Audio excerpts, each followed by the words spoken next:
Hey guys, we're going to try live. Poor John.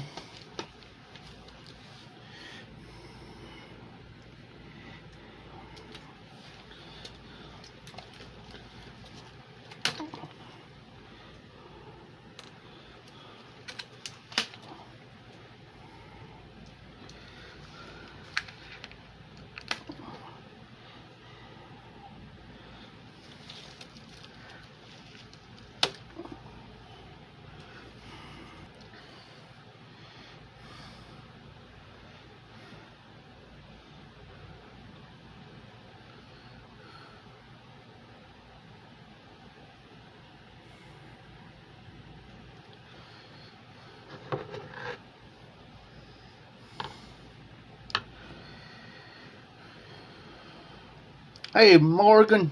Hey Todd. What's happening?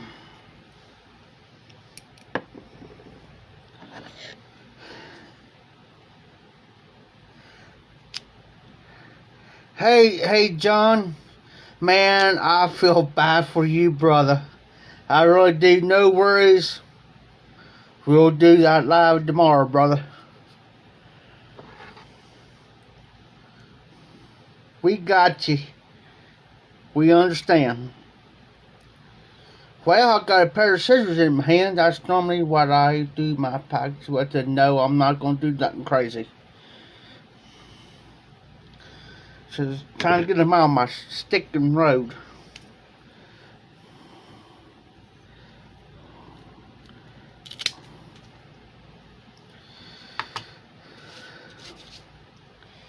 John, sometime. Sasquatch Piper too. How you doing, brother? Good to have you in the house, Sasquatch Piper, guys. If you haven't checked him out, go check him out. Welcome in, brother. He's cool.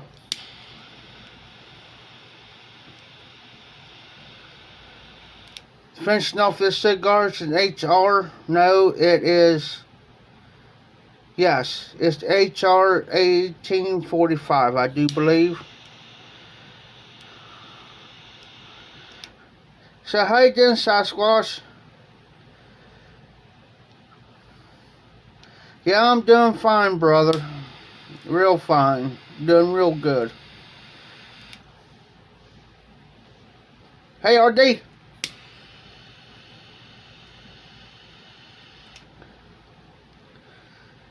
I got tobacco. Hey, Sasquatch.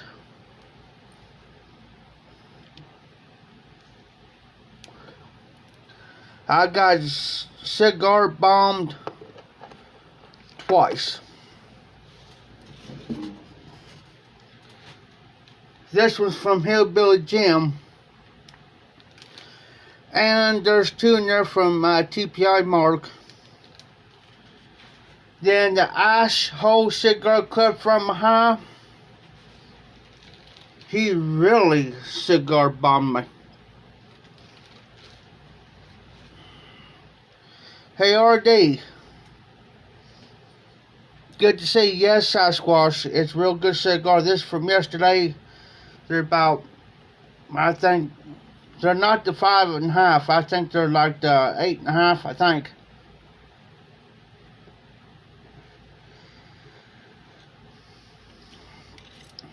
See if I can find one real quick.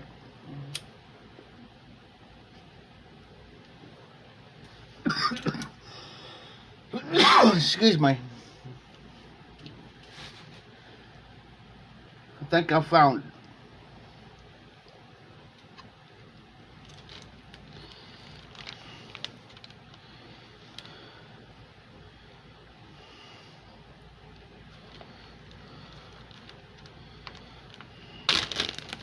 Yeah, it's crazy, man. The YouTube studios is all... Hey, Slow Motion. How you doing, brother?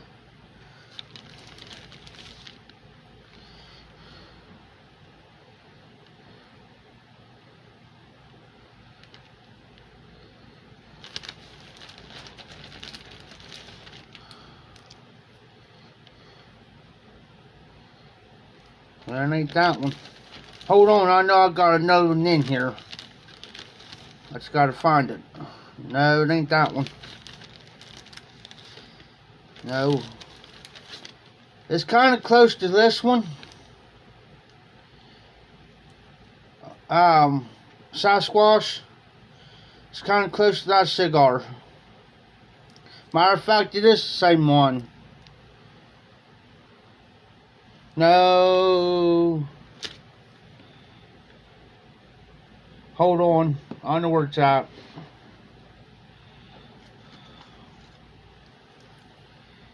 Yeah, it's the HR. It's this one. It's the HR. I keep the bands.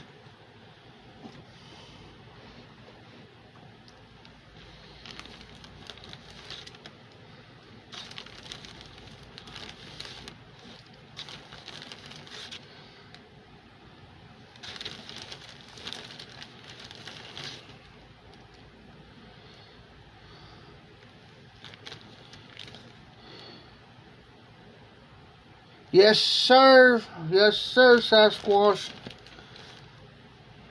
I'm trying to find the two.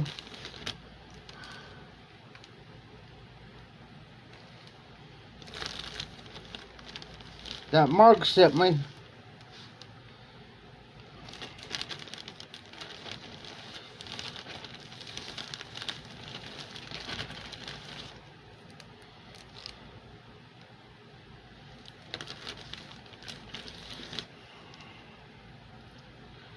This one's going to be, the next one's going to be smoked. It's the Alex Bradley Prensado,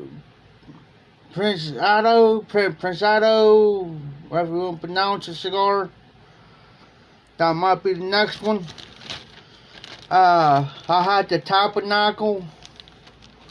I had the famous 365.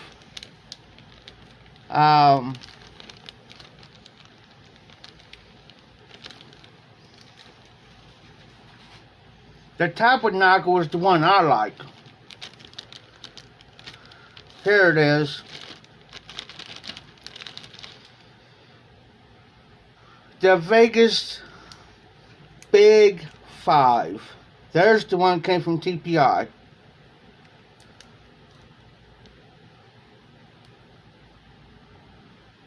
Hey, all brought up. Go ahead, take you a few shots.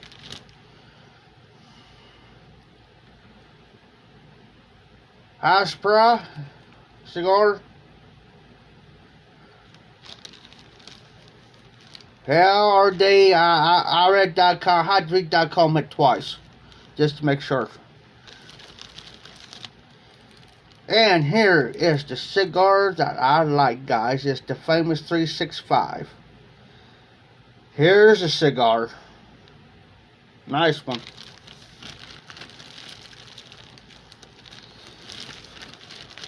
Trying to find a real nice one right here. That's the same one. Well, let's go to the other one.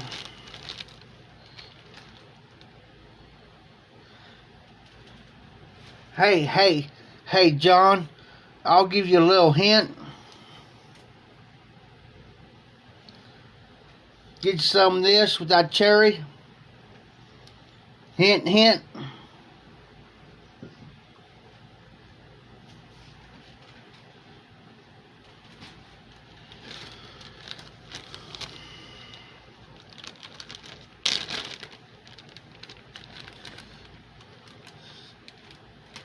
There's a short one.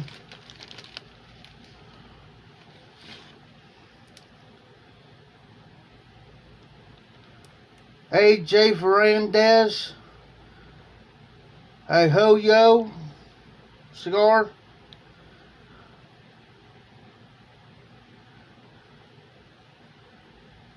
Oh, RD. Just went there. Oh.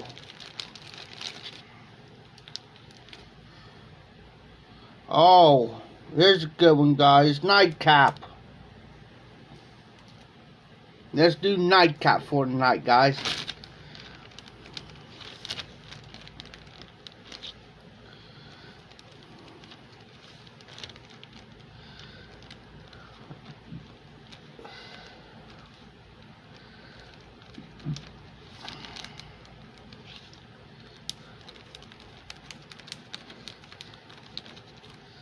So what y'all guys smoking, drinking tonight, if any?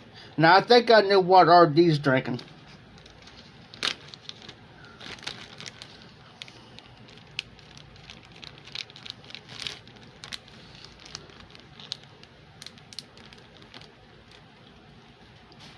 Let me turn my big light on, guys. I know it's a nightcap. Haha. That's a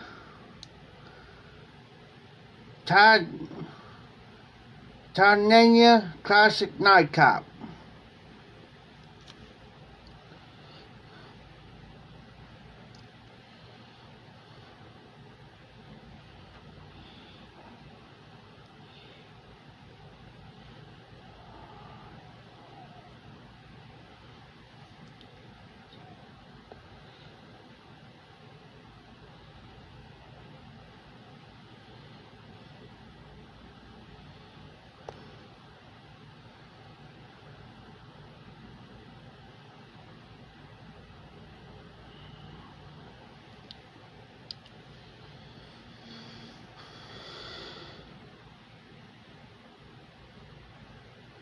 Oh, nice, Sasquatch.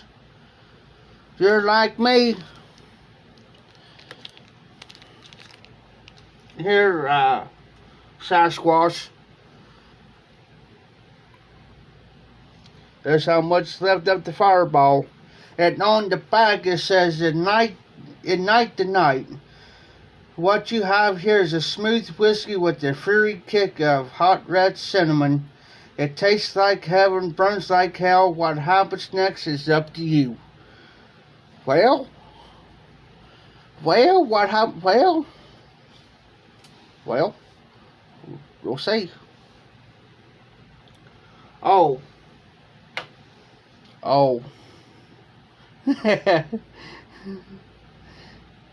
Hey guys, I don't know if any of you guys ever had this one. Old Crow. Yes, I said it. Old Crow. Hey, Jose. Going to bed early?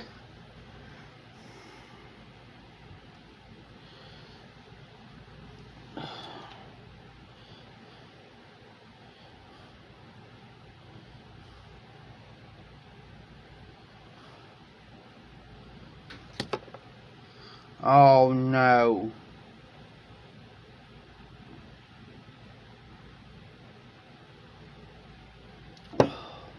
What you say back? Hold up, guys.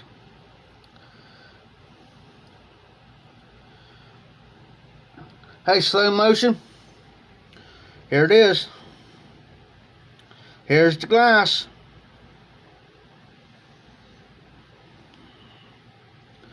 And I'm drinking that Fireball with a Pepsi. A 6-pack of Pepsi, y'all.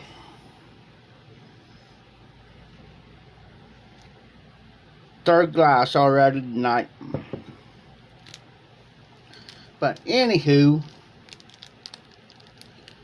we are, and it doesn't say the length or nothing, guys. Hold on.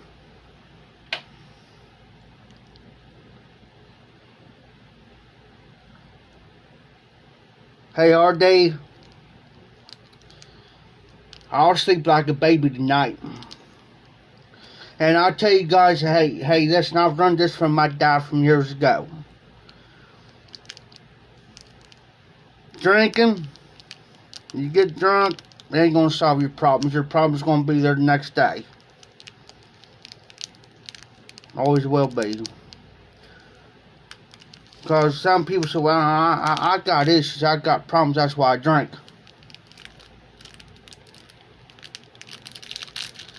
That's the poorest excuse I ever heard in my life. The reason why I do it, and I do the whiskey part, because I got so much, I got disc disease, arthritis, real bad. And that eases me up It eases me up enough to where I can sleep at nights. That's the only reason why I do it. I don't do it to get drunk. I don't do it to get plastered. You know. Yeah, I mean, yeah, the first drink of it, yeah, it's going to go down pretty smooth after that. You know what I'm saying? But that's why I do it, guys. Here is the nightcap cigar, guys.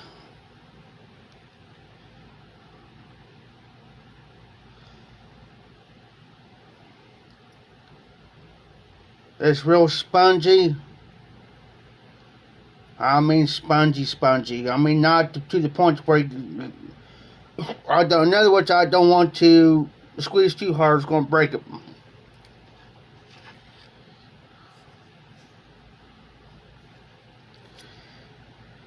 Yeah, my dad used to say that years ago until he finally realized.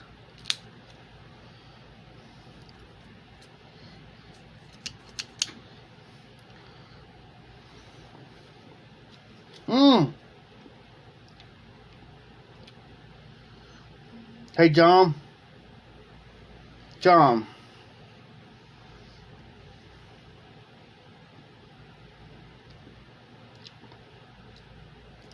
I think you cursed this cigar with some cherry.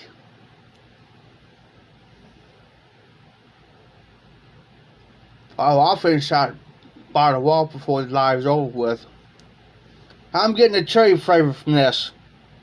John, did you curse this cigar?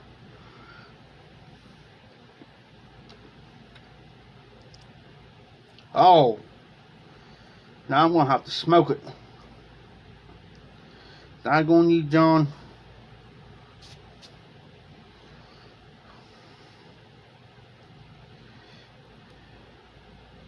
I'm going to have to fix this, guys.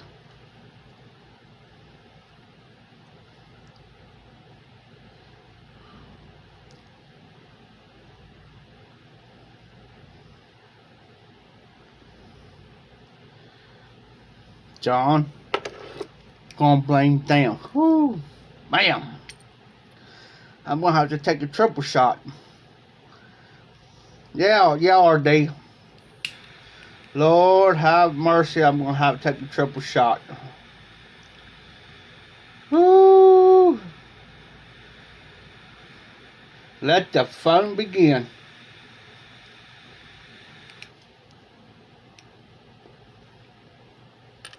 Whew. Mercy. It's almost smoking facing old bacon old fashioned from fireworks.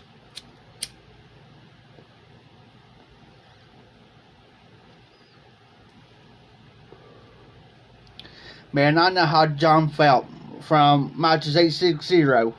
Man, whew. Let the fun begin.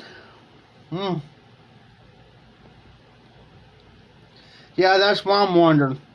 He's probably lurking. He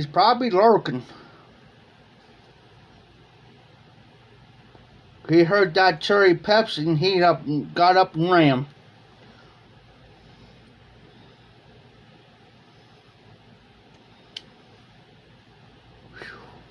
Sorry, guys. Whew. Man, this is going to be rough. Thank Slow Motion because it's on show before. Yes, RD. Hey, that stuff that whiskey you drink, RD, Evan Williams, I think it is, almost picked up a bottle up. But I picked up the old crow up just instead. Hey, Todd. Ooh.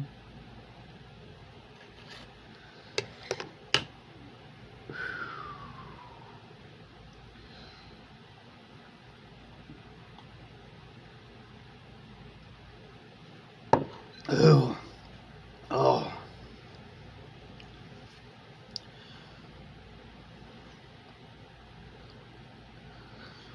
All brought up just for you. I'll tolerate it.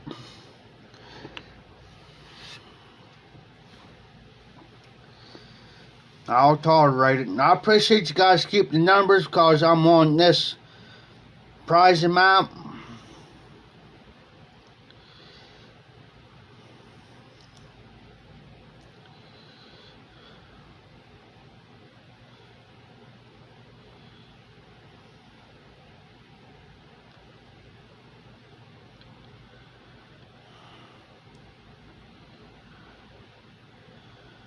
Yeah, I noticed that.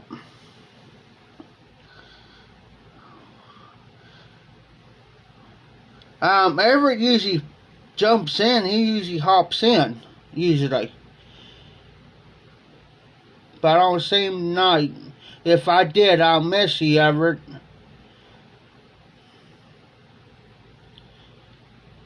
If I didn't see your name or anything or in the comments, holler at me.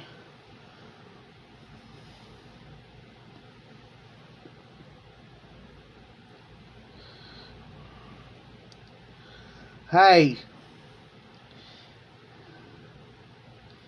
RD, if you was over here and you was close, I'll hook you up.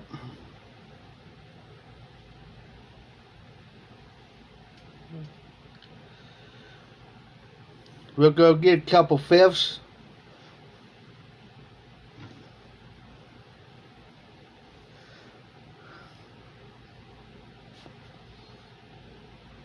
Hey, Sasquatch, you still in the house?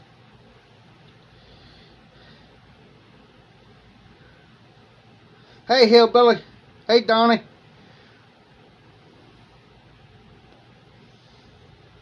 Yeah, that makes me feel kind of bad, though, because John's live didn't go through like it normally does. Yes, sir, RD. We go get a couple fish and buy 5, 6 bottles, 2 liters. Whatever.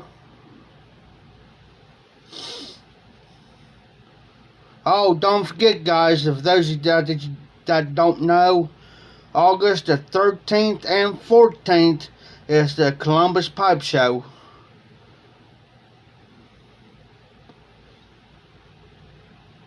And yeah, I'll most likely be there, and I got a couple people, additional people coming.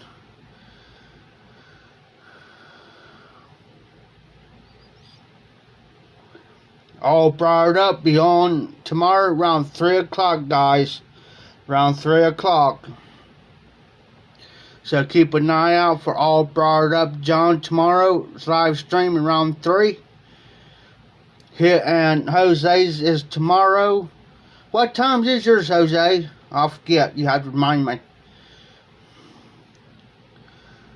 Heck yeah, Hillbilly. Maybe you can swing by where I'm at and I'll ride up with you.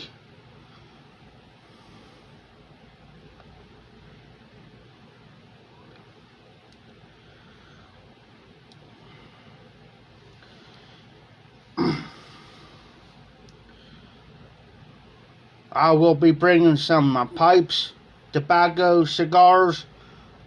Excuse me, guys. Maybe.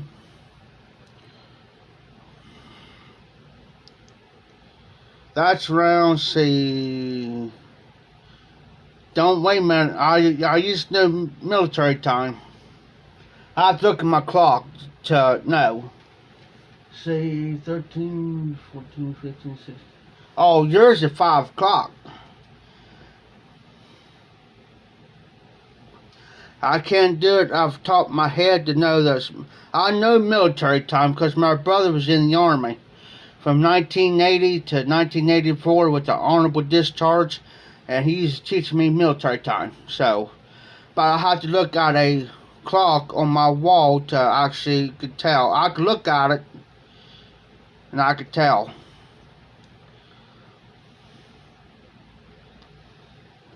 That's why I thought 5 o'clock. Awesome, Hillbilly. Yeah, like I said, if you swing by, I can get you up there. Because I can get you to Columbus from where I live. The only thing you have to do is get on I-71 North.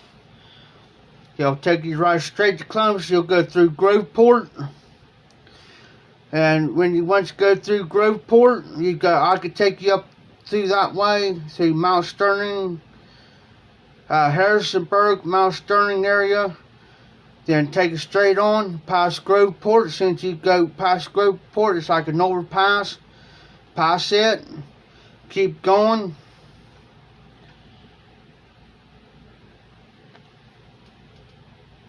And I say within 25-30 minutes, you're at the capital of Ohio. Good. August 13th and 14th. It starts at 5 o'clock on Friday, goes to 10 and at night.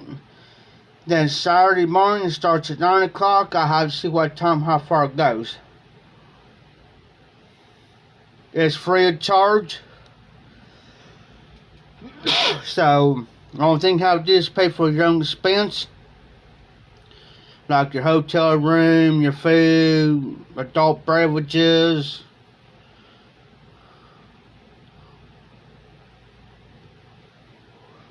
And I tell you what, hillbilly, you better get up there a day ahead.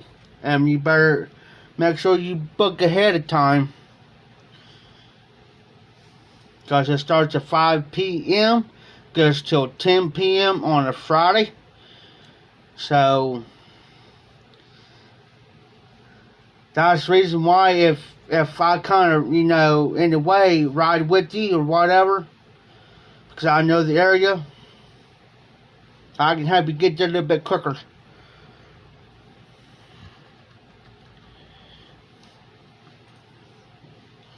I know I'll probably be there. Hillbilly's going to be there. WKR is going to be there. I know Corvette Jim's going to be there. Jimmy DeBacke from Florida possibly be up here. So if Jimmy comes up before that, I'll bring him up. He's been to Columbus before, but yeah.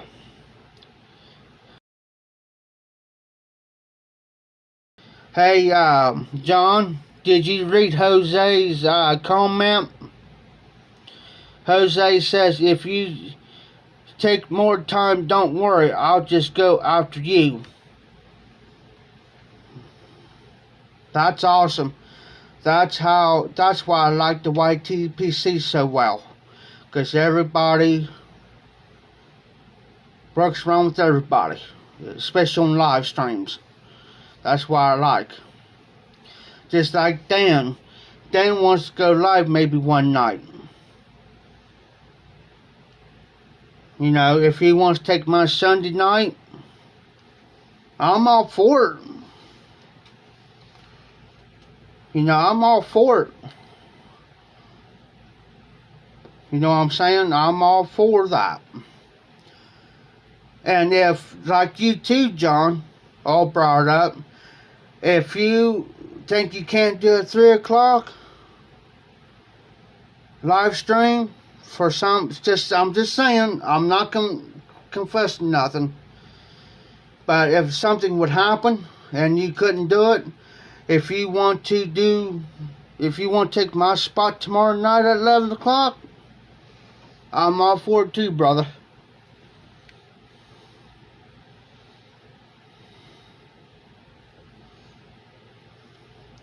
If you can't reach me by email, just comment on my current video, my Friday Bulldog Edition video. If something will happen, I'm just saying, now I'm not confessing nothing bad, but Jose and myself, if you want to take my spot for tomorrow night at 11 o'clock, go for it.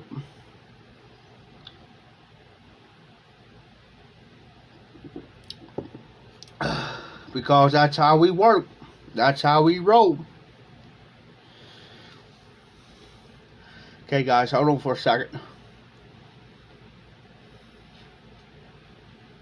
Hey, RD, you still in the house?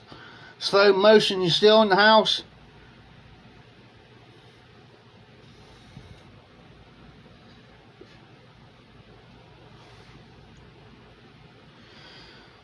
John, I'm burning that cigar just for you tonight.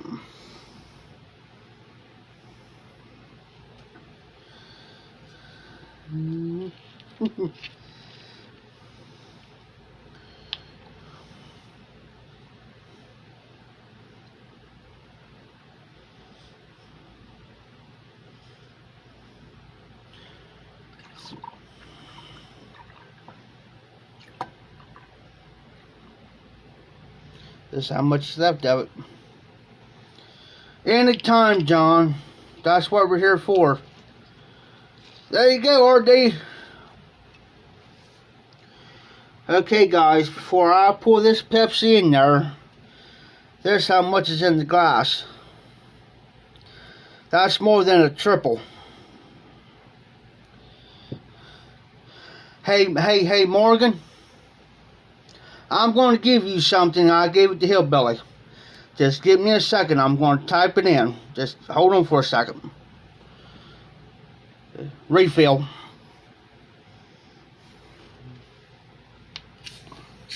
I hate these bottles, because sometimes them suckers are hard to open up and I've got trouble with my hands. Hold on there, Morgan.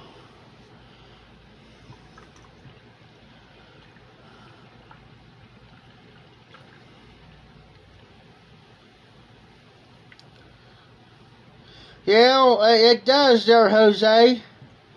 It does. Who said, wait a minute.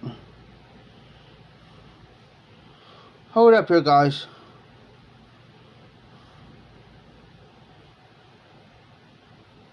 I understand that. Yes, sir, RD. Jose?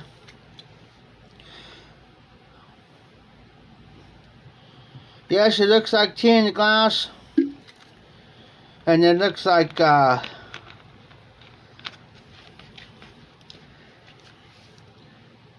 tea in the, yeah. Look at that. That looks just like tea.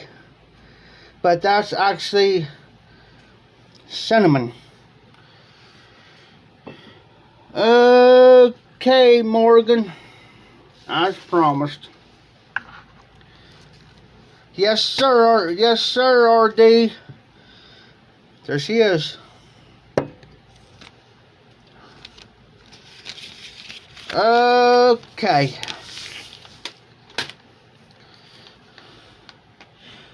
Hey, RD. What'd you say? I know that's Spanish. There's only certain Spanish words I know, but I'll tell you here in just a second. A buddy of mine taught me a few. Hold on for a minute, guys. I want to type this in for Todd, Lil Fat Morgan.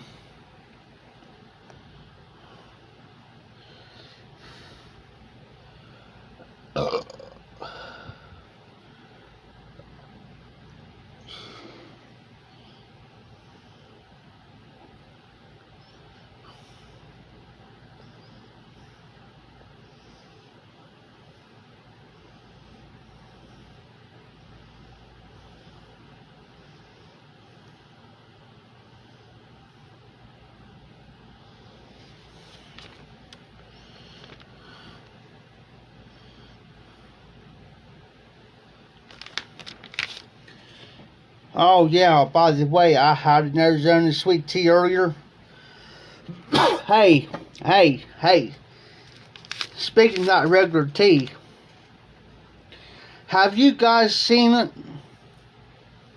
It might have been on the news. It's been on Facebook too. Twisted Tea, where that one guy was at the gas station. This other guy was behind him. He had a sweet tea, Twisted Tea on him. And this guy said, "Come on, man, hit me. Come on, dude, hit me right here." This guy was drunk. So this guy took his Twisted Tea, and he took that cat, and I mean, he blasted him full force and knocked him out. Yes, sir. Knocked him completely out. Oh!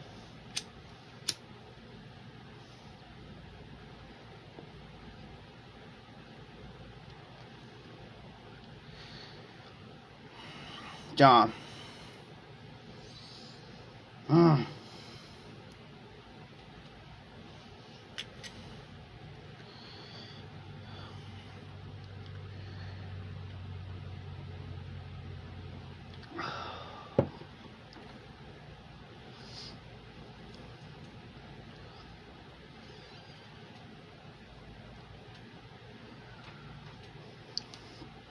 I know Chicago land, not to change the subject, guys, but excuse me, Chicago land pipe show. I know it's canceled. The West Coast pipe show, I think it's still on, but they're trying to get the numbers down for this COVID crap. So that's in the works. The last time I was on Briar Blues Mike's live stream. So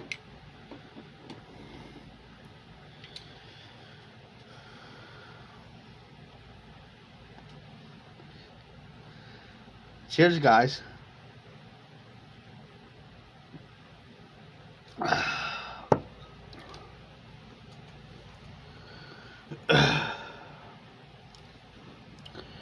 Hold on, guys. I gotta check my battery level. Oh, we good. Oh, there's some. Hold on, guys.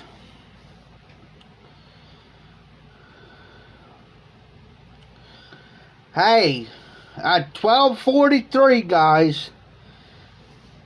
At 12:43, no wonder Dan Lopez is not in the live stream, because he did a live stream test number 2.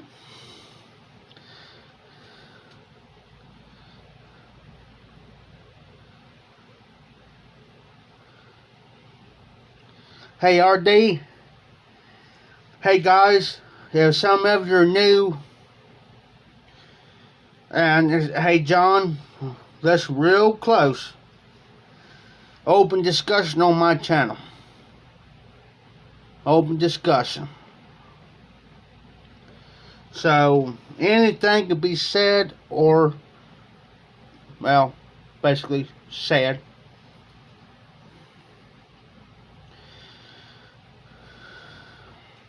Whoo! RD's got him nailed forward with 6 magazines of 30 each. Hey, RD, are we going deer hunting or bear hunting?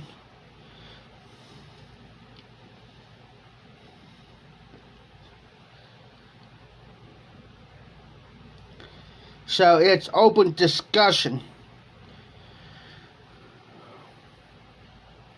So, in other words, it's a free ball game. Yeah, old Biden. He can't put 2 words together and make a sentence. His vice president, you know what's bad about that, though? To be all jokes aside, be serious about it. Pelosi don't like him. And they're all Democrats. She don't like him. Harris just biding her time to... She's just biding her time to just become president. Watch.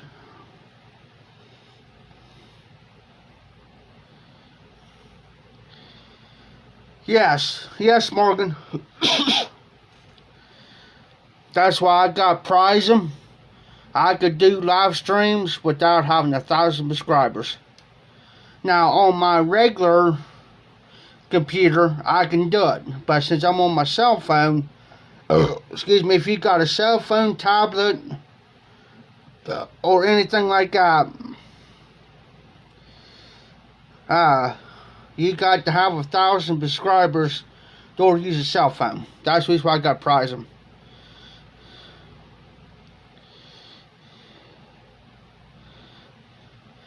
Yeah, I hear you, RD.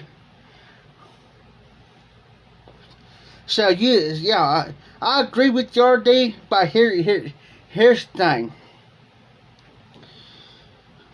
You take your AR, put the 30 rounds in the mag, load it up and set it up on your table, and see if it shoots anybody or shoots anything.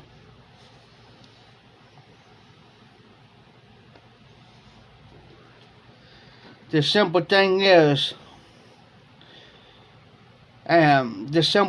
you like any type of gun. Any type of gun.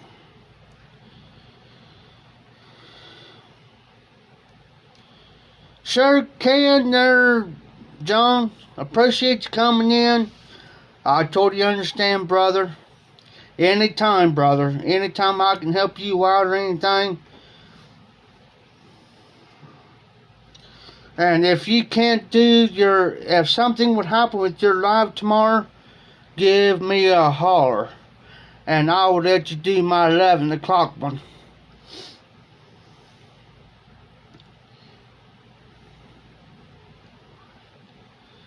Let me know, brother. I will be going tomorrow, mostly in the afternoon. I'll be going, but I'll be home by no later than 7:30, 8 o'clock. So don't stress it, don't worry. I will get my messages. But that's the thing about guns, guys. Come on. The gun is not going to pull the trigger by itself.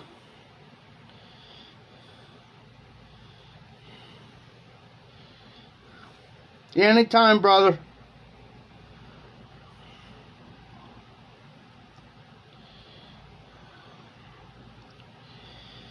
That's one thing I hate about these guys who are pro-gun. Liberals. I've dealt with guns all my life. Okay? I've shot guns, dealt with any type of handgun, shotgun, whatever. That trigger is not going to pull itself for you unless you put a finger to it.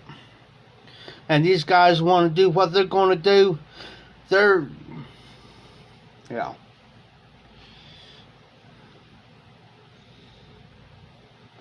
But here's the thing. All these Biden supporters. Yes, I'm going to say it. He's in office. They all want him in there. Okay? They all want him in there. Where are they at now? Where are they at? I haven't heard anything about Biden since he got in office. Think about it. Everything they was against Trump for, they was harping and griping and moaning and complaining until Biden got in office. As soon as Biden got in office, it all went quiet. I mean, whoop.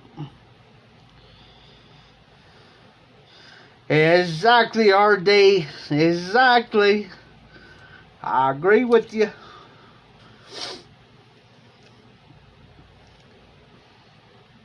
You don't hear all this stuff now. You don't hear all this stuff now since Trump's out of office. But I'll guarantee you, in 2024, watch.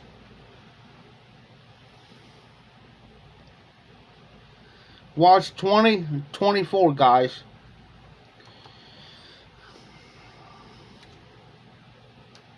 See what happens.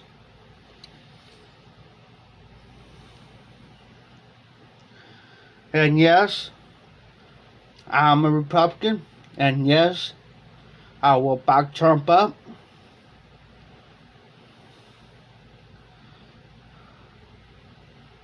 Oh, awesome. That little peewee. You wait. Just kidding, guys. Just kidding. I'm glad he's doing them.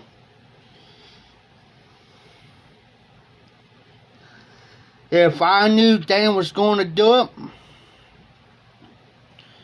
I wouldn't been, sorry, Dan. I like Dan. He's cool. I like him.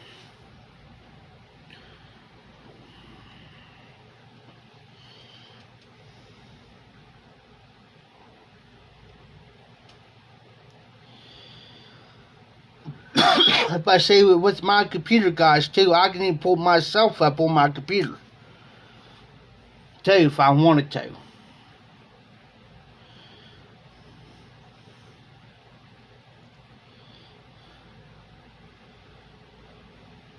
RD. It's the other way around, RD. It's kneel at the cross, stand for the flag. If I see anybody kneel before the flag, Lord Jesus.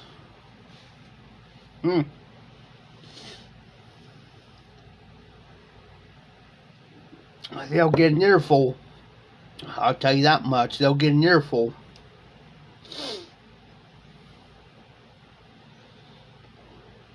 Because when somebody is, that's the one thing that burns me the most, guys.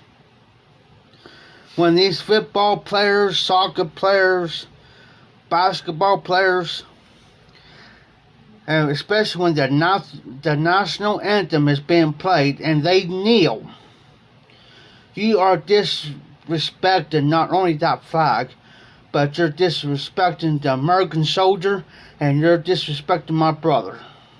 And I will say something. Because you're disrespecting the American soldiers, you're disrespecting the American flag, and also you're disrespecting my brother. And I won't put up with that.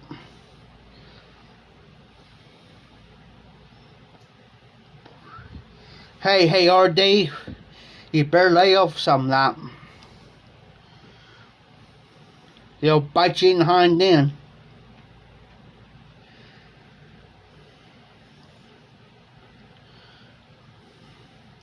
Hey, I got comfortable as soon as I came home. This is what I done. I think, okay, John's coming on, so I'm gonna get my PJs on. I put the fireball beside my chair, the pop beside my chair, old crew beside my chair. I already have my glass filled. I reclined back. I wasn't moving from my chair. I had everything set up. I wasn't moving. Not me. The only time I had to move was go take it, go use the bathroom. It goes through me faster than anything. Which that's a good thing. Anytime here's one thing my dad taught me years ago too. You can tell how much a person can hold of their liquor. I said, why is that, Dad? He says, watch them. I said, what do you mean, watch them? He says, well, you can tell they're sitting there, they're hounding, right? But he says, it's how many times they go to the bathroom.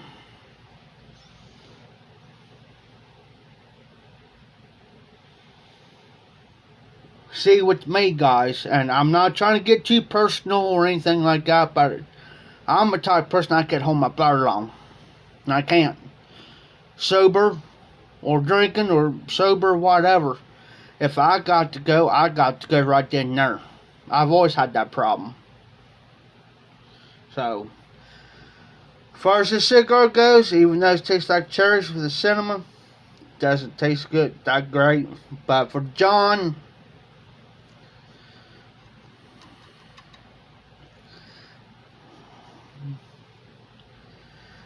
hey, slow motion still in the house. Jose. I haven't seen Cyrus on. Has anybody seen Cyrus on?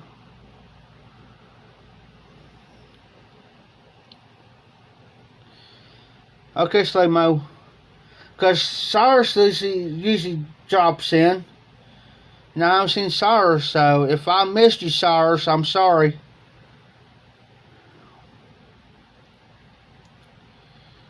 Okay, slow motion. I appreciate that. Really do.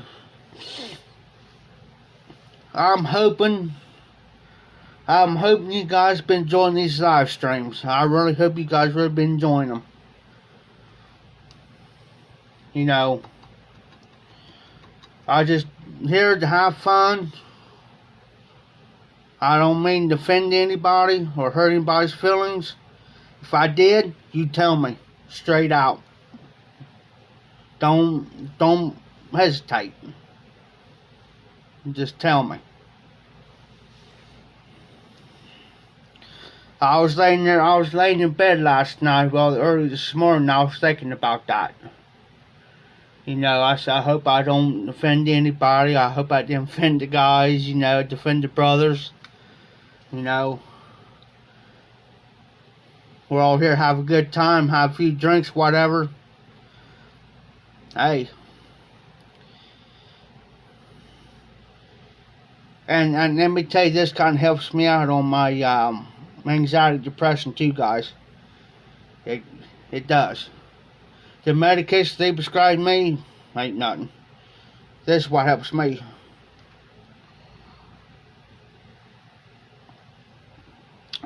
So, I hope you guys are enjoying it. We all have fun.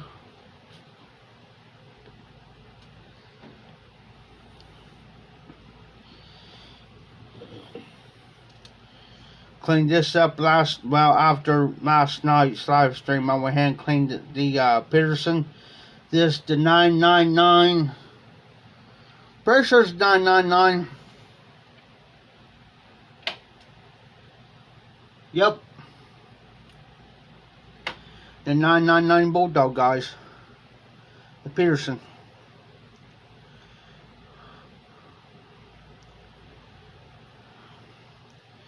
I got a 5/32 drill bit that I use. I just take it in there. I don't use my drill.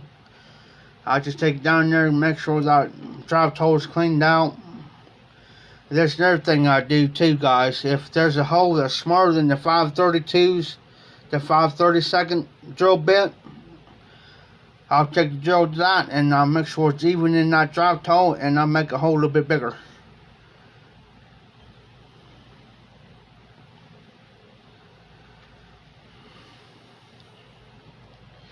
So, hold on a minute, guys.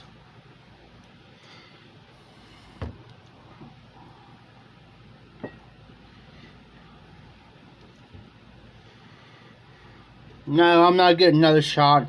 I'll just move stuff just in case I gotta go to the bathroom.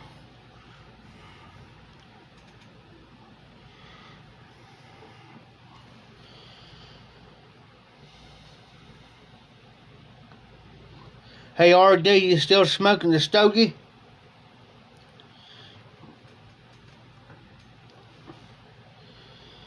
Guys, we got all night, guys. Matter of fact, guys, I'll be right back. Potty break. Ugh.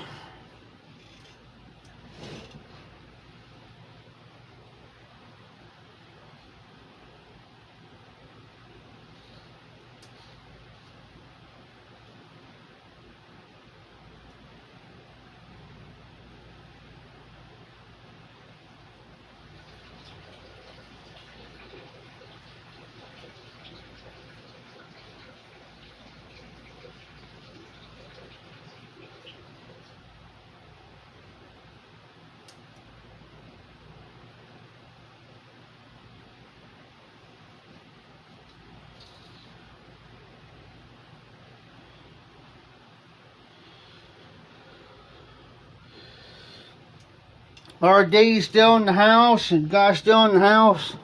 Oh, I did forget to tell you this, guys. I just remembered. It's down at the auction house. Drank 2 shots of vodka. Actually, 3 shots of vodka. Went out to eat, got a tall mug. But like, drank that plus a meal. Came home. This is my 4th glass. I need me a What, RD? I need me a C car. RD. Where you at?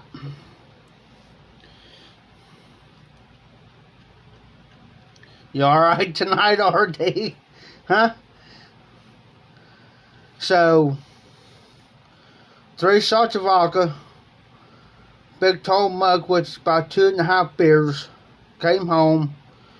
That's my 4th glass tonight. And usually most people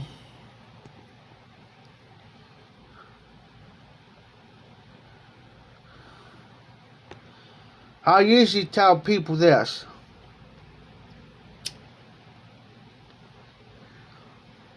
Every time you drink, take your time drinking. If you drink too fast, you're going to get drunk fast. Take your time on it.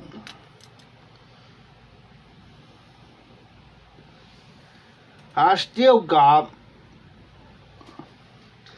this left. Still got this here. Still got 3.5 bottles of Pepsi.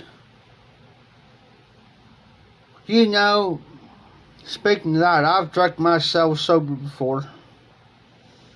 That's crazy, but I have. I hate it. Well, I can't say I hate it. It's a good thing.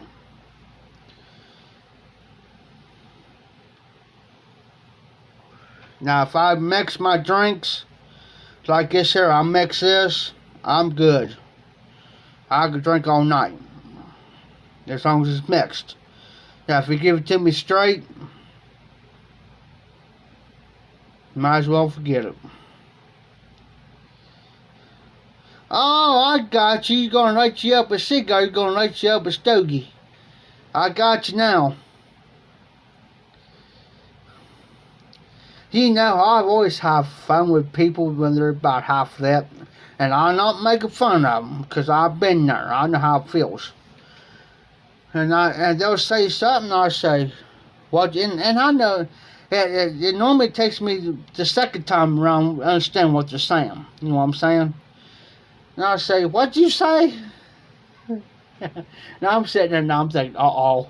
I know when they start talking like that, I know it's hitting them. I know it's hitting them. And I said, I look at them all funny. What? Oh, you got the cream soda Dr. Pepper. Hey, them suckers are good. I tried a 6-pack. That's pretty good. The regular Dr. Pepper. I like the Dr. Pepper with the Fireball better than the Pepsi.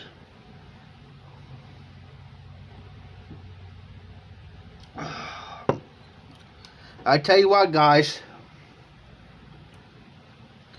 As soon as this bottle's going, I wish we still got plenty to go. We may end the live stream, then maybe not. What do you guys think? Should I keep going with the live stream or end when the bottle ends? It's up to you guys.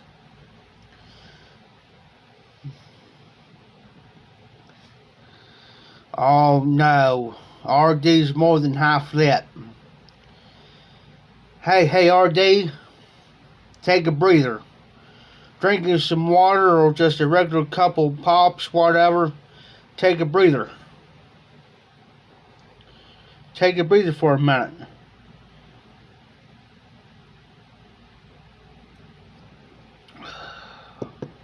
Cause I don't want to. Cause I hate like heck to see you wake up with a hangover in the morning and say, "Oh, I should never drink that much last night." The only thing I wake up with is a doggone sore throat from drinking the Fireball. I get this like a real bad scratchy sore throat real bad. Alright, RD. So I got another bottle down here anyway, so we good for tonight.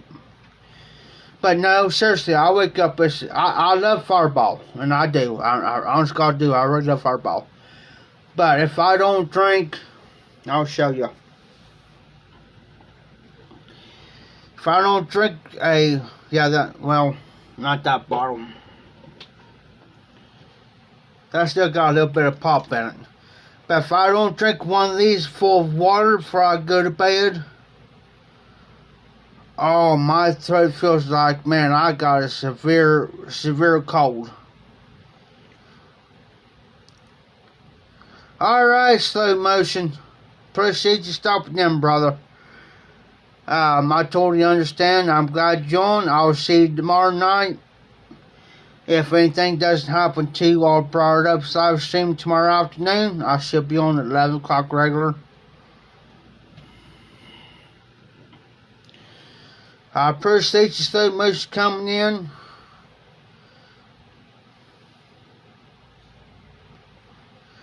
That same with me, RD. Used to, when I first started drinking, I used to get them hangovers. Well, when you first start drinking, when you turn 21 or whatever, the legal age limit. But now it's got to the point where I'm so used to drinking. My neighbor says, well, I feel like crap. I said, no wonder all that drinking you do. He looked at me and says, I don't see how you do it. He said, I don't see how you do it. I said, because I take breaks in between. I might sit here, say like I got a 12-pack of beer. I might drink maybe 4 to 5 beers, and I stop.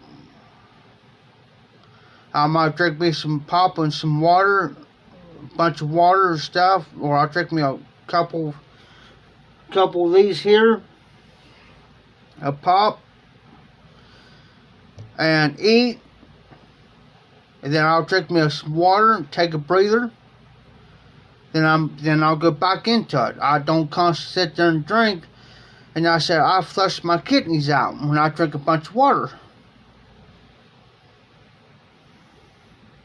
I said my old man taught me that years ago.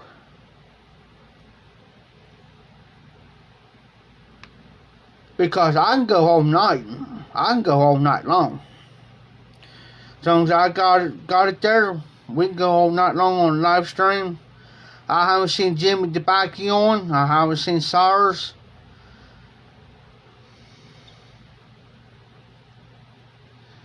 And I do got Jimmy's number. I'm almost about ready to tempt him. Hold on.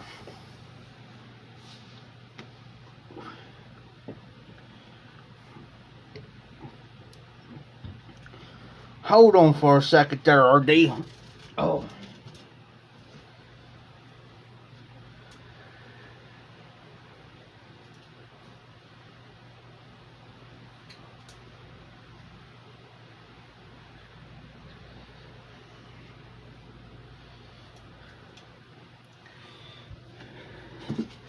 I'm about to send out a text message here, brother. Well, somebody text me. Oh. That's one of my buddies of mine. One of my good friends of mine.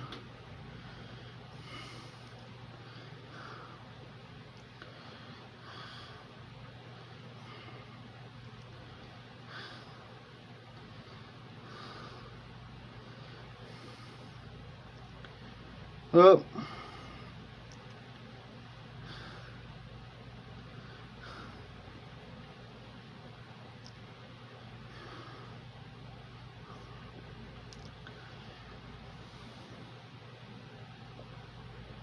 You still there, RD?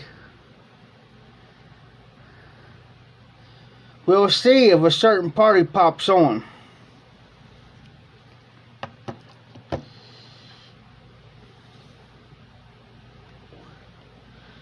This cigar so far is so good, but it's got that aromatic cherry flavor to it.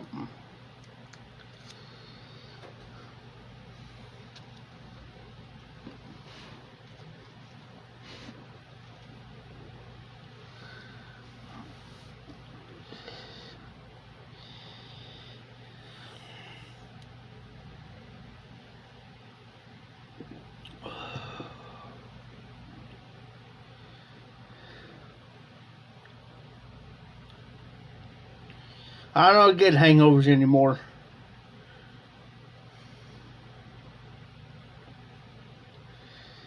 I had a hangover maybe about 3 times in my entire.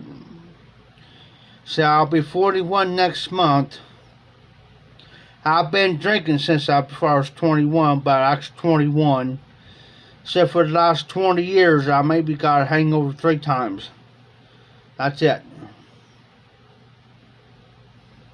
Okay, RD, cool. I got a hangover within 20 years of my lifetime. And the last one I think I had my hangover was probably around 2004 or 2005. No, 2009 is the last time I had a hangover.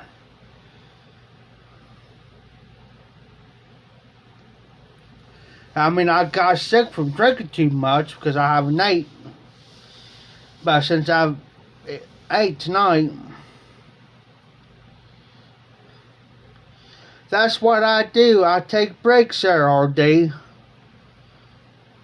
So like I said, I might get a 12-pack. I might drink 4 or 5 beers and I quit. Even though I already ate before I drank, but I stop and I'll drink maybe a couple pops and eat, and I'll drink me a whole 2-liter water, and I'll wait about a half hour or so, and I'll go right back into it.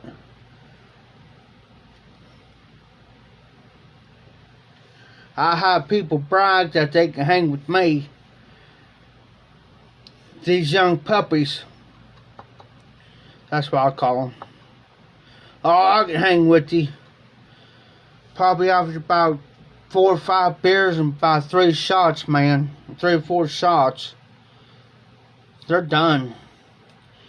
They're done.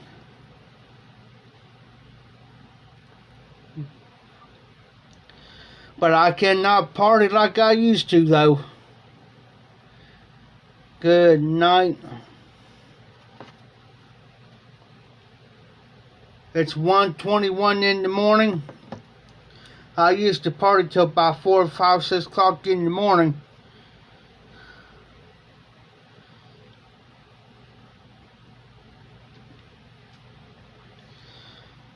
A half a pint.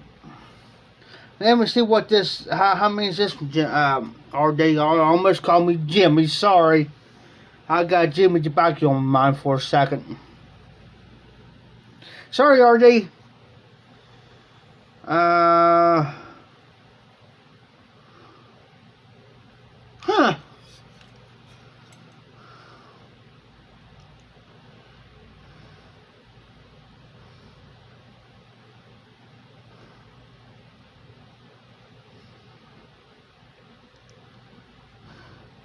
Hey, RD. The only thing it says 750 milliliters. What is that, a half a pint or a pint or what, or a fifth?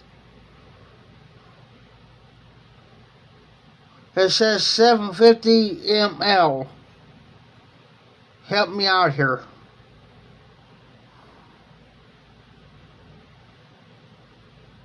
I'm pretty sure that's what it's saying. I'm saying it right. I know I'm saying it right. I just got to turn my big light on so I can see it right. Yeah, it says 750 ml. So what does I consider, RD? Is that a half a pint or what?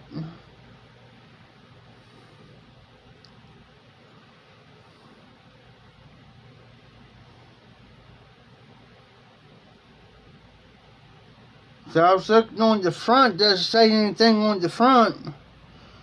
The only thing it says alcohol 33% by volume, 66 proof, whiskey with natural cinnamon flavor, red hot.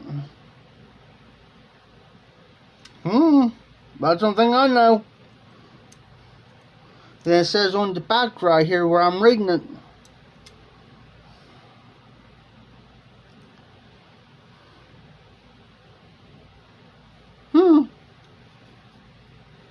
Who knows? I go by the leader. I don't understand this ML stuff. It's like 750 ml stuff. Just tell me in plain English. Now this little itty bitty bottle, it's 375 proof, but no, it's 375 proof means I'll kill a person. It's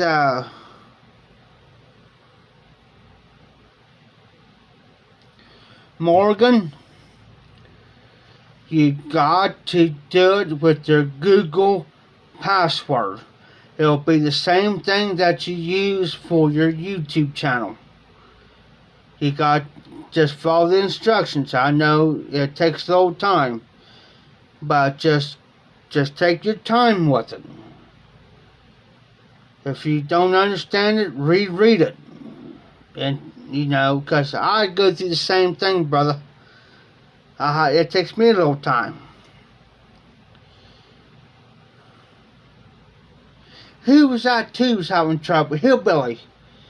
Hillbilly's having trouble with Prism, and come to find out that Prism is not longer taking anybody because everybody's using it so well, so I gave him out what I gave you.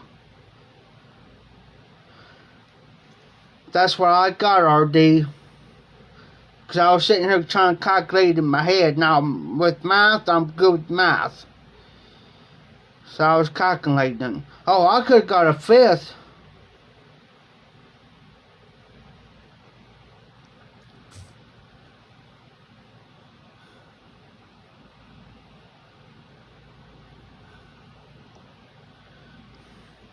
I deleted the troll, y'all.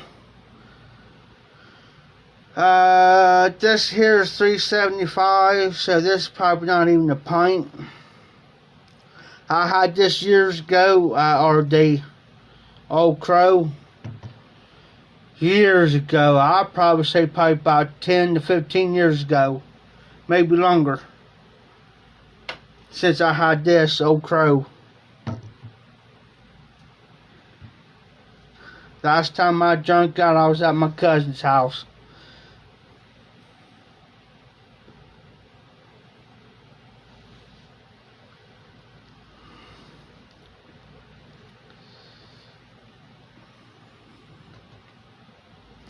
Them trolls are starting to pop up. Hey RD, I want to ask you something.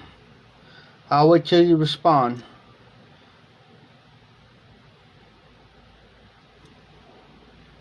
And also to you, Morgan.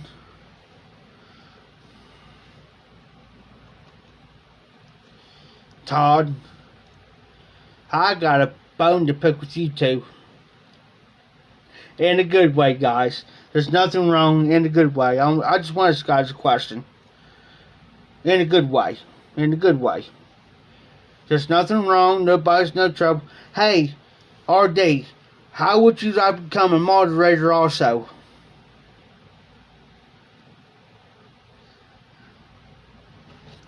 Because I got Dan, John from our brought up. I got Paul. I got Jose.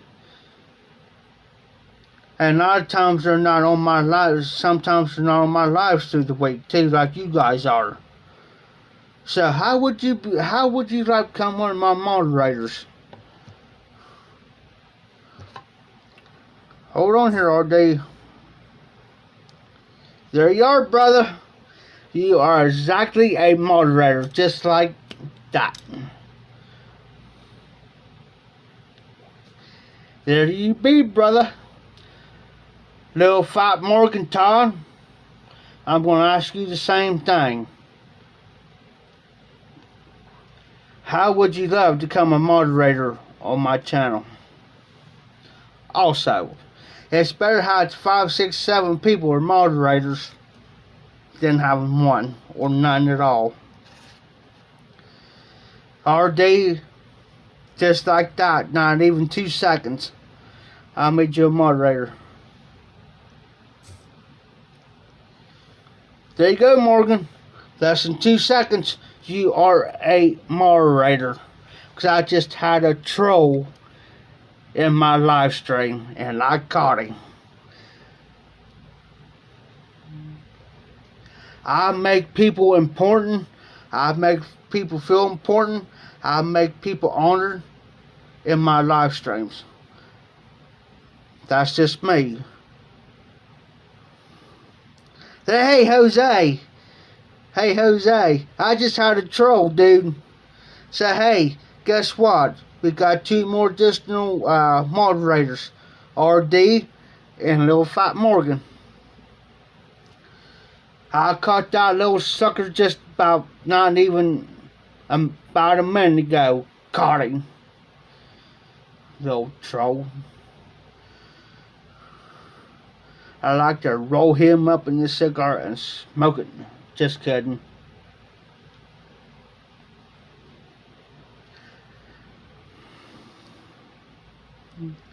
Hey, sometimes you gotta take out the trash. Hey, because I know sometimes Jose, sometimes he may not be in the stream or whatever. You know, so it's nothing against you, Jose. I appreciate you, brother. I really do, from the bottom of my heart. So if I don't see Jose on, or Paul on, or one of the other guys on that are normally in my live streams or moderators, I like to have an extra 1 or 2 guys in there. But all you moderators that I got now, appreciate you. I recognize everybody in my live streams. Not just 1 or 2 people. Everybody. Everybody. And I interact with everybody. Not just 1 or 2 people or whatever. I interact with everybody. And that's what we all do. You know what I'm saying? And I like having fun, joking around. But you get a troll in here and they start picking on people that I care about. And I love and care about as a brother of the briar, or the sister of the briar, and the cigar. There's where I'm going to flip my tables. I'm going to flip my lid. Real quick. If one of my moderators don't catch it, which I understand because it's hard sometimes to catch them, which I understand that.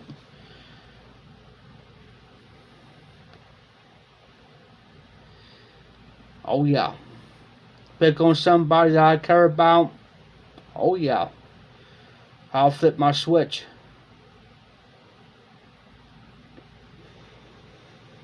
Because the YTPC is a tight-knit community. And we look out for one another. And we take care of one another. Exactly, are they? And that's what they are. They're nothing but a mama's boy.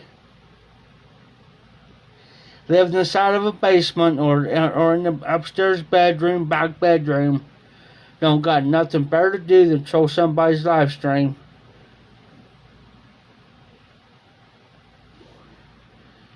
You know, and I don't put up with it.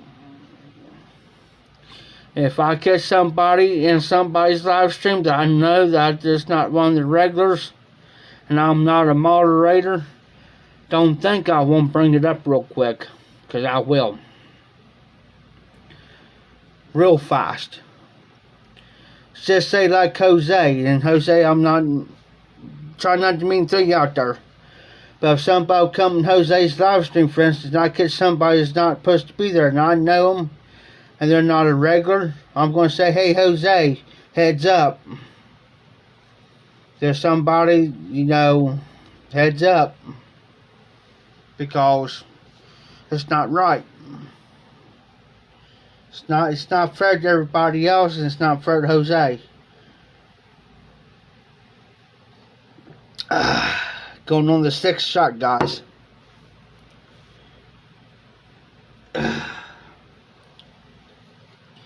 That's just how I feel about it. You know, if they want to get their underwear penny or pennies in the bind, that's fine by me. Because we go old school.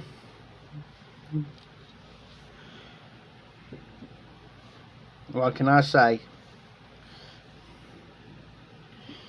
Because I go old school style. I don't put up with it. I don't tolerate it.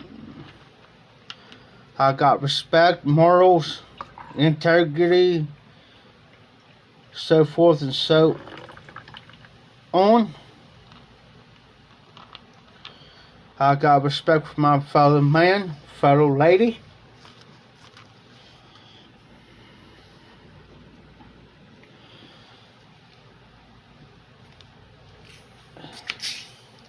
So, we know, us older generation guys like we here, we know. We know how to treat everybody. We know how to work. We know how to take care of the household, manage money, whatever. This younger generation, this new millennials, they don't know how to do all that. They'd rather be on their phones, let mommy, daddy take care of them, let mommy, daddy take care of the cars, whatever, finances. Mama's boy, daddy's baby girl. Yeah. Yeah. It just burns me to a T, guys.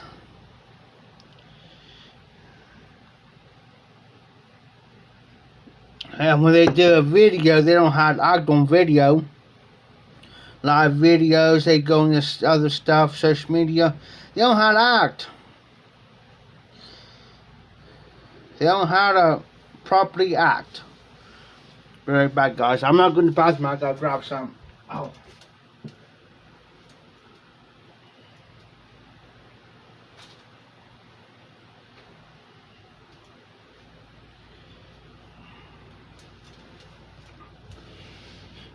I had to grab this. Hold on. Another can on standby. That's just how I feel about it, guys. You know, everybody's different, but the way I was raised, when I was 12 years old, I was out mowing grass. At 12 years old, 12, 13 years old, out mowing grass making money. Well, these other kids, they're doing whatever they want to do, but I was out mowing grass making money every week. Yeah.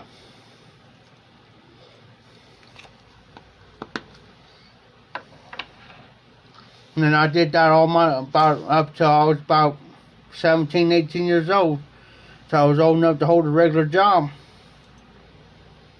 That's how I paid for my, cause I used to go to every home football game that we had. And then after that we had a dance. I paid myself in the football game. I paid myself into a dance. My mom and dad knew where I was at, and they knew what time I would have got home that night from a football game. It's around about a little bit after 12 o'clock, because I didn't live far from the school where we had it, and my mom and dad trusted me. Because I went out and earned my own money. You know what I'm saying? I earned my money. My mom and dad didn't give me money. Now, if there's something, I was out earning my money. Now, if I needed something, it may cost extra, maybe $10 to $20. My mom and dad chipped in because they knew I was trying. You know what I'm saying? I was trying to make my own money. There's a difference.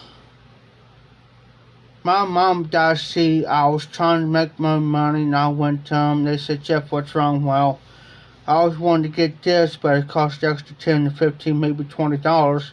They said, "Well, here, Jeff, here's the money."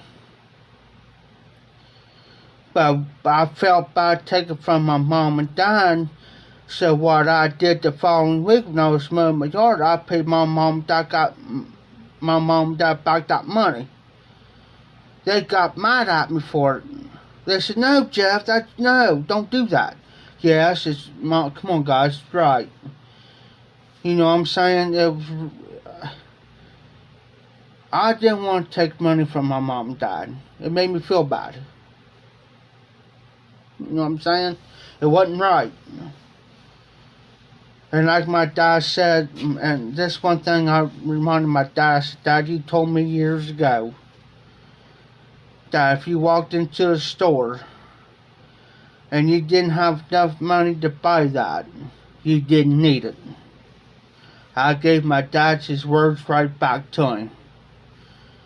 He dropped his head one day when I said that, and he says, Jeff, he says, you're right.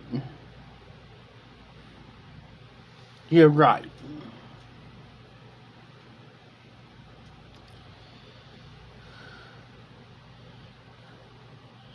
You know, my mom died. My dad told me, get out here and you work for it. You earn it.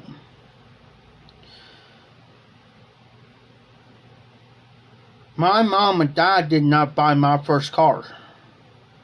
I did. And it was a little 1985 or 89 Ford Escort, 5-speed, and it was white.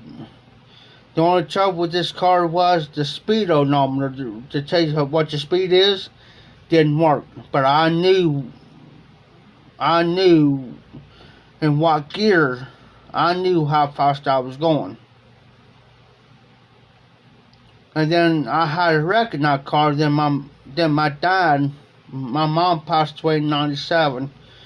My dad had this I think it was an 85 or an 89 Plymouth Reliant. Well, I got a phone call one day. I was living down about 35 miles away.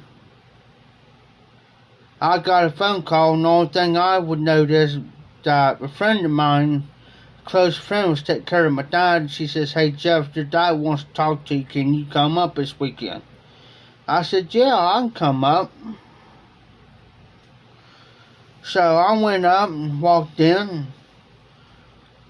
Dad looks at me and he says, Jeff, says, can I talk to you for a minute? And he says, can you stay the weekend?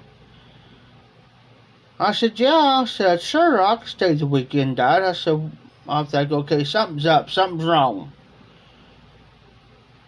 He says, sit down.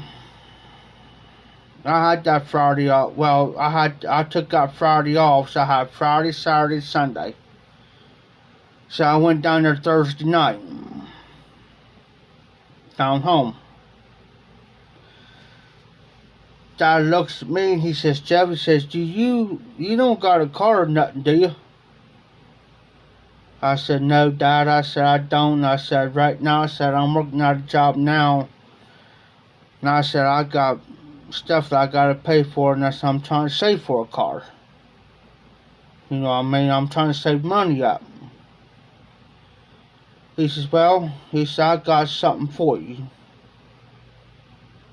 And I was thinking, okay. I said, what's going on, Dad? He says, that Plymouth line out there. He said, I'm going to give you that car. I said, no, Dad. I said, no. I said, no, don't do that.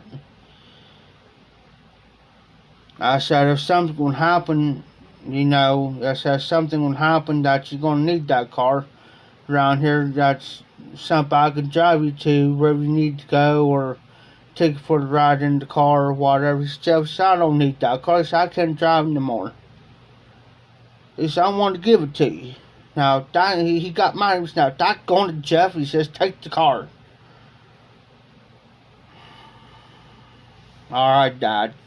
Talked me into it. And he knew how I felt. I felt bad about it. And I really felt bad because I didn't want to take nothing from my dad. Because that's the way we was raised. Me and my sister. Well, my sister's like night and day. I'm the coolest guy around. My sister, on the other hand, I wouldn't trust her to come to. Well, she's gone now. Bless her. I don't like to talk about her, but she was the type of person you would not have around in a heartbeat. Well, I went that. So, a friend of mine was there when he said it. I said, Dad, I don't got no way over to Hillsboro to actually pay for the transfer of the title and transfer of tags and stuff in my name right at the moment, Dad. I said, I can't afford none. That's what I told you no. Excuse me. He says, Jeff, he says, now, would you just think about this? He says, now, wouldn't you think if I was going to give you that car that I wouldn't help you out getting everything transferred in your name? No, Dad. He says, I'm going to have that taken care of for you. I said, Dad, I don't got no way over. Well, a friend of ours says, I'll take you over tomorrow. I said, okay. I said, well, good thing you're taking me. I said, I'm going to need help with this. So I said, I don't know too much about it. She says, well, I'll help you. And she says, I'll make sure that they accept your dad's check. I said, I appreciate that. Well, that next morning, she took me over and got everything transferred. And I said, Dad, I said, there's no way I could pay for the 30-day tag plus the plates. He says, you tell them that you want regular plates on that car. No 30-day tag, regular plates on that car for you. And I said, well, Dad, I said, I had insurance. He says, well, you got insurance? I said, yeah. But I said, I ain't going to have a way to transfer my insurance for this car. He says, when you get back, we'll take care of that too.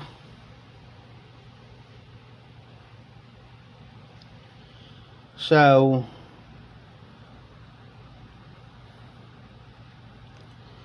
Dad, so I came back, put the plates on the car, had the title and registration in my name. Dad says, go up here to the Central's Insurance. He says, get 3 months worth of insurance on that car in your name. I said, Dad, I don't want to take the money. He says, Jeff, he said, I'm not worried about that. He said, I'm just worried about you having the car. I said, all right, Dad. By God, I went up there and he said, I don't care how much it costs. He says, get 3 months worth of insurance. Liability. I said, all right. And he told a friend of mine, because a friend of mine was overseeing him, she kind of got up, and she says, now, Crunks, you done paid for that, now you're going to do this, now you got to watch your bank account. My dad says, I'm not worrying about how much I got in my bank. That's just like how my dad said it. So I'm not worried, so I know what I got in there. He says, now, if you do as I tell you, he says, now, if you got my checkbook, you will get him 3 months with the insurance, and you will write out a check. And he looked at me, he says, the only thing, he says, Jeff, when you go up there, he says, you mention my name. It's okay, Dad. Went up there, and I mentioned my dad's name to his insurance company. They said, you're Mr. So-and-so's son. I said, yeah, I'm his boy. We'll take care of you right here, right now. And I said, this is what my dad specifically told me to do. I said, he wants me to get 3 months in, because I took the title and everything, registration, everything up there. And I said, my dad specifically told me to tell you guys put for my name. So I gave my name, my driver's license and everything. I said, he wants me to put 3 months with insurance on my car, and he's paying for it. Oh yes, we'll take care of that right here and right now. No hesitations, just like that. We'll take care of you right this second. And they had like 2 or 3 other customers in there. They said, we'll take care of you right now. I said, well, how much it's going to cost? She said, oh, that'll be about $75. At my age, and that's going to cost 75 cents. Yeah. Says, your dad's paying for it, right? I said, yeah. I said, that's what he wanted. $75. And I told her, I said, write out a $75 check. And I said, I looked at her and I said, can I get a couple I said, when get that, can I get, she handed me a piece of paper to prove that I got 3 months. And I said, can I get 2 more of those so I can hand one of those to my dad? She says, sure. No questions asked. She says, well, how many do you need? Or how many does he would like to receive? I said, give me about 3 of them. Additional 3 of them. I said, I got mine up. I said, give me 3 more. Friend of mine says, why in the world do you need 3 of them? I said, well, I'll tell you what we're going to do. I said, one's going to go to you for the records for Dad's bank account. It's going to go to his checkbook. I said, the other one's going to my dad just so he has proof that he paid for it. And I said, the other one is going to stay at Dad's house just in case I happen to lose this one till the rest. And I'll use my dad's address for the other one to come in. So that's when it came to my dad's house, I can go ahead and get my regular insurance card. And I said, the other's going to go into his box so I know where it's at. So I went back down to my dad's. Told my dad, I said, I got additional 3 ones. He says, Jeff, what for? I said, well, the one's for her, for your checkbook records that she's got. And I said, one is for you, for your records, so you put it over here in your regular thing. I said, the one's going over here in the box, so just in case I need it, when I'm here. I said, I already got my own, Dad. I just want to make sure that. And I said, by the way, Dad, I use it just so I can get that one in the mail. My regular insurance card. He said, oh, that's fine. That's fine. So, my first car, my mom, Dad did not buy me. I did. I had one more payment on that car. One more payment and I wrecked it. So I lost control of my car. The second car I ever owned was that Plymouth Lion my dad gave me. I didn't have to pay for it. Third car that I ever had was a 1978 Ford Fairmont.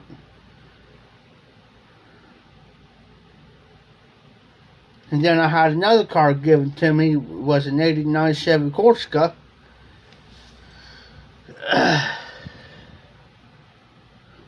There's like 3 cars, about 2 to 3 cars was given to me. But I earned it though. I earned them.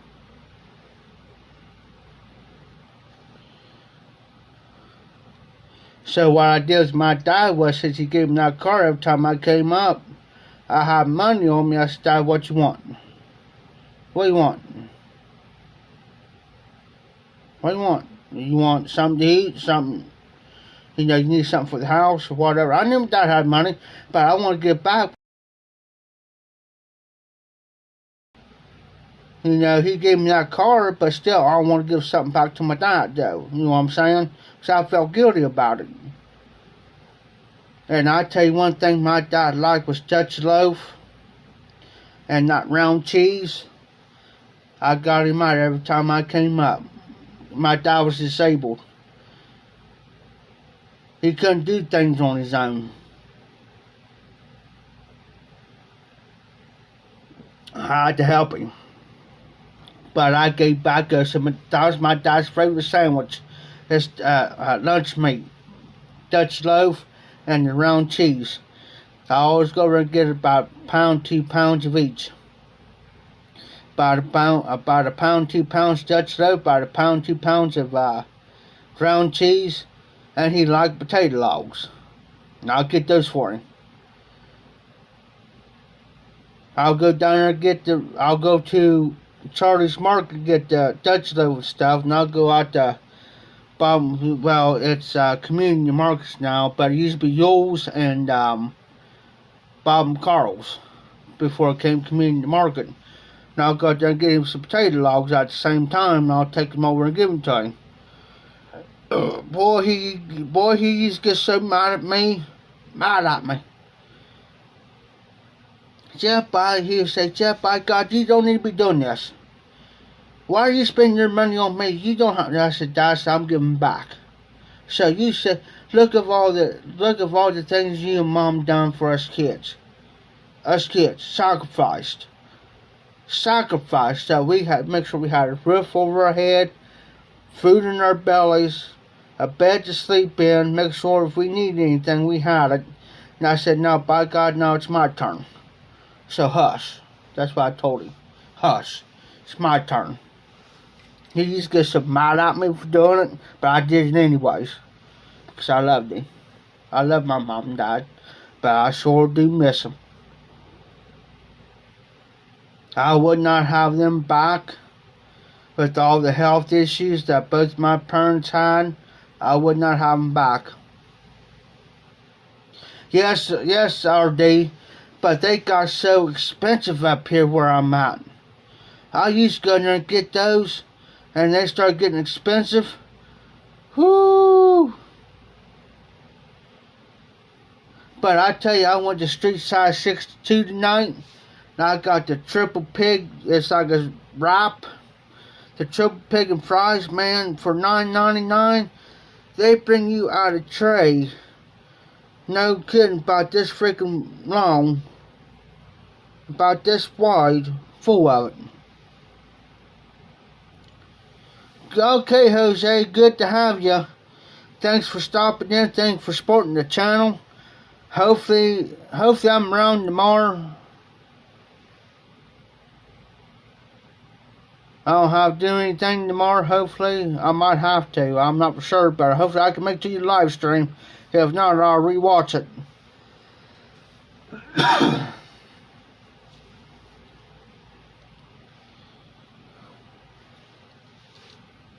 They got the curly fries up here where I'm at. The curly fries. I'm not too crazy about the curly fries. I like the straight fries. The crinkle fries I'm not too crazy about. No, I really ain't. I like my straight fries.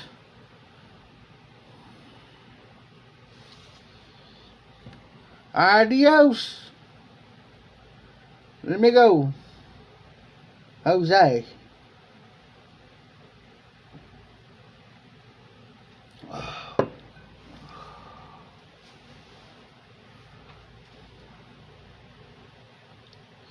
But I used to go over. My dad liked the tenderloin sandwiches. You know, them big those. Because he said something one day. It was during the summertime, and I was around my dad. Well, my dad anyway didn't know I had money on me. And I had the same bank account that my dad had. It was early that morning. Well, about mid-afternoon. My dad looked at me and he says, Jeff, he says, you know what? I said, what, Dad? He says, you know what I'd like to have for supper tonight? I said, what's that, Dad? He says, I'd like to have me a tenderloin sandwich. He said, I never had one in a long time. And I looked at him, I said, I didn't know you liked those. He says, oh yeah, Jeff, I love tenderloin. I said, Dad, I got to go take care of something. I'll be right back. He didn't know what I was doing. I snuck it in on him. So, I have my bank book in my back bedroom, which my dad didn't know I had it on me. Went back there and checked to see my last check and bounced everything else. Oh, I got plenty. So I went up to the bank, wrote out a check for so-and-so amount of money. Told Cheryl, because Cheryl, she worked up there, and she's a cousin. And I said, Cheryl, I said, the reason why I'm drawing this amount out, I said, Dad's wanting to, I said, Dad's wanting a tenderloin sandwich for supper tonight. And I said, I want to get the money. I said, I've got it. I showed my bank book. I said, I've got it. I said, make sure I'm accurate. Check to make sure I'm accurate. She says, oh, Jeff, you're accurate. You're good. Oh, okay, RD. And she says, you're accurate on your money. I said, well, can you double check my funds? So she did. She said, oh, yeah, Jeff, you got it in there. I said, well, I want to take this amount out, but I said, I want it broke down in the 20s. I took out like $100-some out, but I said, I want it broke down in the 20s. I said, I'm going to buy him a meal tonight. And she says, by the way, Jeff, she says, how's your dad doing? I said, well, he's got his good days and his bad days. Which, when you got emphysema, chronic bronchitis, you know you're going to have your good days and your bad days. So I went back to the house, and Dad looked at me and said, Jeff, where'd you go? Oh, I went up to so-and-so's house. I was lying to him. I didn't want to tell him what I was doing. So I went over to the Dairy Nook, because that's the only place sold the Texas Tender. They're called the Texas Tenderloins sandwich. So I said, Dad, and it was around 5 or 6 o'clock that evening. He said, Dad, I'm getting kind of hungry. I said, Dad, I'll be back. He said, where you going? I said, I'll be back. Don't worry. So I drove over to the Dairy Nook. I said, I want one Texas tenderloin sandwich, fries with a large Pepsi. Hey, Dan, how you doing, brother? Awesome, Dan. Awesome, brother. I seen it, and I was telling the guys that somebody said you was doing it live. I said, if I would have known Dan was doing it live, I wouldn't have done it live. Sorry, Dan. That's why I said, sorry, Dan. But hey, awesome, brother. I'm proud of you. I'm proud of you.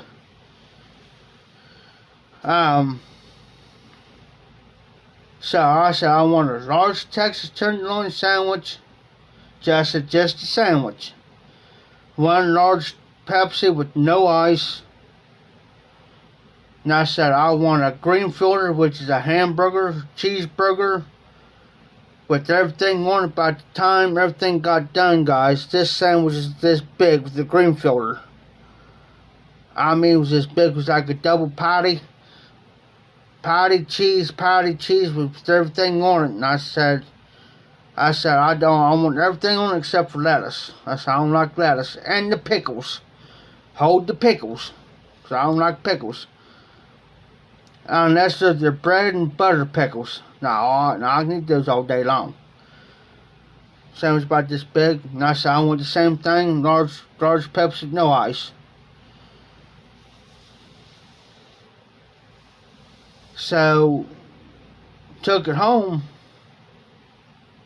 So I took my sandwich in and Dad's sandwich in. Came went back out, got the pop, brought it in. Dad says, Jeff says, what are you doing? I said, Dad, I said, here. And he had he had this regular plastic table. And I put his sandwich on there, opened it up, and cut in half for him. I said, here, Dad. I said you was wanting a Texas tenderloin sandwich. And I said, I even got you a Pepsi with no ice. This time, he did not argue with me. He almost cried. He almost cried. And I said, Dad, it's okay. It's alright. Don't get yourself all worked up over it. Quit it. You know, stop it. Quit it. Don't cry on me. I said, you was wanting a sandwich. You got a sandwich with the pop. And I said, don't argue with me either.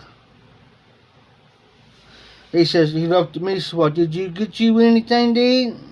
I said, yeah. I said, I got me a green filter and pop. Because my dad's always been the type of person, he will not eat unless you eat. If he was at my dad's house,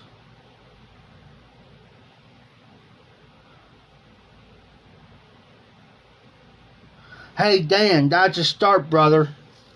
That's a start. That's a start, brother. When I first started mine, I really have that many in my first live stream. It's a start. I told John earlier, and RD heard me say this. If something would happen, he couldn't. Something happened with his 3 o'clock live stream tomorrow. I told him to message me on my Friday Bulldog. Just that he's having troubles. And I told him he could do my live stream tomorrow night if he has got troubles.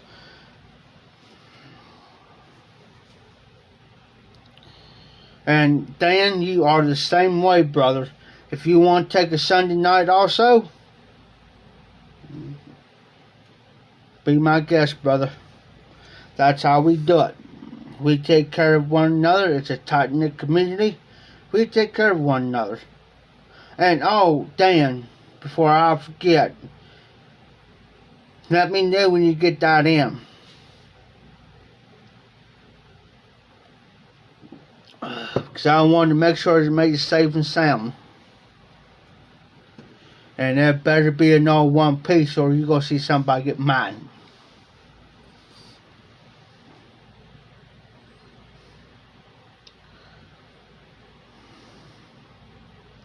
And then if you want to take a Sunday night, whatever, if I'm not feeling up to it or something, I'll let you know too. Or if you just want to take a Sunday night.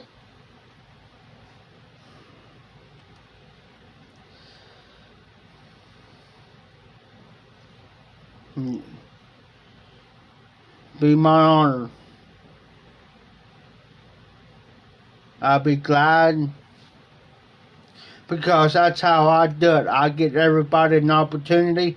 I get everybody out there. I get everybody say, hey, you know, you want to do a live stream? Hey, take my spot for Sunday night. I'll get you out there. I'll put you out there. That's just me. Because I care. I care.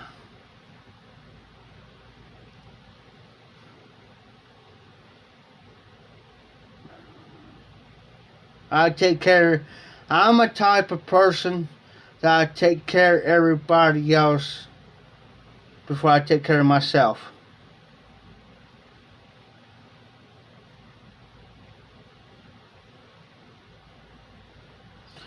Okay, Dan.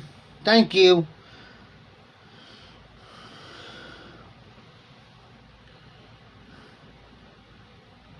Okay, it should be there.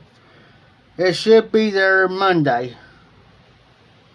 If you have any troubles, hey Dan, if you have any troubles that it ain't delivered Monday or anything,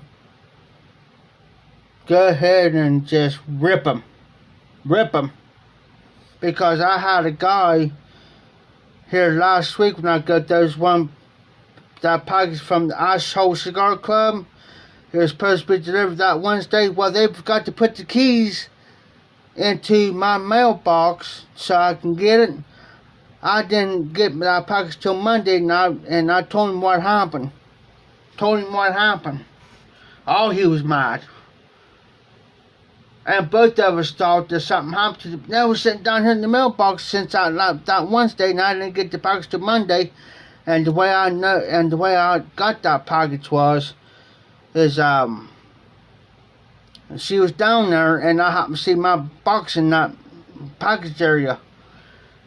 And the keys were sitting in the package area they supposed to put up in my mailbox. She says, and I know the regular router. She says, Jeff, I'm so sorry. So sorry. So I didn't work this Thursday and Friday and Saturday. If I knew that was your package, She says, I would definitely make sure that you got it. So I said, it ain't your fault. I said, it's not your fault. I said, why you apologize to me? I said, it's not your fault. I said, you got these other guys that are new mail carriers, and they put the keys up there, or bring it to my door.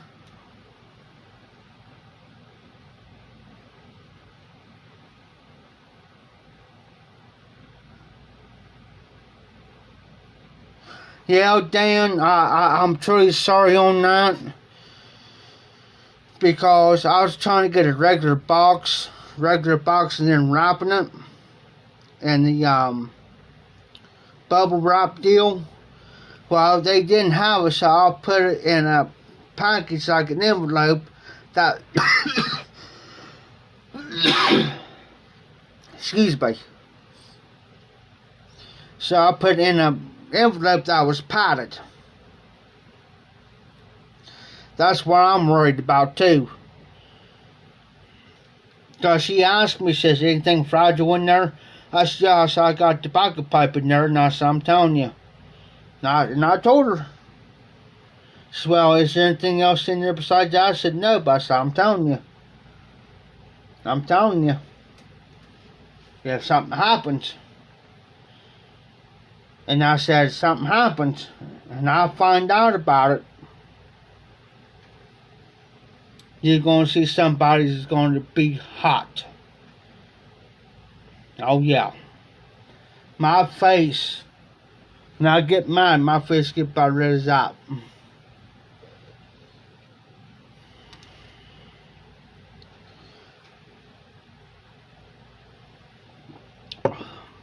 Because this post office up here, they're crap. Because, see, out in the lobby part, they're supposed to have all these boxes. Yes, Dan. Yes. Because they normally keep their regular, small, medium, large, extra large box out there where you can just grab whatever box you need and it tells you what price. Well, that's what I was looking for. Well, they didn't have any. It was out. I'm thinking, dag, man. Now, I really didn't want to use this, and to be honest with you, Dan, I really didn't want to use the envelope with the bubble padding in there. I really didn't want to use it, and I really didn't. Honestly. That's the only thing they had. And I'm thinking, dag, man. But there's up to $50 insurance on it. If they're come in one piece, well, they're going to be, yeah. I'm going to be hot. Because I told her, and that's what I told her up there at the post office, this is my first time shipping anything out.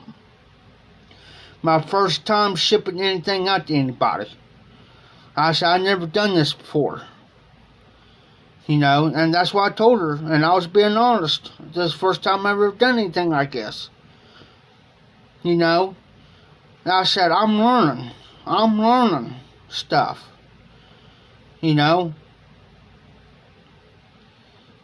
I'm learning. So now, next time I ship something out, I'm going to make sure that they got what I freaking need. Because if not, then I have to come back and message, you know what I'm saying? Yeah. That's what I was wanting. Because I was wanting a flat rate box. And what I was wanting a flat rate box. Like not the big one, but like the small the small ones that has got enough room in there. And what I was going to do was I was going to double wrap it in bubble wrap. Double wrap it. And go ahead. What I was going to do, I was going to put your name and everything on there, and my name up here in the corner. And then go ahead and double wrap I was going to double wrap it for security reasons. So I make sure it's secure, so you get it all in one piece, right? And put it in the box. And I was going to do, because she told me, she says, The 2 to 3 day delivery starts at $9.99. And I said, that's what I want. And the way I understood it, that, you know what I'm saying, I was wanting to do that. Because I didn't want for it to be in the mail for a week, 2 weeks, and then you have to wait forever for it. I want the 2 to 3 day delivery to where, that's what I'm wanting. Because I told her too also, I said, I made a promise, and I said, I'm keeping my promise, and that's what I want. And I said, it better be, she says, well, I said, well, it better make sure too, and I told her too, it better be delivered to this gentleman. That's what I said, it better be to this gentleman in one piece. And I said, it better get to this gentleman in one piece. So I said, I'm not playing. Cause I told her, when she said that just went through me like a knife. Yeah. Because they don't understand that it's just like, just say like you ship something to me. It's your money, your time, your hard working money that you're spending to make sure that product gets to that other party safe and sound.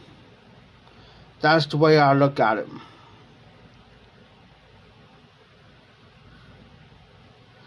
Exactly, Dan. I made RD a mod. I made all brought up, not all brought up. Little Fat Morgan Todd. Hey, I already had a troll tonight there, damn. The more mods, the way I look at it, the more mods we got, the better it's gonna be. It's better to have the 5, 6, 7 mods up in the house, and then hey, damn. You see that, Dan? Hey, Todd. Thank you, brother. Since Dan mentioned it, thank you. Hey, Dan. Oh, hey, Dan.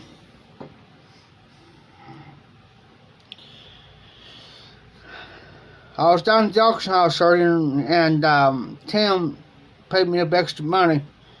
Old Crow.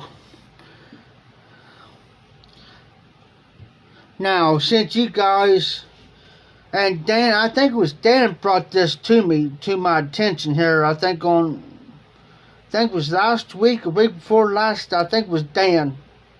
Correct me if I'm wrong, Dan.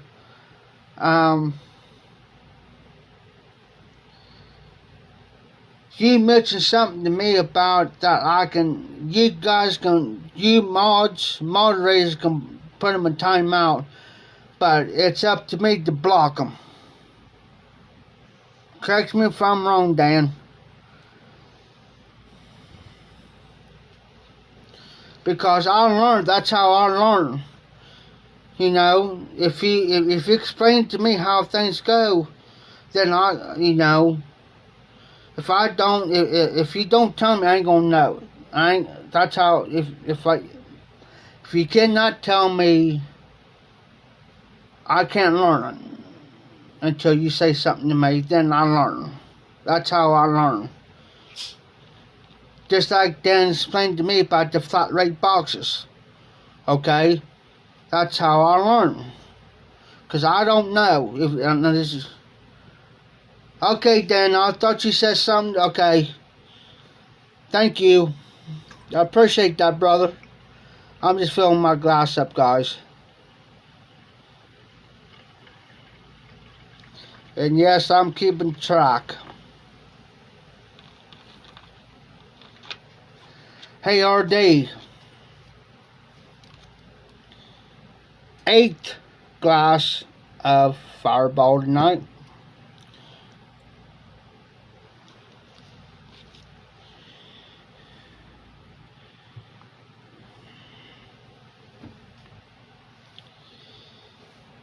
And that's what I normally do now, Dan. If you guys put one in timeout, if I don't see it, if you already block somebody, guys, and I don't see it, please let me know.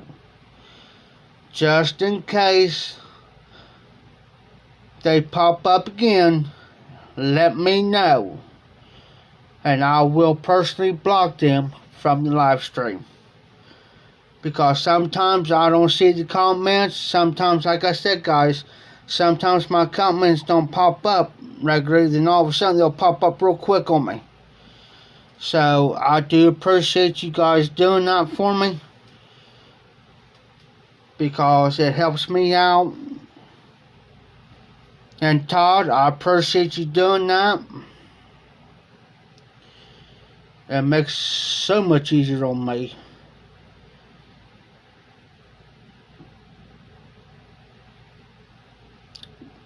So much easier.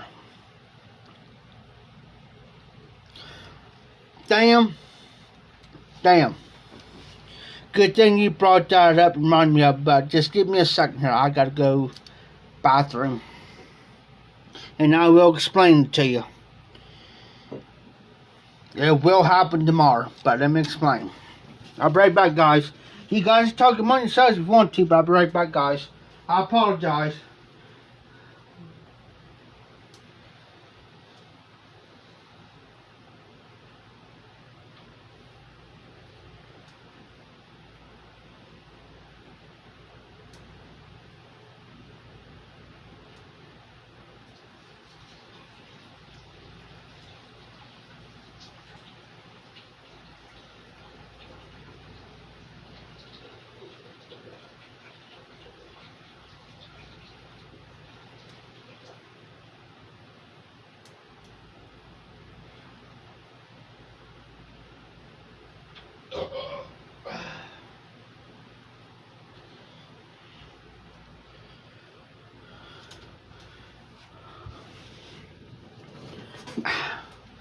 I'm back.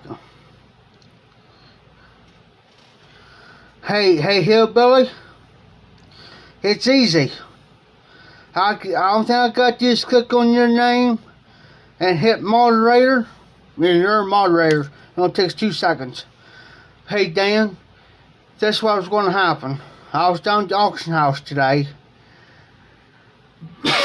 And the cheap tobacco store closes at 7 o'clock. At 7. So I told Tim, yes, Dan, I agree. I agree, Dan. So around about 4 o'clock, about 4:35 o'clock, I told Tim, I said, Tim, I'm going to go ahead and go. Because I was down at the auction. I said, Tim, then I'll start getting bored. If I start getting bored, then I got to go find something to do. Because I can't hang around and sit around too long unless I'm on live stream. He said, alright. So he says, here, Jeff. He says, I'll pay you, for the day's work. And I said, no, Tim, don't do that. I said, I got money on me. Don't worry about it. He says, no. He says, not right. You do the work for nothing. He says, no. He says, and I know how Tim is. I've been around Tim for 20-some years. And he's the type of person that he likes to pay somebody to do the work for him. So I cave in. I said, alright, Tim, I'll take the money. I really didn't want to, but he talked me into it. So I was going to go ahead and leave. Well, to me, his girlfriend says, hey, Jeff, where you going home or something? I said, yeah. I said, I want to go ahead and go in because I said, there's a couple things I need to get before I want to go home. She said, well, are you going out to eat with us? Well, Tim pipped up and says, yeah, I'm trying to get him around to stick around and stay to eat.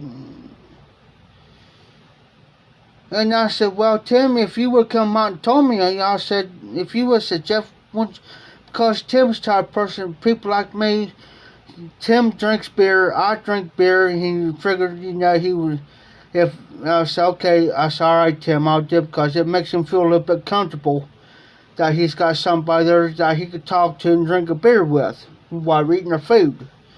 It makes him feel a little bit more comfortable. So I said, all right.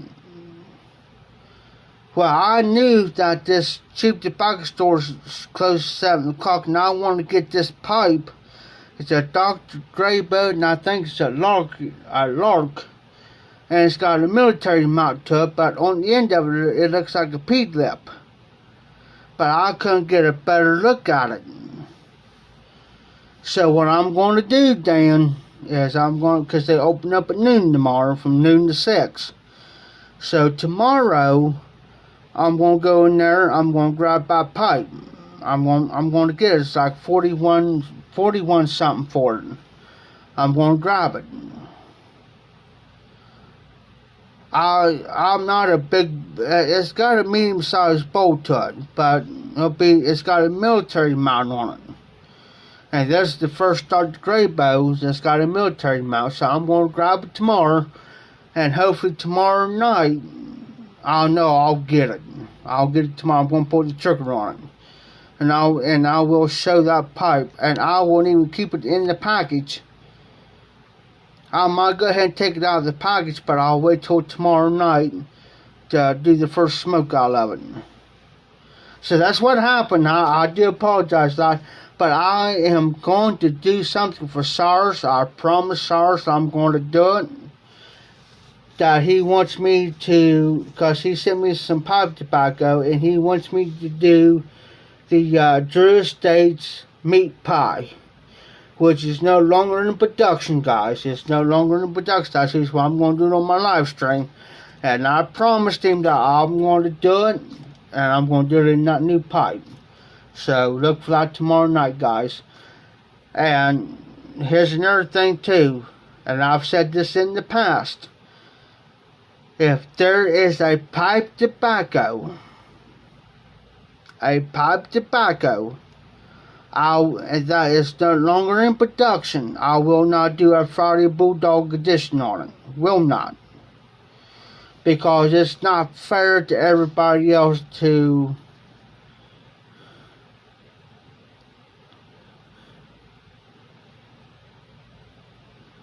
okay, Dan.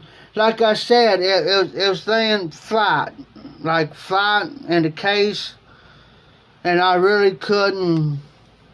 But I know it's a military mount, and I know what a P-lip, looks like because it's on the Petersons.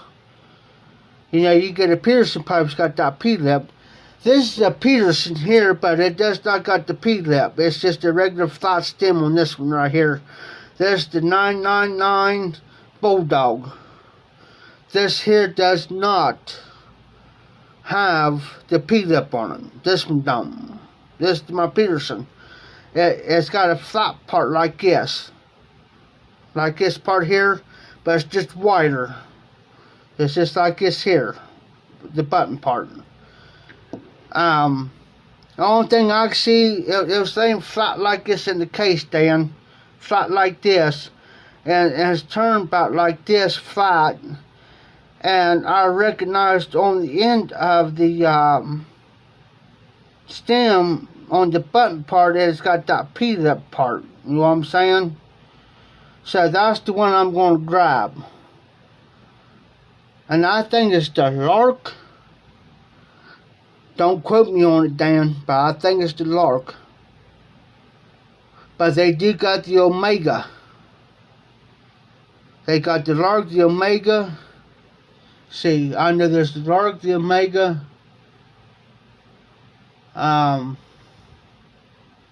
Because the Omega, I know, is the big bowl. And there's two more there, dark gray bows, and I'm trying to think off the top of my head what it is. Dang it. It aggravates me, and I know I can see it right there. But I think it's the Lark. I have to double check. I may be wrong. But it's got the military mount, and that's what I'm going to grab, because it'll be the first military mount. Oh, okay, Dan, I understand you now. Okay, okay. It'll be the first one I ever owned, but I tell you what's going on that pipe. You know what's going to happen? If it's got the if it's the P lip and has two holes straight out the end, guess what's going to happen?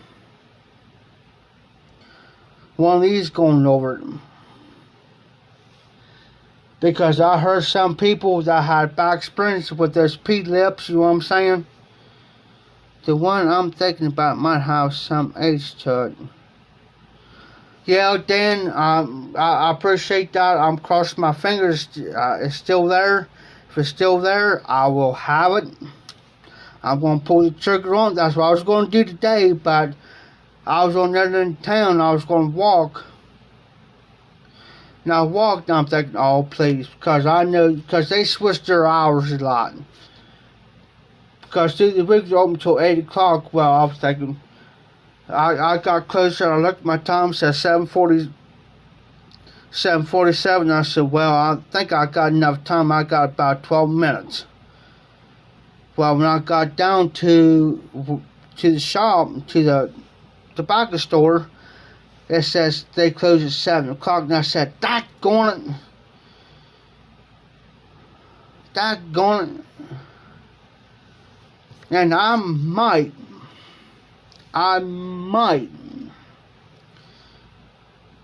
pull the trigger. I know I'm pulling the trigger on that pipe. I'm not going to pull the trigger on the Lark.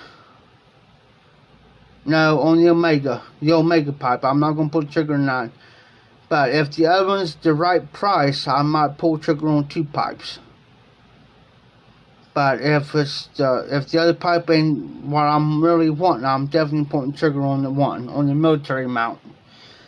That's the main one I'm wanting.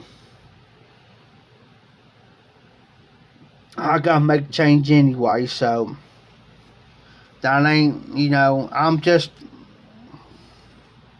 crossing my fingers on it.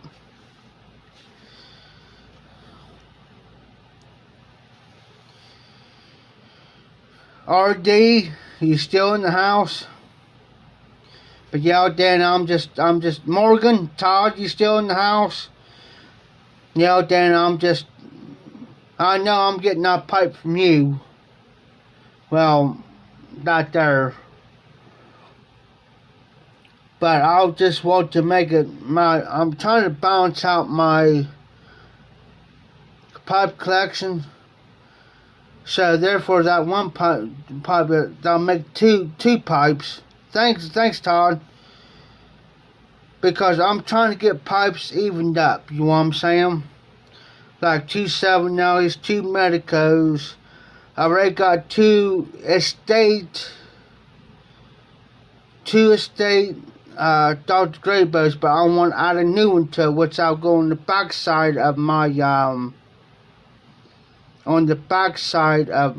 pipe rack, because that's what I'm doing on my back side of my back because my pipe rack's 2 sides. It hold 12 here and 12 in the back, which is 24.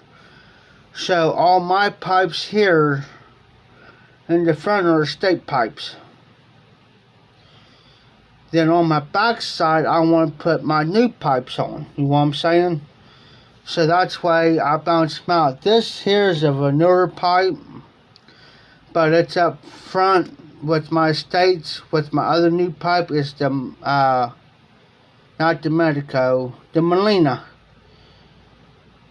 So this is a 9 mil. The Molina is a 9 mil. Dan, is that Trevi? Is that 7L a 9 mil? Is that 7L Trevi a 9 mil?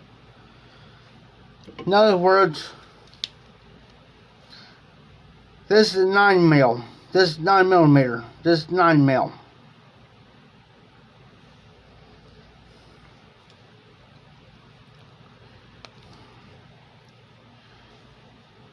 That's straight. RD, you still in the house?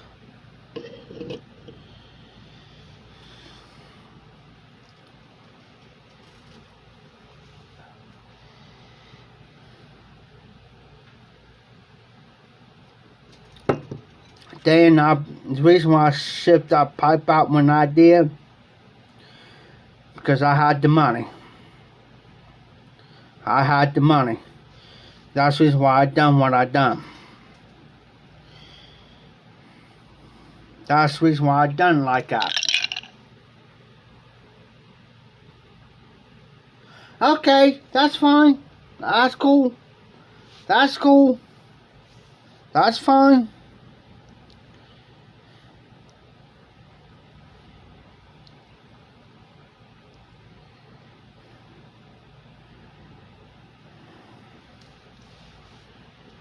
That's fine. I got 6 meals over there, non-filters, and 6 meals. I'm not picky. I'm not picky. Pipe is a pipe. If it smokes good, that's all that matters. That's what Matches 860 said in one of his videos. As long as the pipe's got a chamber, shank, stem, it smokes, that's all that matters. Does make a difference if it's a Peterson, 7 Alley, a Magico, Dark Graybo, corn cob, and yes, this is a 6 mil, which I converted this corn cob to a bent, and which somebody bought me a junky Chinese corn cob pipe, gave it to me. I said, that's junk. Said, you know what I did? Whoop! I saved a bit. And guess what? If it's just here, this cob here, just perfect. Yeah, I still got tobacco in it. I just smoked this one earlier.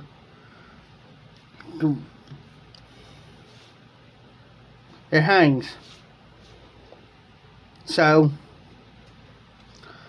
like I said, you seen it. I'm not picky. Some people are. I'm not. Oh, speaking of adapters. Speaking of adapters. Whoop.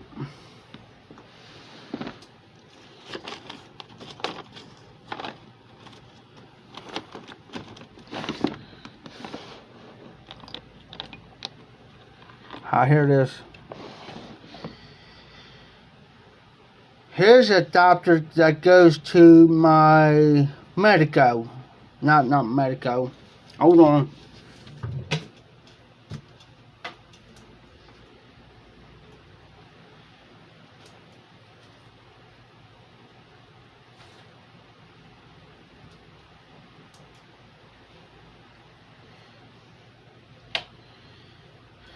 Get this, damn. This is the adapter for 3 mil, right? This is my Molina. Watch this. This is a 9 mil. 9 mil. I can take that adapter in there like that and convert it to like a 3 mil, like a non-filter. That's a non-filter adapter. I could do a non-filter, take it out to make to a 9 mil. You know what I do with that non-filter adapter down? Goes out. Goes in my drawer. Now, that's the way I like my pipes. And it's just like I adapter on that. Now I will use the balsa filters maybe on this one here. Not on this one, but on my other pipe if there's a certain blend. But I don't do filters, Dan. I'm open like that. Straight out open.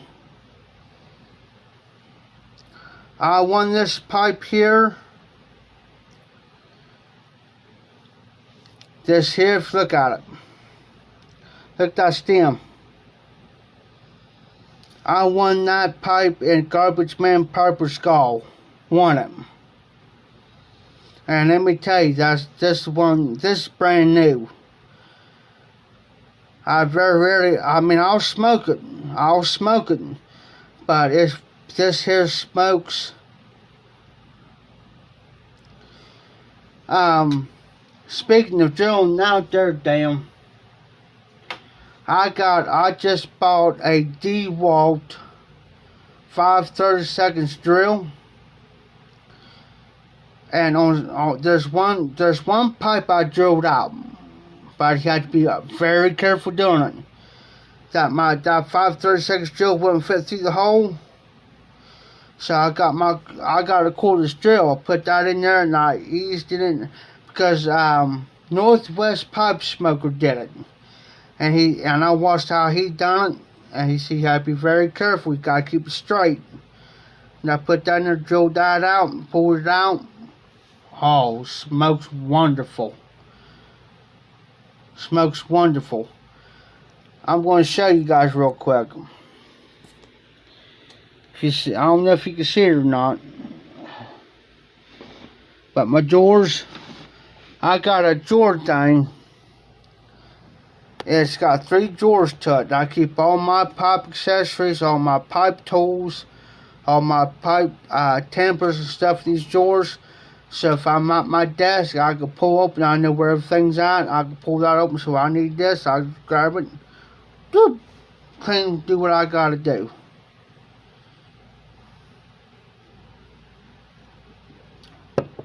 The 5/8, yeah.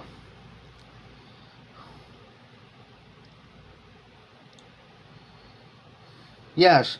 I tell you what a guy did for me, damn. I do vents for him. He went to cash thing. It's like you get loans or pawn stuff, whatever. And he went and bought me, it was a set of Craftsman. The drill, saw, circular saw, with the next, I got 2 blades with it. A sawzall, light, and a few other accessories and the charger and everything. He says, here, I'm giving this to you. I said, do what? He says, hey, you do the work for me, and plus he paid me. He said, I'm doing this because you deserved it. He says, you deserve this. And he says, by the way, too, he says, happy belated birthday. I said, what? And I even got the light, and the light to it, too. But I could take out battery, it's battery, I was popping up in that light, and I even got a light. 2 batteries. I'm good set. I went to Walmart, got this little set. It's got the it's for like the drills and stuff, like the little bits and stuff, and little things for like bolts and stuff. I got the little box, bought out myself for it. And then when I was working on Tim's derby cars down there, I brought all my stuff down. He looked at me and says, damn, Jeff, he says, you got all the freaking tools. And I even got the adapters for the sockets. Where I could put this adapter in my drill and I can hook a socket to it and I can loosen and tighten stuff up. He says, damn, Jeff, he says, you got all the freaking accessories. He says, you brought everything down here, didn't you? He says, you got all the freaking tools. I said, yeah. I said, I got it all. I said, I'll bring it down here. He says, well, I know where I need something. I know where to come to, and I trust him with my stuff. Very rarely I trust somebody with my tools and my coarse power tools, man. I'm particular, very particular about people about using my stuff, unless I'm there. And I told myself, I don't care if you guys use it. If I got it down here, but come to me first. And let me know that you're going to use, because if I come in here, because I got the key to get in, remember that. And I need my tool set, or I need my course power tools, and I need them, and it's not there. I said, somebody better be coming up with an answer. Quick. Because I said, I've been screwed out too many times on my stuff. But all my stuff, when I get done using it, it comes right straight back to, I'll make sure everything's there. All my sockets, extensions, everything. And I got a real long extension bar and everything. I make sure all that's there, and it comes back home with me. I do not leave it anywhere for anybody to use unless they get my prior permission and I'm on site. Because I don't play.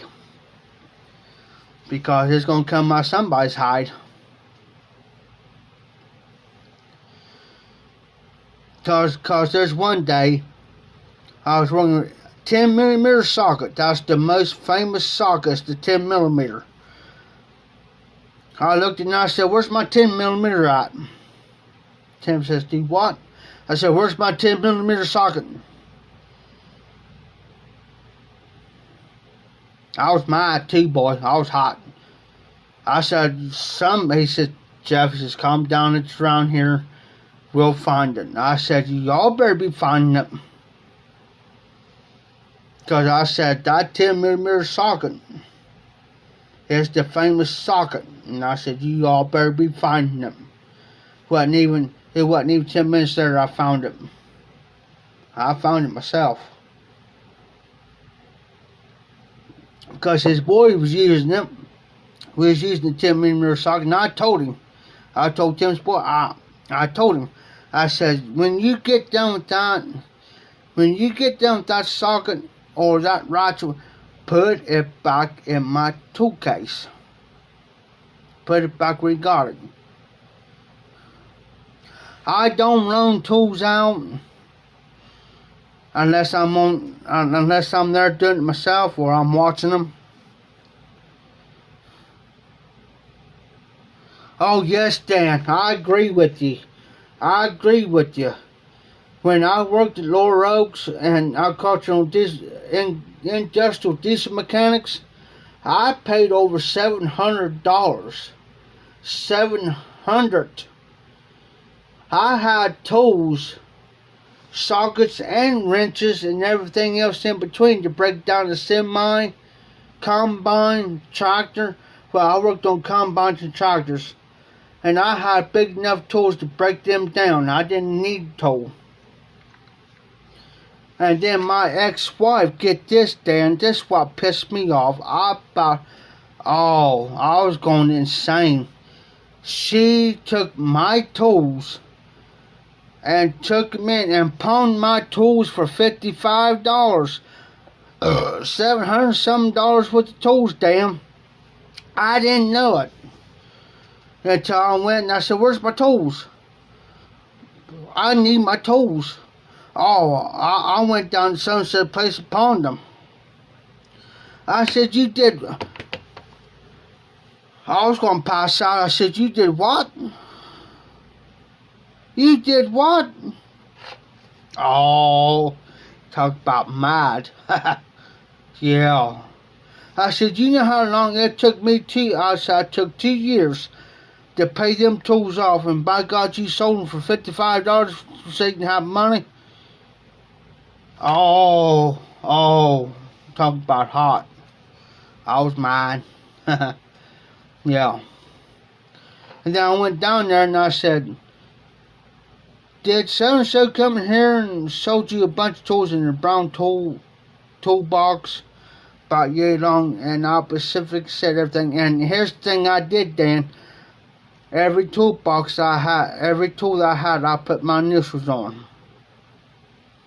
He says, yeah. He says, is that it? And I opened up. I said, yep, that's my tools. He says, it's going to cost you $100 to get them back. I said, what?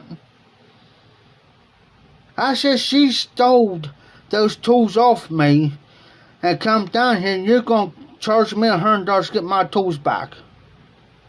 I said, do you got paperwork to prove this?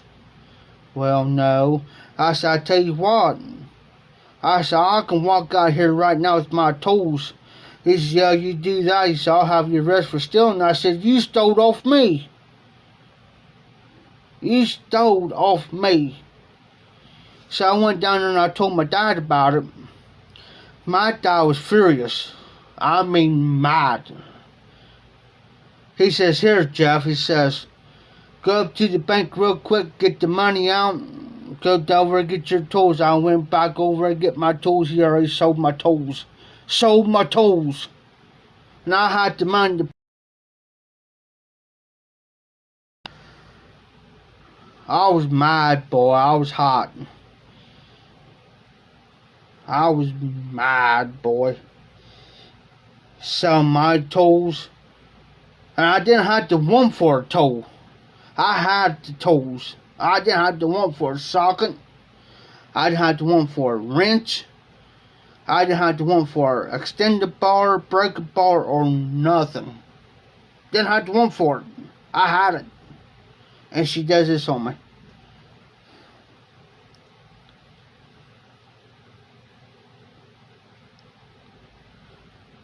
Exactly, Dan. Exactly. Exactly, Dan. I agree. I agree with you. I had a guy wanting to work on his car. I had tools to do it too. He says, hell, Jeff. He says, I knew you got the tools. I said, yeah, I got the tools. Hey, hillbilly.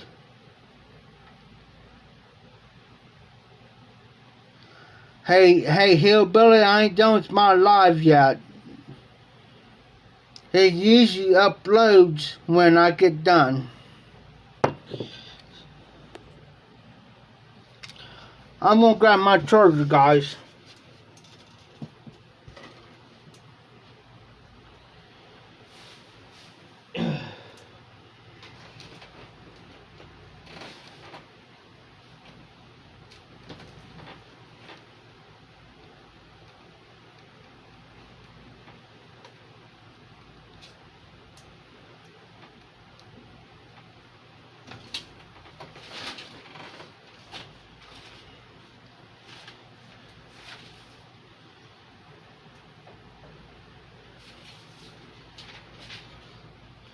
Hang with me for a minute, guys. I'm going to plug my charger in.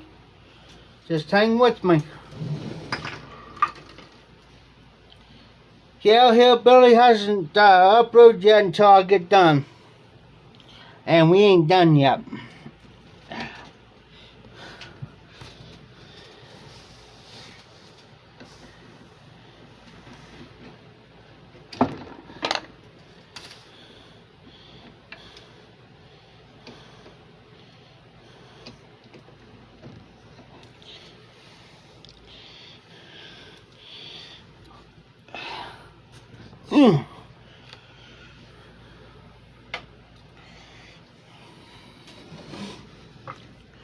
So since Dan, you came on, that's what we're going to do. We're going to go a little bit longer, guys.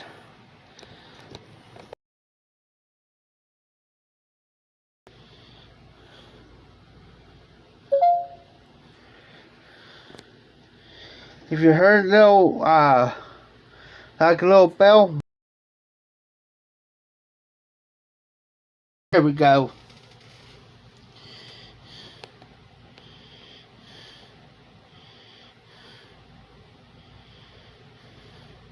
Oh, okay, hillbilly.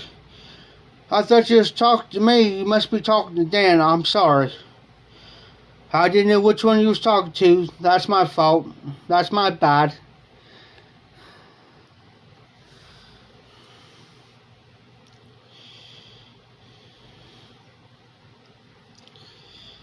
So what we're going to do, guys, we're going to go longer. So I got my phone on charge. We good. I told you guys earlier tonight, guys, we still got this. We still got this. I never had Old Crow for probably 12 or 15 years.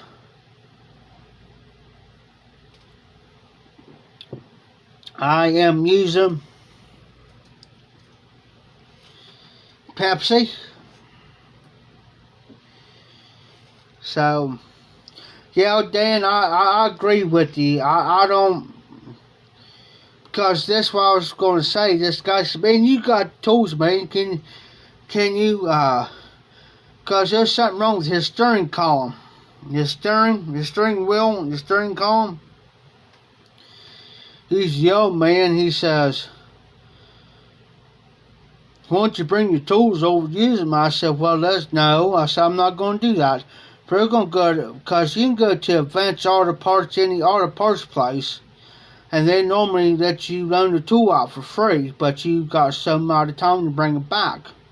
Like the same day or next day or whatever, right? That's how it works up here. So, we went and got what we needed. He was kind of pissed off at me, which I didn't care because you're not getting my tools. That's out. I don't care who you are. I don't care if you're my best friend. I don't care if you're a family member. I don't care if you're, up in society. You still ain't gonna borrow my tools. Awesome, Dan. Awesome. A rolling rock. There you go, brother. Proud of you. I'm very proud of you. Now, once you start getting hanging those lives, man, I'll tell you.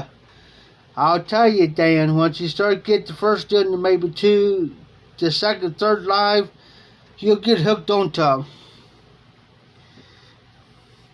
But here's another thing too, Dan. Here's an idea.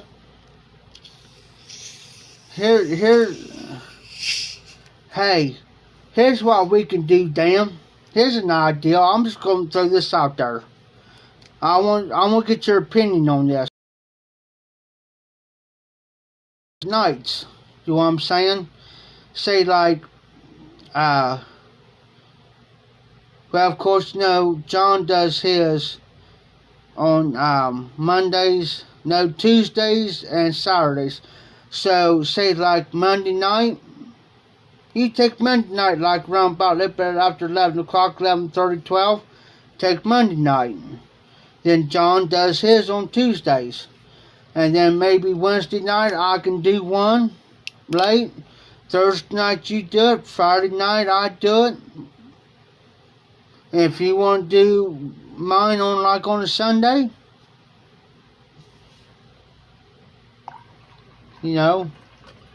I'm forming another drink, guys.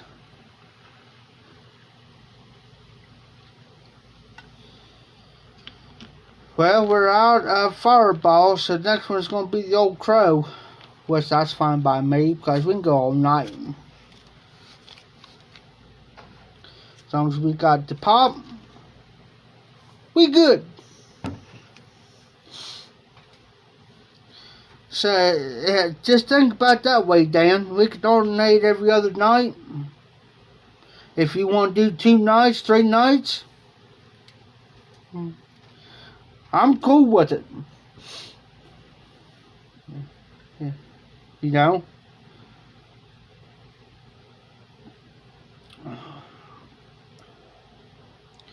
Hey, sorry, Dan. What I was suggesting was, we can alternate like every other night if you want to. If you want to do 2 nights, 3 nights in a row, that's fine. I don't got any problem with it. Because the way I look at it, I want to get you guys out there. I think more about you guys than myself. So, Dan, anybody else wants to do live streams, especially Dan, go for it, brother. I'll support you 100%.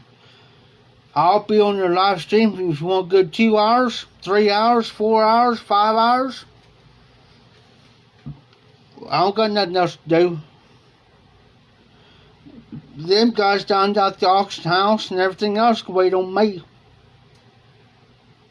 Because I don't go down there till any time anyway, so, you know, if they don't like me being there, you know, if not me being there, oh well. And he knows it too. Because he knows I don't play.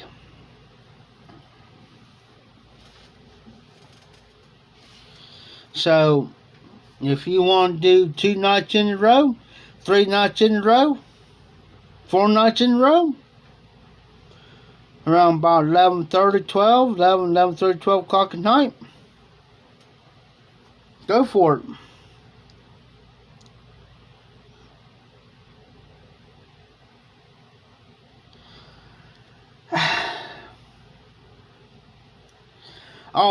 Dan, I've learned this. If we got prize them, I've learned this. And it took me a minute to figure out why. I've learned this, Dan. If you got prize them right, you gotta give it time to upload. Give it time to upload.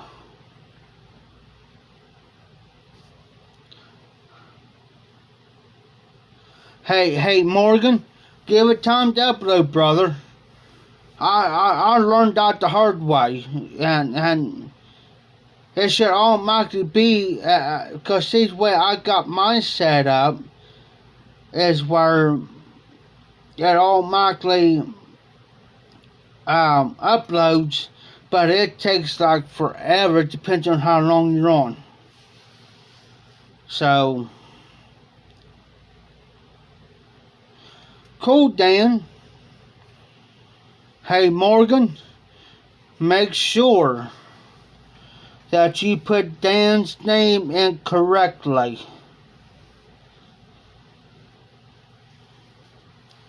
Because it took me a minute to put Dan. Hey, Dan, speaking of that, and I don't know why I wasn't prescribed to you, but I had to prescribe to you.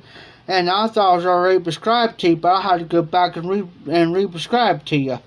Here, probably about a week or so ago, maybe a couple weeks ago.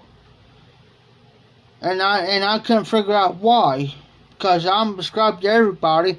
And then when I go over and check, because I get sometimes I'll get notifications, sometimes I don't. I'll go check, just like Okay, hey Dan, there's sometimes on all Brought Up's lives, if you see me come in late, like 11:30 or so, it's because I just got the notification. So next time when all Brought Up's on, and you do not see me until kind of late, that's why. Because normally I get his notification for his live streams right then and there. But other times, it'll come in freaking late, and I get so doggone mad about it.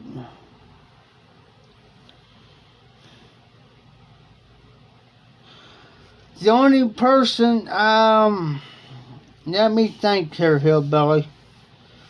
Hey, Hillbilly. Hillbilly, listen to me. Go to Briar Report, type in Briar Report Magazine. Go, because there's a schedule there. It'll tell you what days people are on through the week.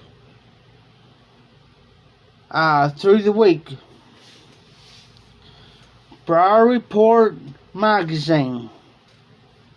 There should be a schedule there to tell you who's on each day of the week. Hey Dan, go if you want to schedule a certain live streams like through the week, like on a certain day, like late night, like I say, like 11:30. Go to briarreport.org, and on your screen, you should go to the right hand side scroll, and it says contact us or whatever, and talk to Phil and say, hey, I want to do these live streams like on this so and so date, through the week at this so and so time, and he'll put you on. Because if you let Phil know about it, everybody's gonna know about it because he's gonna report it because everybody checks it. I learned that a long time ago. Somebody recommended me talk to Phil from Broad Reporting, and he will put you on. You just gotta let him know, because he's got everybody scheduled. He's even got me on there for Sunday nights, 11 o'clock. But if you want to take if there's a day that you want to take my time slot, damn. That's saying, it ain't nothing about, dang, it's nothing to do about the subs. It's about letting people know when you're going to be on. Just like me, they know I'm on Sunday nights 11 o'clock. You know what I'm saying? I'm the same way, Dan. I'm not about the subs. I'm not about the counts. But it kind of helps you. Kind of gets you out there. You know what I'm saying? I'm the same way. I do the regular live streams through the week, or late nights, because a lot of you guys are on. Nothing to do, get bored. But like I said too, Dan, we can alternate nights if you want to. You know what I'm saying? If you want to do Monday, say like you and Hillbilly work out a deal. Say like we work out something between me and Hillbilly, like Donnie. We can go say, okay,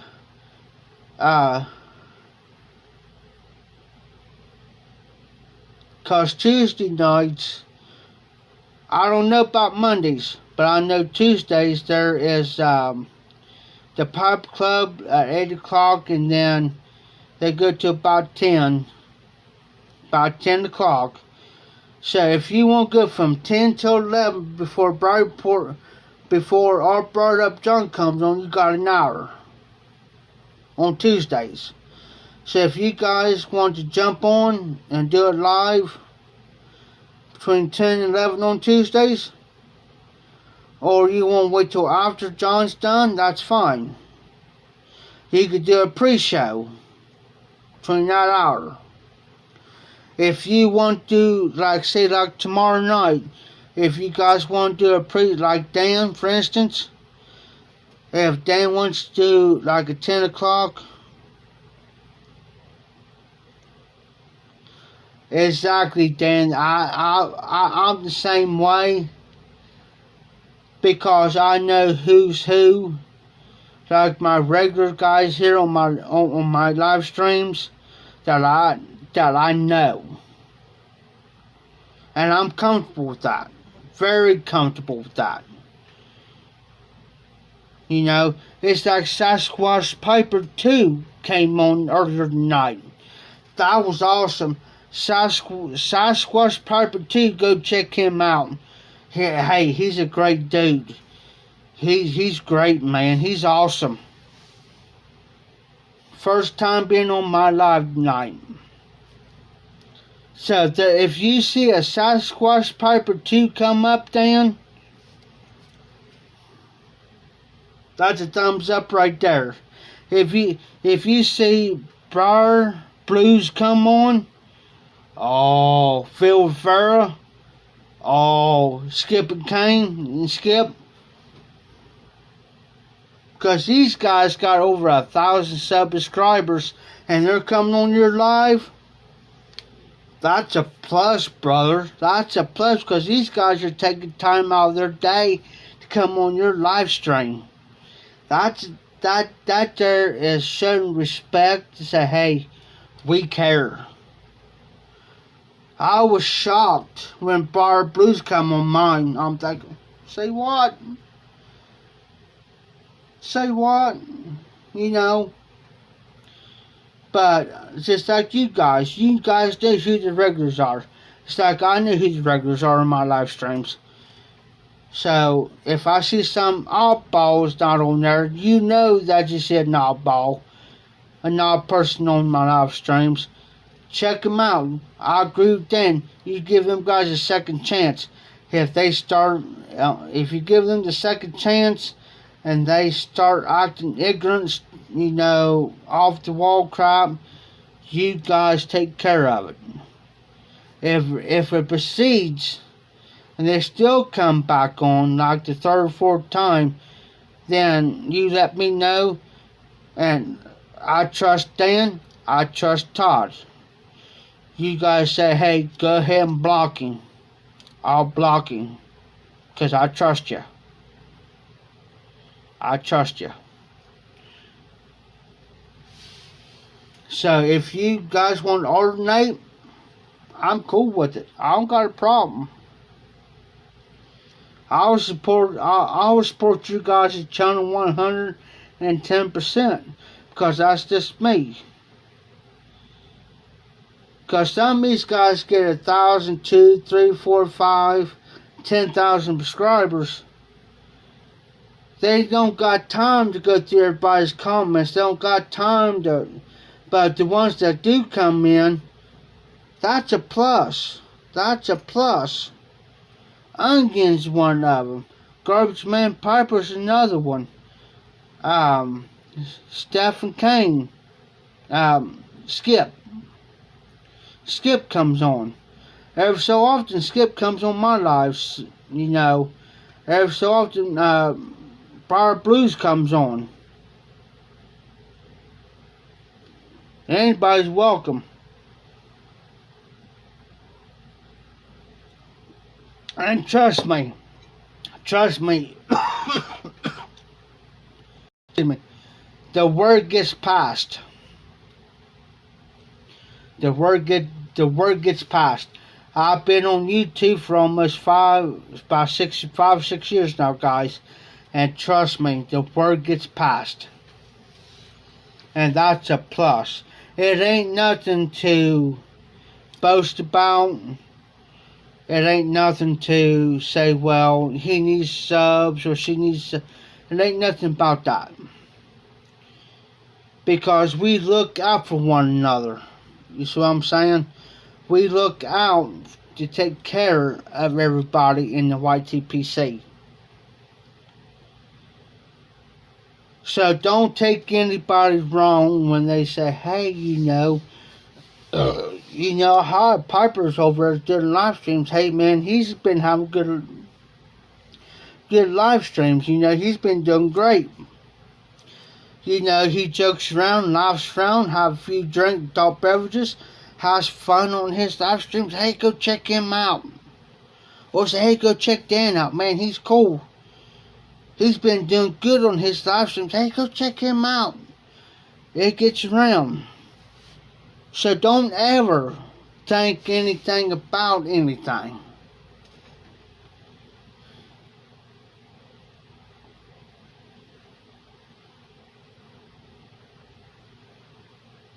And I agree with you, Dan. And these guys will talk to you like we're talking.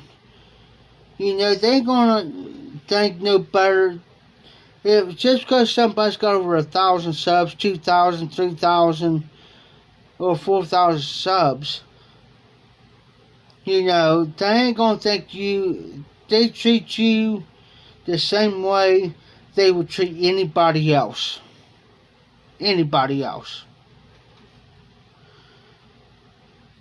I've been doing live streams and regular videos for the last, here recently I've been doing the live streams, but through my videos and stuff, hey, these guys will support you. They'll comment, and sometimes they don't, they'll give you thumbs up, hey, they're supporting the channel. But you'll start to get to know who's doing the thumbs up.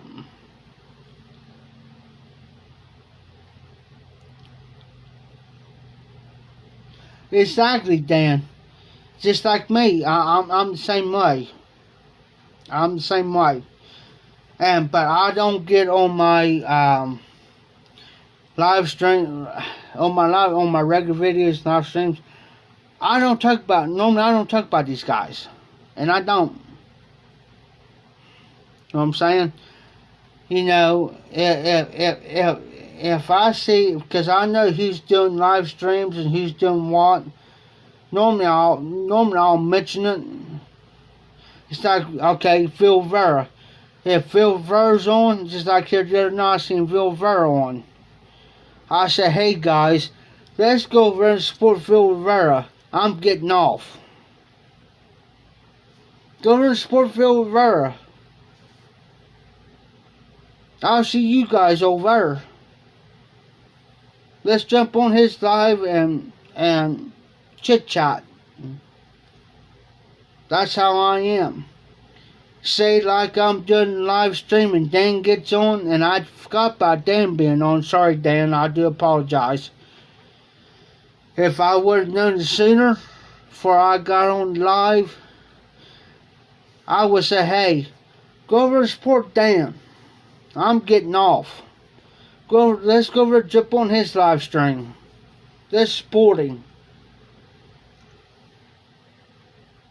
Because like I've said earlier, we are a tight-knit community.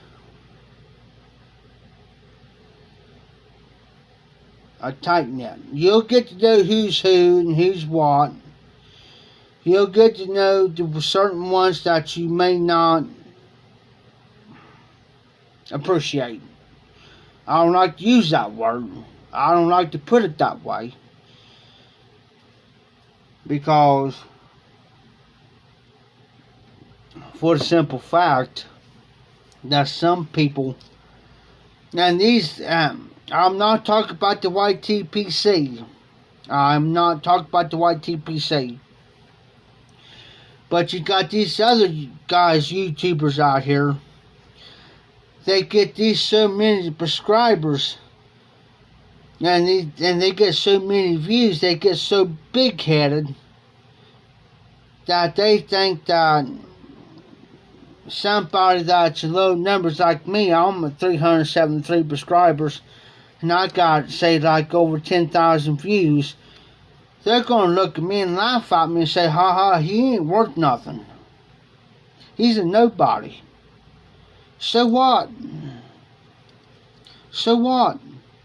I'm not into numbers. I'm not into subscribers. I'm not into how many views I get. So what? I may not, I do my reviews every week. I may review, my Friday Bulldog edition. I may do a cigar. So what? If I get like 5 views, 10 views, 20 views, so what? So what? Quit worrying about, this way I look at it. This way I look at it. Quit worrying about your views. Quit worrying about how many people you can get on your channel, on your sub count. Quit worrying about that. Be you. You know what I'm saying?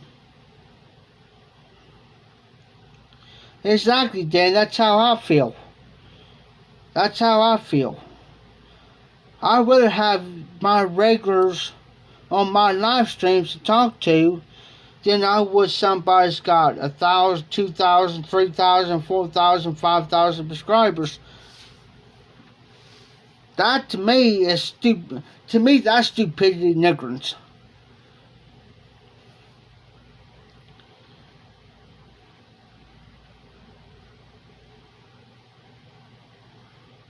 You know what I'm saying? And people, and this is what gets me, guys. And I know a lot of people's going to disagree with me, and I know a lot of people's going to get mad at me, which I really don't care. Oh, I did a pop trade with so-and-so, or I did this trade, I did this trade, and they boost their views and stuff up.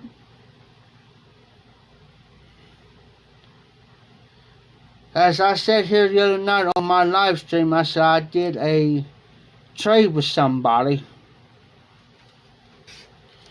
but I will not reveal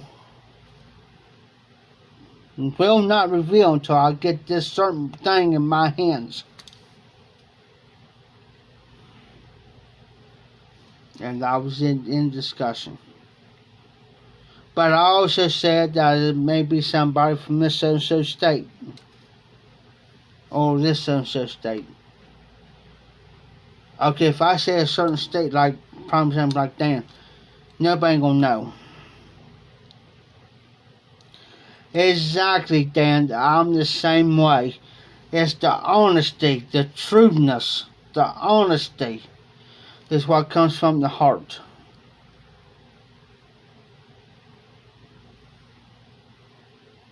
Yes, I may do yabos. And the reason why, let me explain the reason why I do yabos, guys. It's not for me, for my glory. It's not for the other person's glory, but I do it for that other party to boost their, to help them out. They may be low numbers, so I try to help them out. Like Hillbilly. Hillbilly's a great guy. Awesome guy. He's got a heart. Hillbilly's got a heart. That's why I shouted him out. That's why I bragged about the cigars. That's why I brag about the cigars. Because he has a heart. He has compassion. And Dan, you're the same way. That's why I like you. That's why I like Hillbilly. That's why I like Todd. Because you guys have a heart. You have a compassion. Most people don't. They just get on there and boast whatever and say, lip service. And you can pretty well tell. Pretty well tell. And this here's another thing I tell people too. And Dan, I exclude you from this. Hillbilly, I exclude you from this. From what I'm about ready to say. You guys are excluded from this, so don't take me wrong. Don't be offended, and please don't take me wrong what I'm about ready to say. Because you guys been good to me.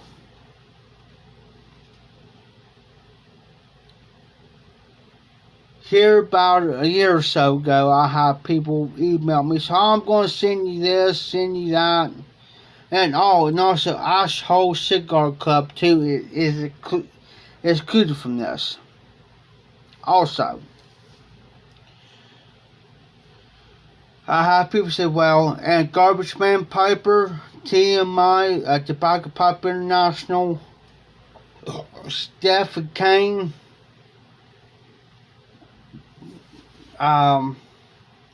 he goes by Dude Ruska on Instagram and also on here. I exclude all you guys from this, but I'm about ready to say. I have people email me and say they're going to send me something. Okay, cool. Only thing I need is your address. Okay, cool. Send my address. My address information, everything.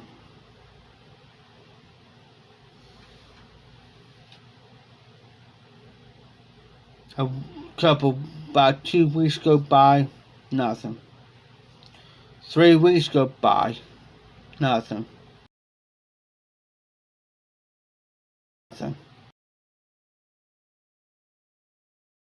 3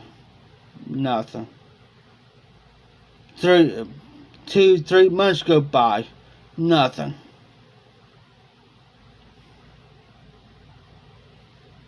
Okay, 2 months, maybe 2.5. If I don't see nothing in my mail within 2.5 months, am I going to be mad about it and upset? Yeah, I'm going to be a little bit mad. Well, not mad, but I'm going to be a little bit upset about it.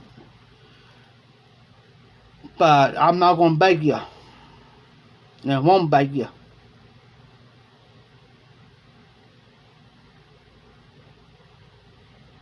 but I won't trust you. I'll respect you. I'll comment on your videos or whoever's videos, whoever the party is. I'll comment. I'll respect. But as far as trusting goes, no. Because there's a couple of things in my life, as I tell people this: don't cross me, don't backstab me, don't lie to me, or take off at me. I'll be cool with you. You do one of those 4 things, I've learned this in life.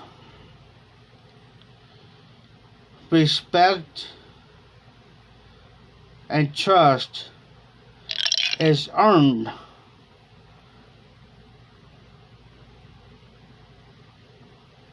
And given. It's trust. Trust is earned, not given. Earned. It only takes a 1/10 of a second. It may take a lifetime of trust and respect to earn it. A lifetime. But it only takes a 1/10 of a second to lose it all. And there's several people I have lost respect for and trust. I'll still speak.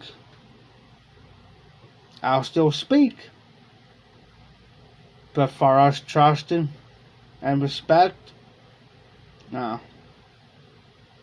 You done lost it. Exactly, Dan. I've learned that over the years. And there's several people within the YTPC. I hate to say it. Maybe one person, has lost my trust and respect. And I hate to say it. But,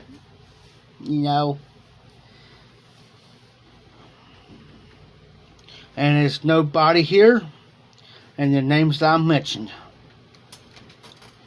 So,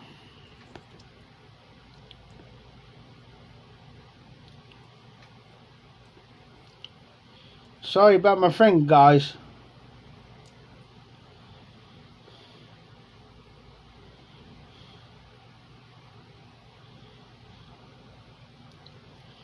There's few people I can count on within the YTPC.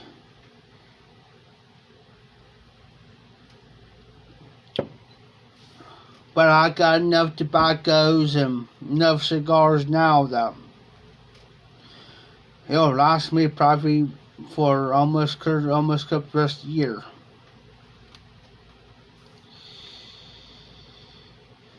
You smoking anything, Dan? Because I tell you what, we're out of this. But we got Old Crow. So we good. 3 hours and 15 minutes and 15 seconds we've been on. We can still go if you guys want to. Morgan, you still on? Todd? Oh, excuse me. The only thing I don't like about Fireball, sometimes it gives me heartburn. But I love it though.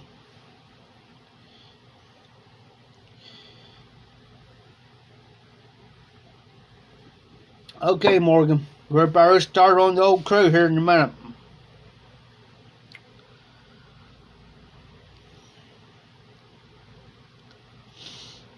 I should sleep like a baby later.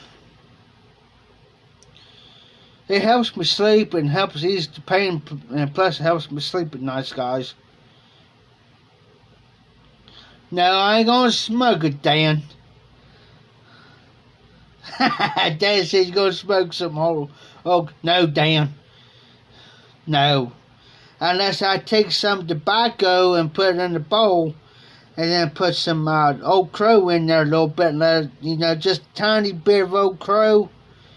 Not a bunch where it's going to soak it, but just a tiny bit of Old Crow and some pop tobacco and let it soak real good. Then yes, I'll do it.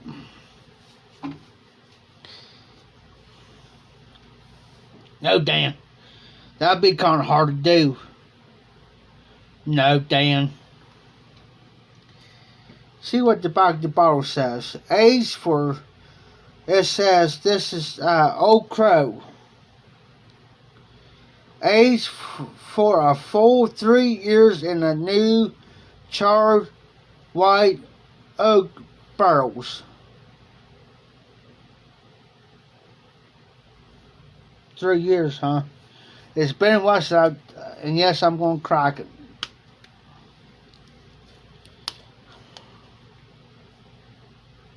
Ooh. Man, that's potent.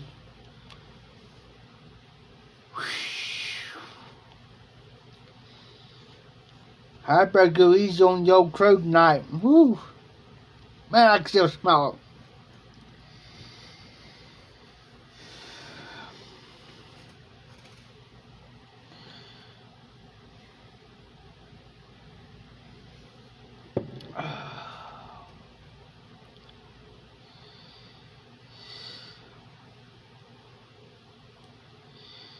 I like having fun, guys. I really do. And like I said earlier too, Dan, I know you missed the biggest part of it. But like I said earlier, I hope you guys have fun with it, with the live streams. I don't mean to offend anybody or hurt anybody's feelings. I just hope you guys have a great time enjoying. It's the weekend. I love having a few drinks. Enjoy you guys being on. If I offend you or I said something out of the way, I want you to tell me. Because if you tell me, that's where I can correct myself.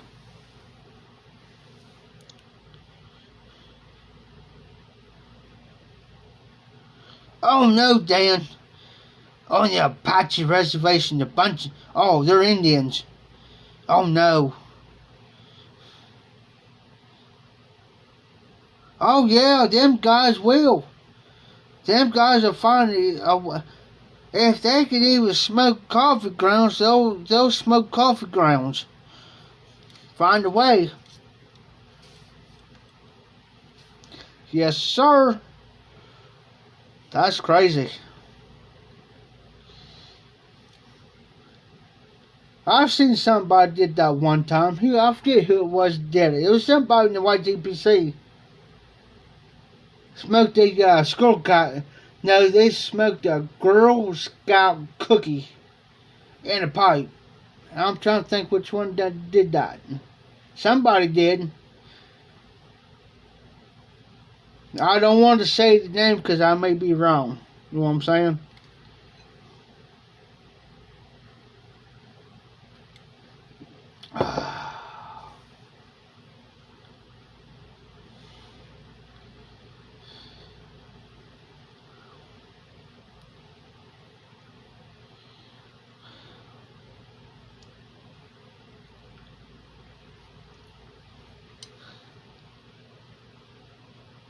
Oh, cool, Dan.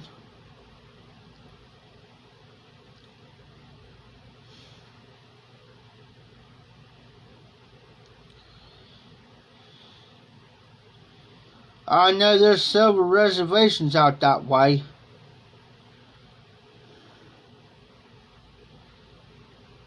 Down around Arizona and plus out to the northwest area. There's some reservations out that way. I don't know. Another thing too, I don't know, Dan, if there's any here in the high anywhere. I don't think so, as far as I know of. But I know there's some out northwest and southwest, out through them states like Arizona and them places. I know they're out that way, so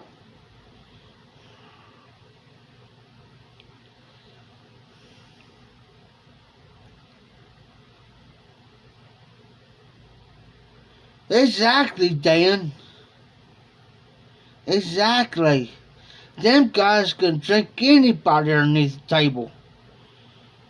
I don't care if anybody's hardcore or not. They could drink people underneath the table. It's like, wow. My dad knew the guy, an Indian, he was a chief that just come through Greenfield, and he told me he could drink anybody underneath the table. And he was an actual full-blooded Indian, and he was a chief. He had them real pretty feathers and everything. And he said he drunk some people underneath the table and didn't even faze him. I don't care how much they gave him. He's still drunk.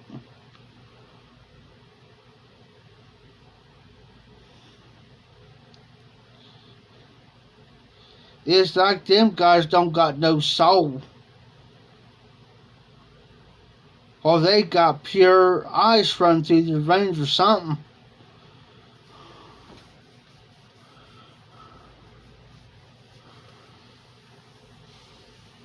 I know the guy, he wasn't full-blood, he was like a part of Cherokee something. And I've seen that old boy drink some people that I know can drink. I've seen he was part of Cherokee. Now I've seen that old boy drink them guys underneath the table. And still walk straight out of the bar or wherever. Like, wow, seriously? There's no way, man, because if I would have drunk much as he drank, I would have alcohol poisoning. Thanks, Todd. Whole crew, guys. And no, I'm not going to drink it straight. And no, Dan, I'm not going to smoke it. That's no. That will knock me on the floor.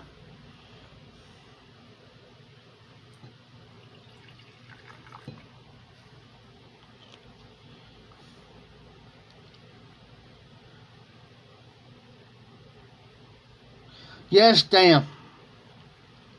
Yes, Dan. Exactly. Thanks, Todd. Yes, Dan. Now, I know that for a fact. And I agree with you. Yes, sir. You better knock them out good, because if not, look out. Because it's going to be on. Look out. Because them guys there will... Because them guys don't play, Jack. If they're going to fight, they're going to fight you. And you better make sure they're completely out. If not, I feel sorry. I feel sorry for the person. I really do. I feel sorry.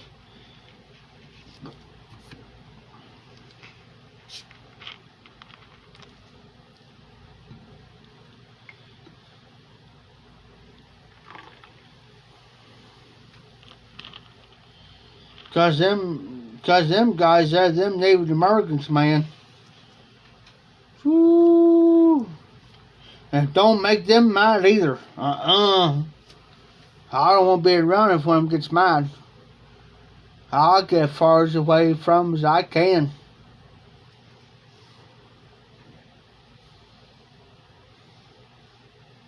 Cause they get mad, man. You can see it in their eyes. And you can see by their expressions. Yes, sir. I had a friend that I was over at the homeless shelter.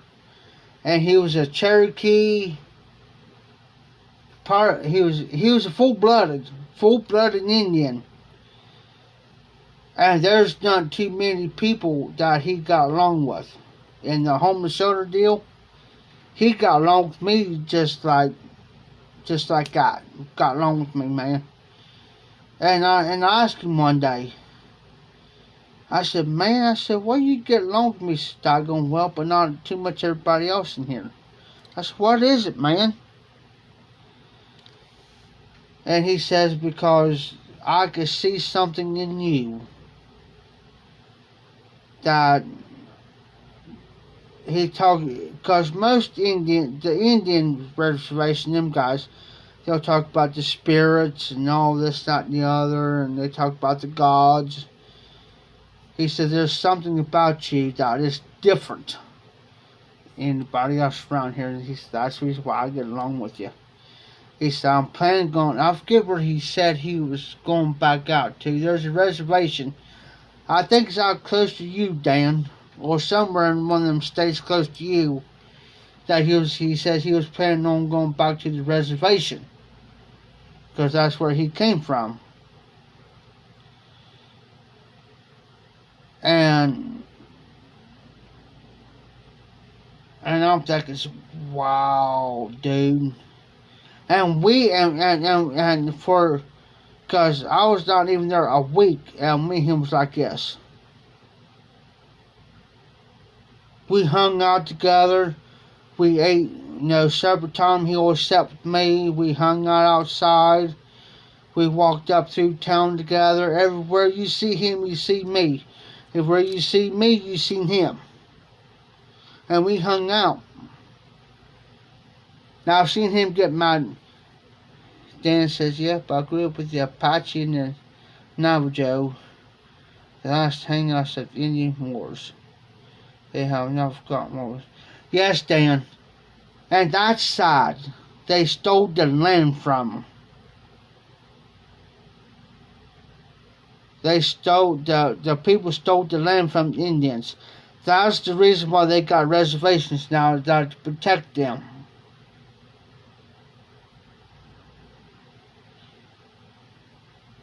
It's just like they're doing that pipeline where these guys lost their jobs. 13,000 people lost their job. The pipeline's going through the reservations, and stuff. And them guys were throwing a fit, which I can't blame them for, because that's their land. They was trying to preserve that land, and the United States government. Yes, Dan, I agree. And they was putting that pipeline through their land, and they was throwing the fit about it, which I agree with them. I agree with them.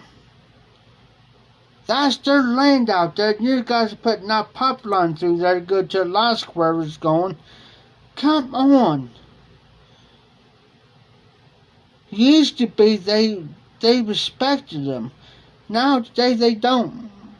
And you're sitting there scratching your head like this, saying, what type of country is these people running? You don't respect the reservations, you respect these guys? Come on.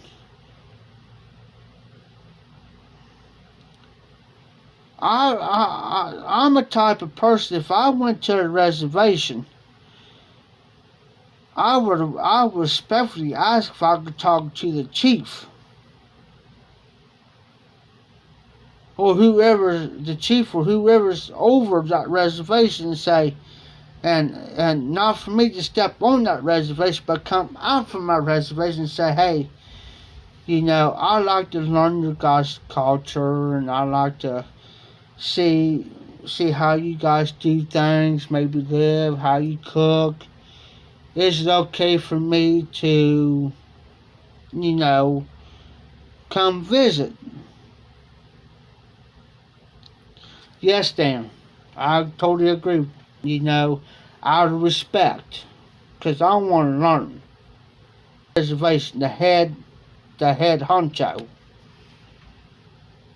or who's ever second in line. And if they give you the permission to do so, then you're in there. If they tell you no, then you're on your own. If you still try to get in there without them telling you no, I feel sorry for you.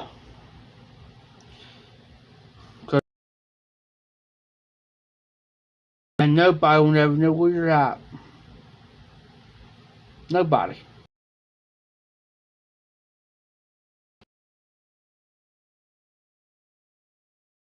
Exactly, Dave. That's how it is.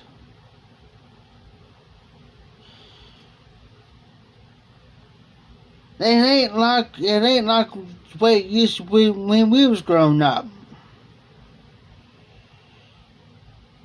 I never heard about the Black Lives Matter. There's only two groups of people that I've ever heard of in my life. About them until about later on about the midlife 94 to about 97, 98. Think about what I'm saying, Dan. When Trump was in office, they had all this BLM.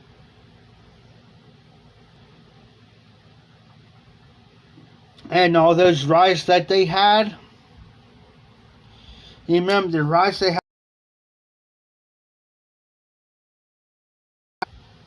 It wasn't Trump supporters. It wasn't Trump supporters. You know who the supporters of?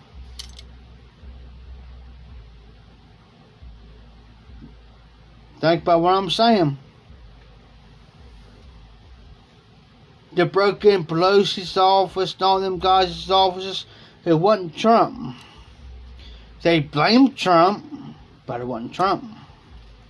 Think about it. I'll be right back, guys.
And Stan says, in today's world, you make what you love it.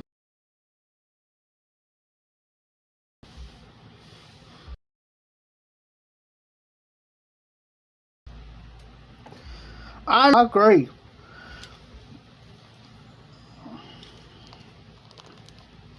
You think I'm going to go out here and get this vaccine shot because they say jump?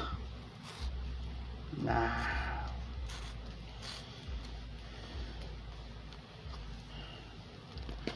You think that I'm going to go out here and do this not because they say jump? No. I want to show you guys something. I got something today. Hold on.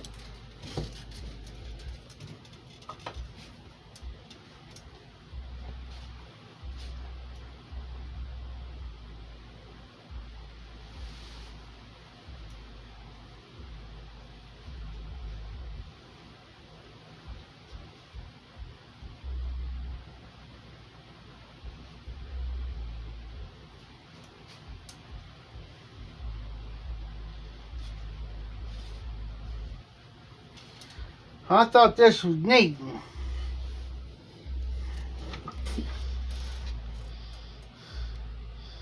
You see this? This given to...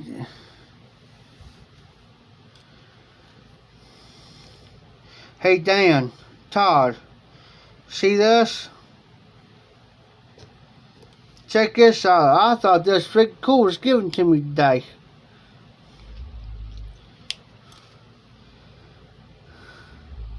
It looks like a bullet, but it's a knife. I thought that was so freaking neat. I don't know. Dan? Yeah, that'd be a 12 gauge. And it says on the blade, Kentucky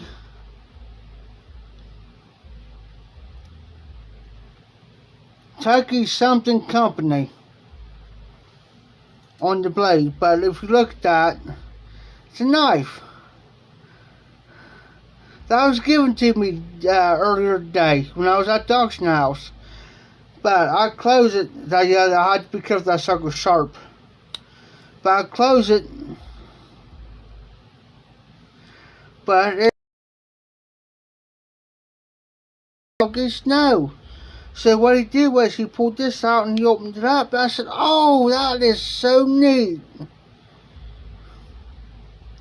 So neat. It's nice, but yeah, Dan don't feel to his truck and stuff, and he says, here, man. He said, I got something for you. I want you to have this. At the auction house. He said, I want you to have that. And I thought that is so freaking cool. I said, oh, I gotta show that off, man. That is so freaking neat. So I gotta be careful carrying that around, guys. Because somebody's gonna think I got a shotgun shell in my pocket. So I gotta be careful. Sucker sharp. I went to clean this fingernail.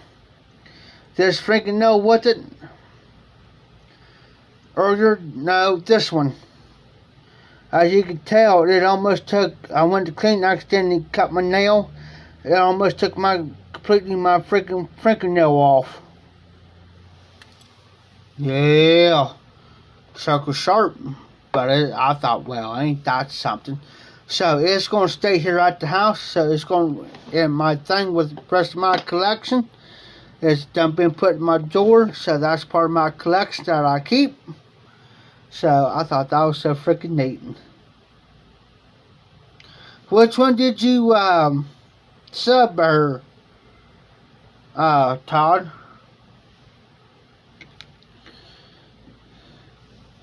I still got one cigar left, the priority. Like I said here about a week or so ago, plum cigar, I still have one left. I thought I was out of them. But when I'm doing this one, guys, I'm saving this one. Like I said, there's one more in there, guys. I thought I was out of them until I thought I smoked my last one of it, and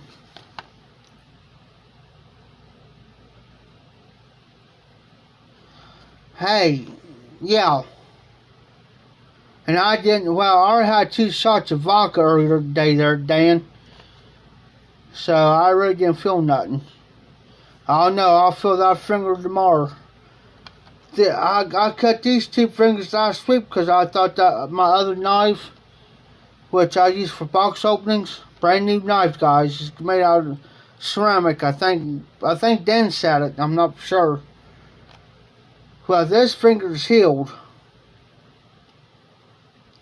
This one right here, I just feel just a little bit pain to it still. My middle finger. And then, no, I'm not going to flip nobody off either. Because that's disrespect. But yeah, this finger here, my middle finger, it's still, I mean, it's not sore. But there for a minute, man, I couldn't hardly bend my middle finger down.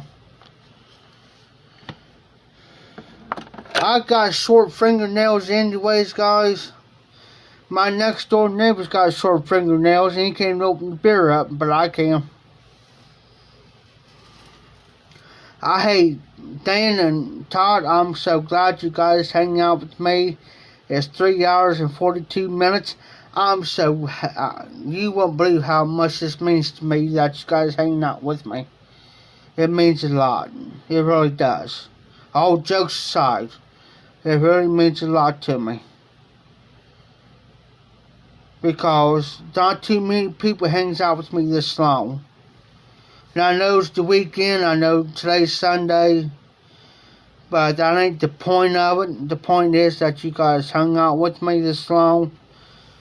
It really means a lot to me because I sit here a lot of times by myself, guys, till 3, 4, 5 o'clock in the morning.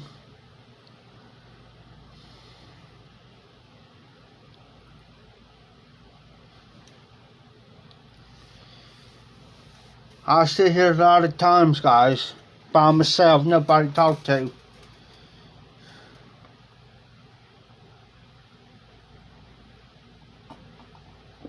Oh, McBree,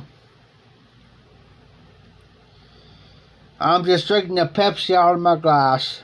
That's the only thing I'm drinking. But the rest of you guys know what I'm talking about.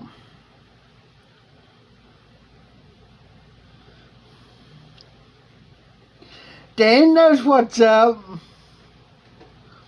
Hey, Dan. He's still got to beat 4 hours and 22 minutes. 4 hours and 22 seconds. He's still got to beat that record. And I'm still holding him up to it, though. Hey, I got my phone on charge anyway, so. Thanks for reminding me, Dan. Hey, Morgan. You say it's almost 3 there? It's almost 3:57. Here's almost 4 o'clock in the morning. I'm still going. This makes the 10th glass. And we still going. Uh-oh. 1 bottle left, guys, of Pepsi. I'll tell you what, I'll make a deal. I'll make a deal right now. Right now. And I will guarantee my word.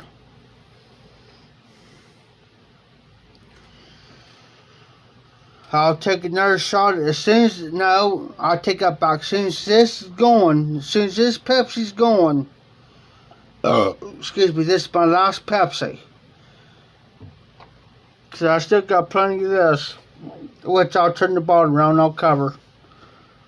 As soon as this is going, well, I'll take a couple more shots. As soon as this is going with this, I'll quit. That's my deal.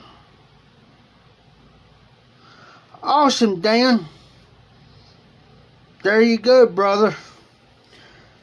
Hey. First live stream with an hour and 10 minutes and 36 seconds. You got my thumbs up, brother. That's how I started.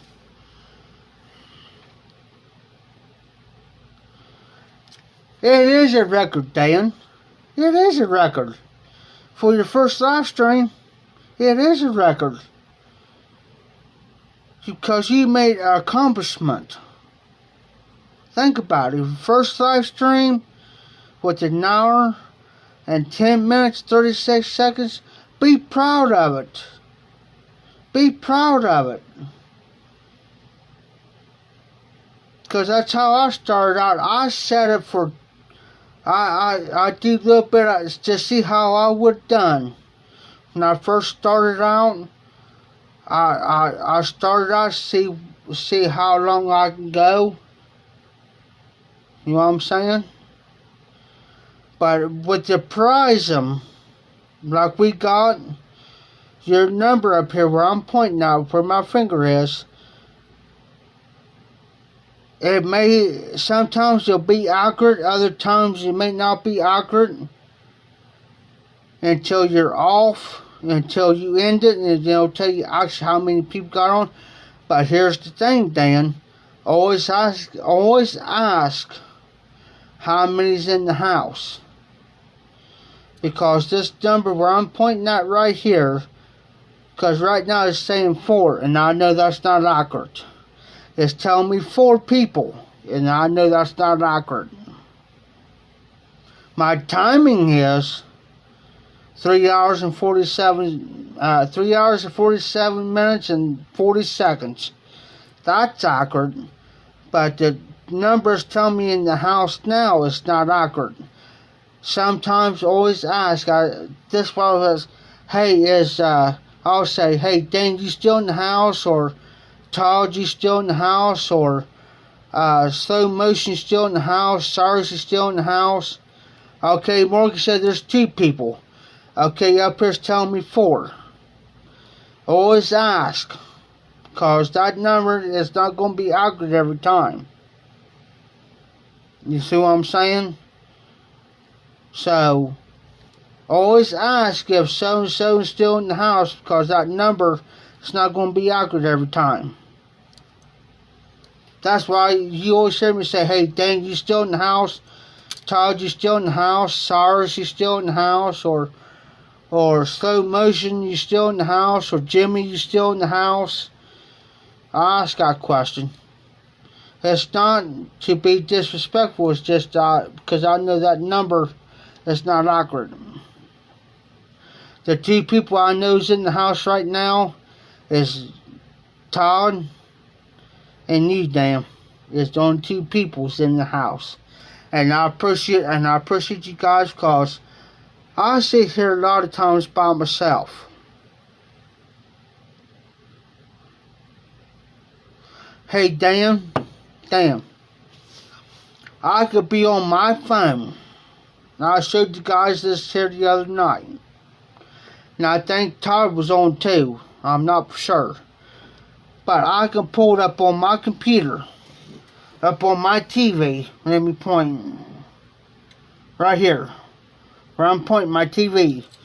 It showed me the live that I was on. Because I started having trouble with my comments. But when I pulled up on the computer, up on my computer, on my live stream, I can see the comments.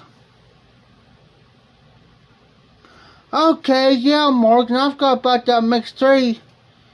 Me, you, Todd, and Dan. So that makes 3 of us. But I can get on my computer and see my own live.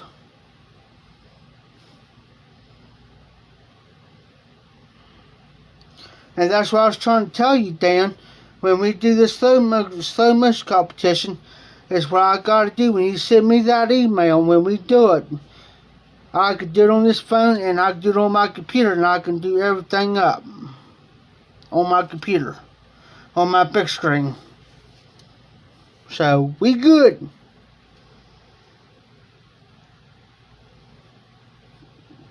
We good.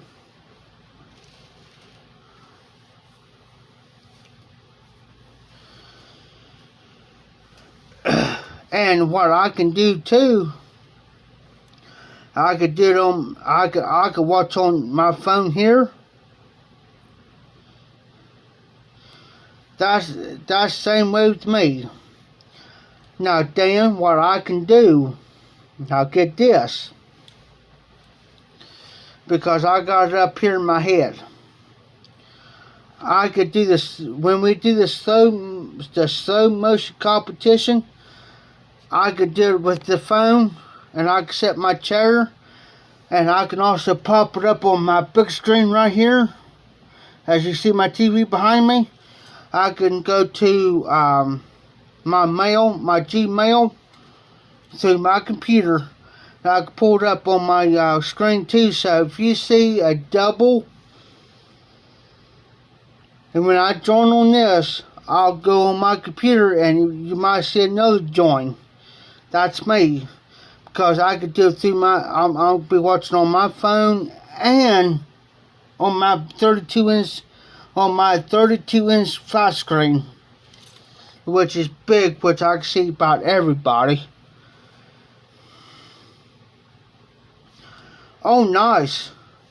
If you see my TV here, there's one there, and you see my big screen right there, my 32-inch? Look here, Dan. Well, where I'm pointing, that's my 19-inch monitor. That's a DVD player, regular TV, and PC monitor. I can even hook up another cord to that TV so I can watch on the 32-inch and the 19-inch and the phone. I can hook all that up. I can hook that there up to my computer, and I can watch 3 ways constantly watching. Oh yeah, computer. I've dealt with computers about all my life. But I'd rather watch it on my 32-inch. The one you see on now, I can watch it on that because it comes up great. Perfect. Right there. You see how big that screen is right now? You see the TV? That's how I can see everybody. Perfect. So I can monitor on my phone and not both at the same time. just like your phone, if you're doing your phone and the computer at the same time, that's how I can do it.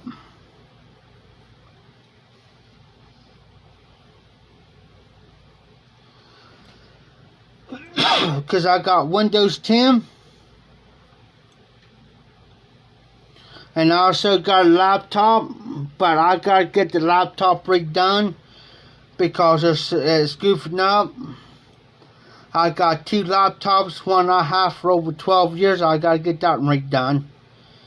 Then I got another laptop over here that needs the screen redone too because the screen's cracked. But since I get that one done, then I can have total. I can do it on the phone, the computer, and both laptops.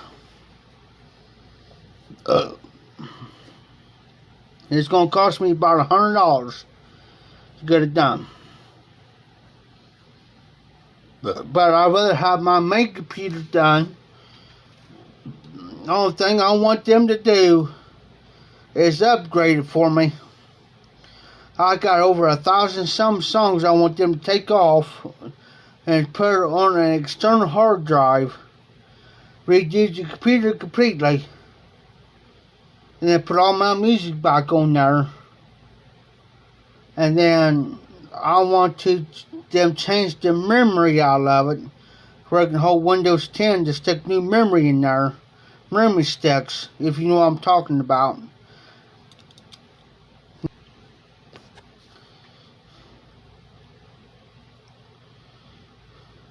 Yes, Dan, I can do that. I can do that. I will have this phone running and the computer running both at the same time. Yes, Dan, I can do it both ways. Yes.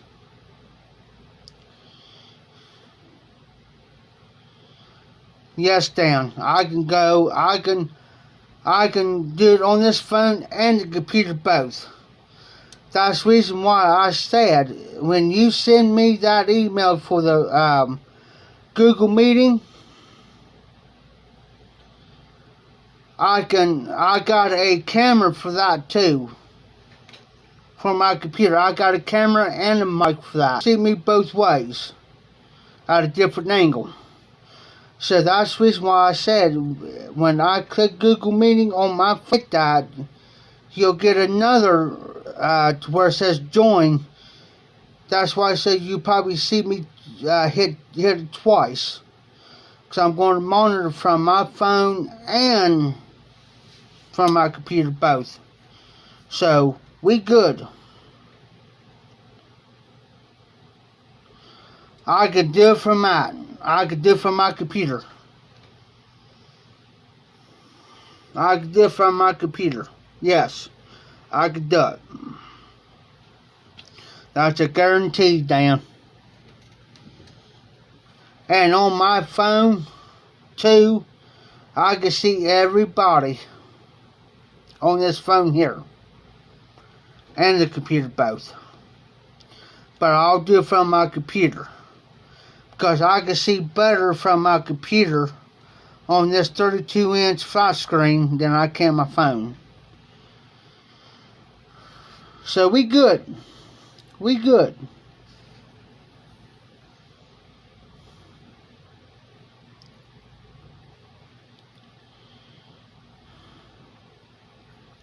I got you, bro. I was gonna say, Dan, I got you, brother. I got you.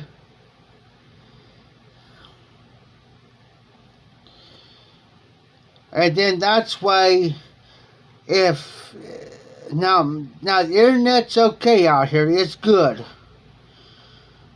But here's the thing, Dan. If something would happen with my computer back here, listen to me, watch your emails.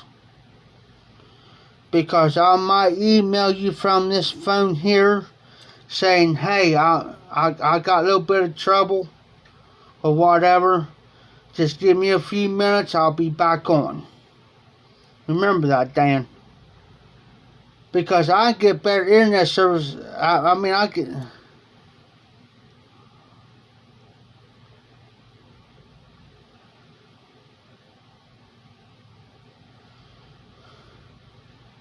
Oh, I understand, Danielle. No problem. I could do it. I could do it. I could do it, brother. I understand. You can. Oh, you got a real nice computer. Yeah, my computer's real nice too. It's a Dell Inspiration. Oh, yeah. I got you. I got you. It's better to have extra set of eyeballs, and that's the reason why. That's another reason why that we need John 2 to be extra set eyes. You know what I'm saying?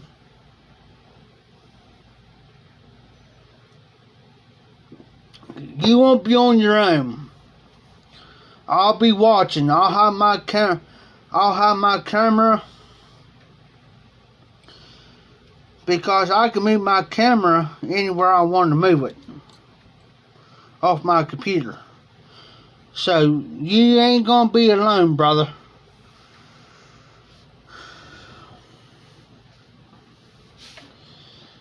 I will be watching. I won't participate, but I'll watch. I'll watch. That's just me.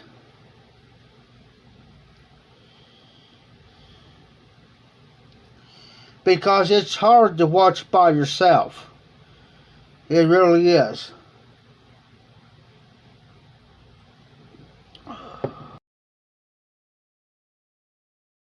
You can't do it by yourself. There's no way.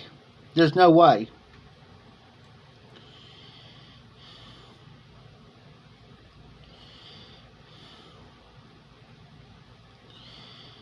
There's not a way you could do it.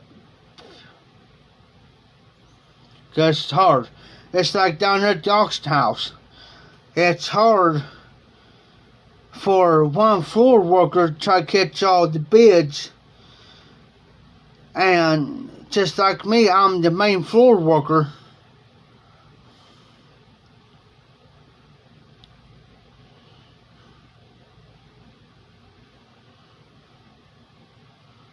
Okay, Dan, you win. I'll be in it.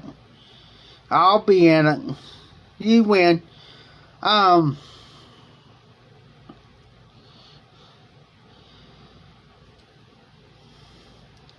Hey, Dan.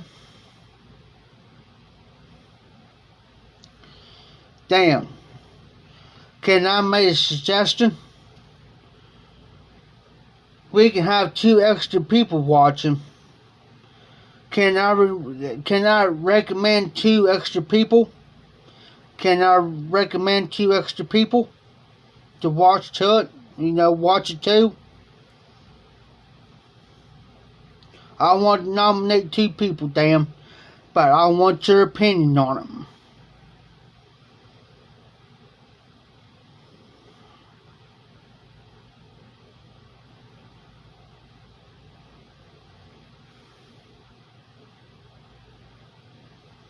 Now I'm just waiting on your comment.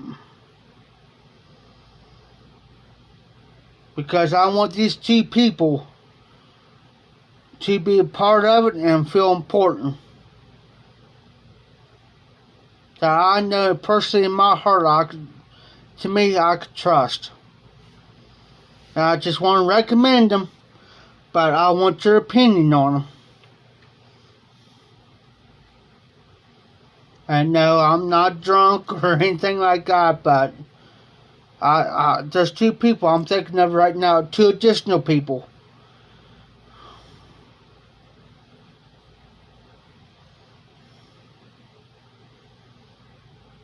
I'm just waiting on your comment, brother.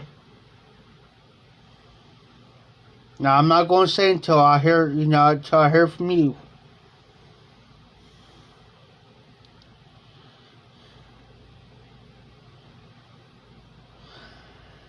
There you go, Dan. There's the thing. And he is part of this. And he's got to, how can I put this without y'all being mean? Let me think. Step up to the plate.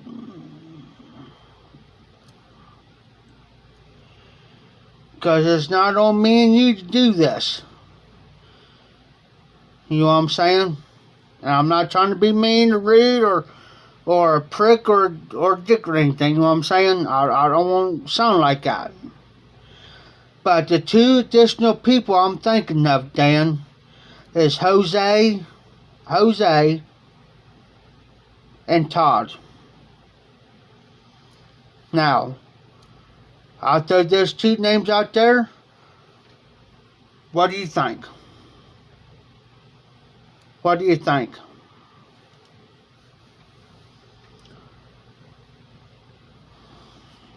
I'm throwing this out there. I'm just asking the question.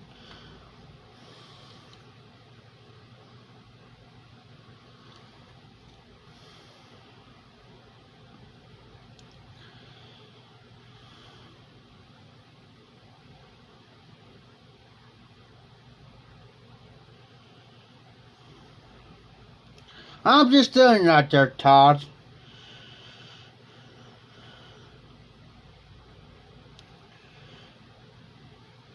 It's just off the top of my head.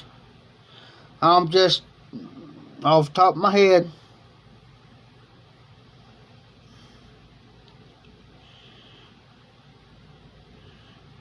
But I agree with you, Dan, on that, John. You know what you said about.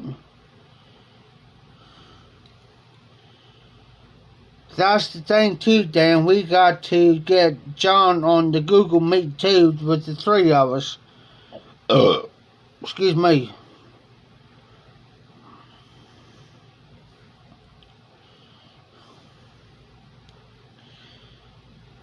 You have to commit like we are to do it. You know what I'm saying? We have to get him in there involved too. Exactly, Dan. I totally agree.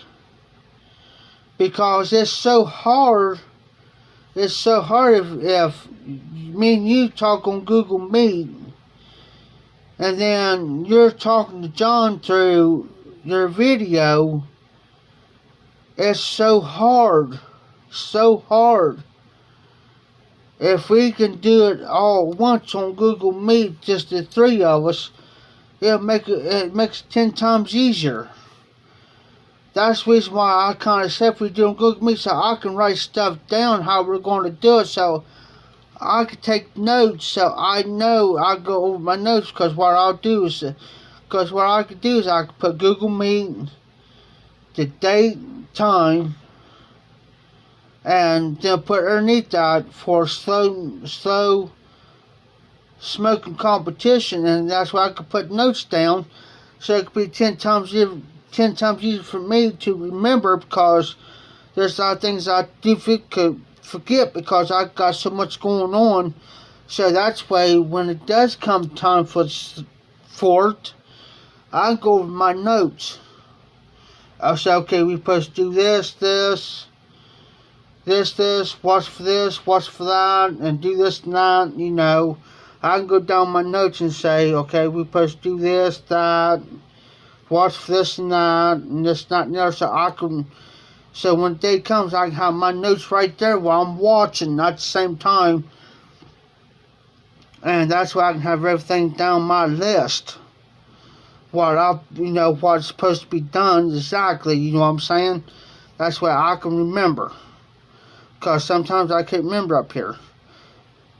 You know, because I don't want to mess anything up, you know what I'm saying?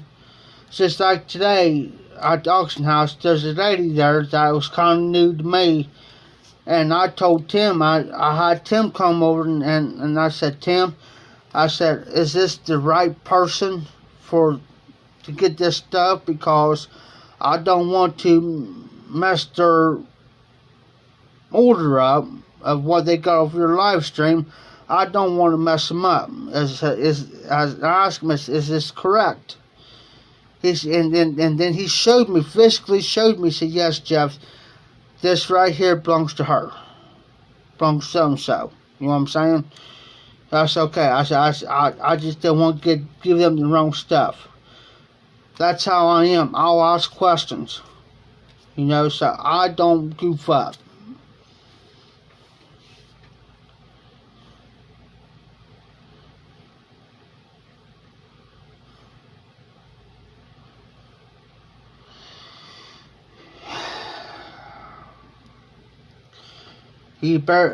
Only thing I can say, Dan, he better step up. Step up. Step up. Because that's the only thing I can say. Step up. Because that's one thing I've learned, saying and doing things. Saying and doing things is two different things. Saying it's okay, yeah, I'll do it. But when it comes down to it, it's two different ball games. You know what I'm saying? I cannot receive anything, damn, because I don't got no way.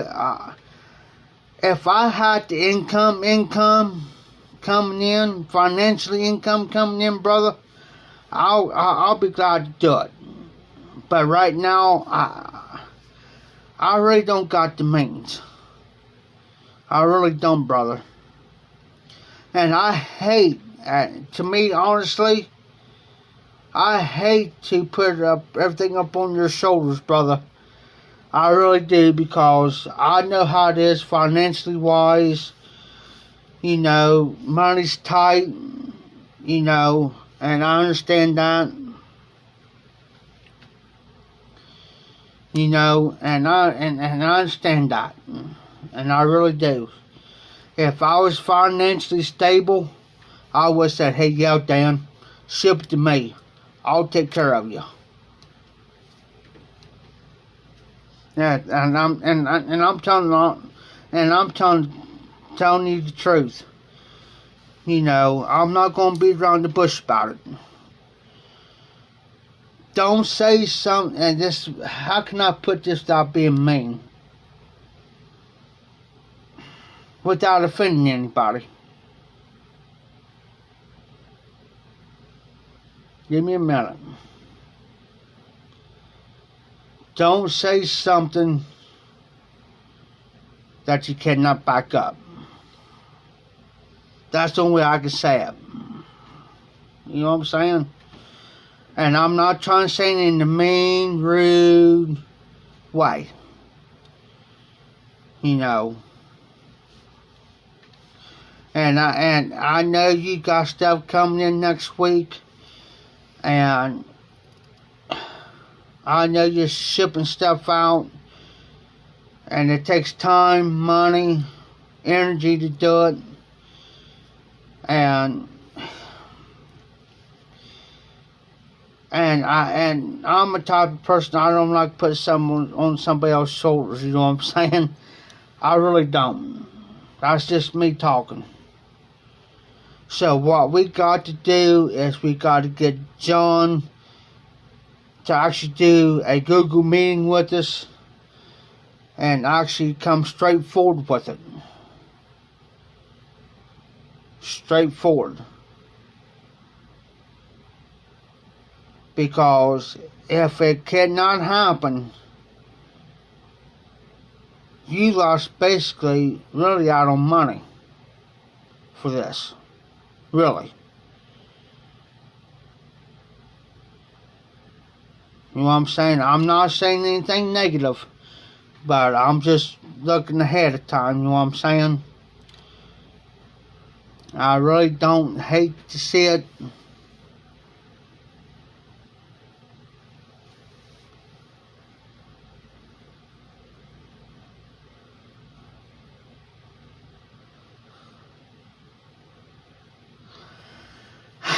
Yes, I agree, Dan. And to me, he took it in a wrong way. Don't kill me, though, you know. I'm just looking from the outside looking in. But, you know, we got to make this happen as soon as possible, you know. Because, you know, you're putting your time and effort into it, to making the adjustments with the slow milk competition. You're putting your efforts and time into making this adjustments to the slow motion competition. I'm putting in the way off and on, not every day, but off and on. I might say, you know, we're having a slow motion, smoking competition coming up, maybe, I don't know when, but stay tuned for developments, whatever. But I don't want to put too much emphasis on it to the point where, you know, it's going to be a drawback. It's going to be a fallback drawback. You know what I'm saying? I just don't want to put, in other words, like a hype deal. I don't want to make it a hype. I just don't want to put too much emphasis on it to the point to where it's going to be a drawback. We have to move back. We get on Google's Meet, three of us, and make a certain date and something happens. We have to guarantee it. On this so-and-so date, so-and-so time, this is when it's going to happen on Google's Meet. But we have to do it like, make it like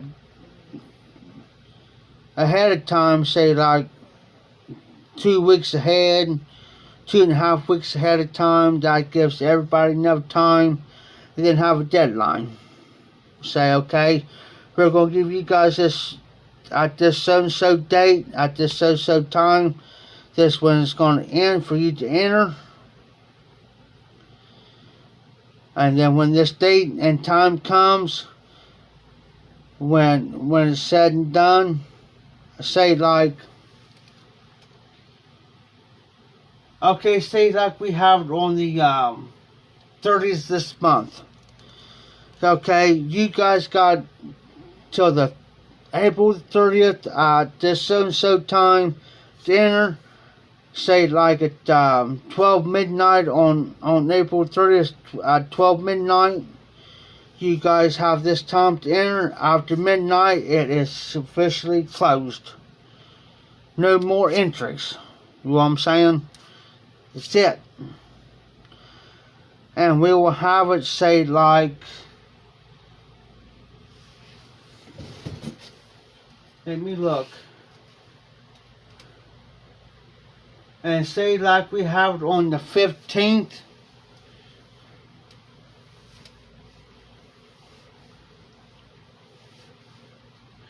Okay, Dan. I understand that, brother.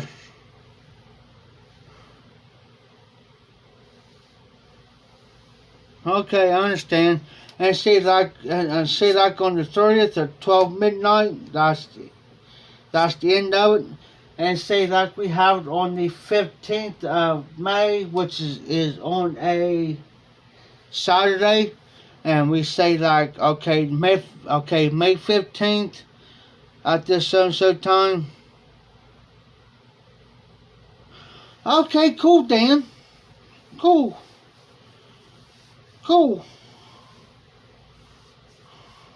Hey, Todd, you gonna be in the competition too? We want you to be in it too, man. We don't want to leave you out of it. We want you to be in it. And don't say no either.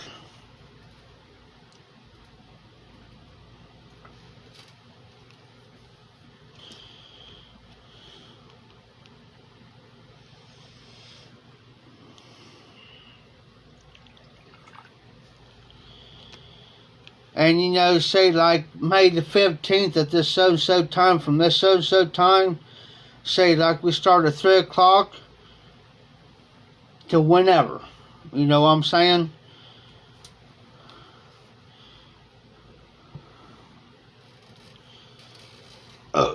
Because I think I try to think ahead of time. But we gotta get Johnny in the Google Meet, and we all gotta agree on when it's supposed to happen, because we don't want to drag it on too long. We don't want to drag it on too long because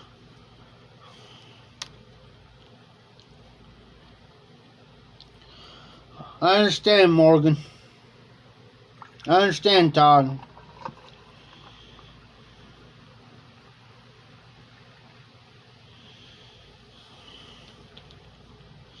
But you're more welcome to watch, oh. You know, we want you being in there just to watch whatever. We ain't gonna leave.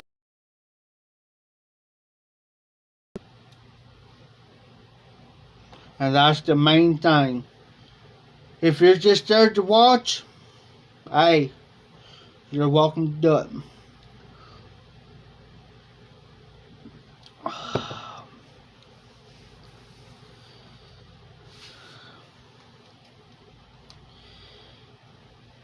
But that's the main thing, Dan. You know, we got to agree on everything. We got to agree on him getting the stuff in to him. We got to agree on... Appreciate that, Todd. Supporting it is 100%, brother.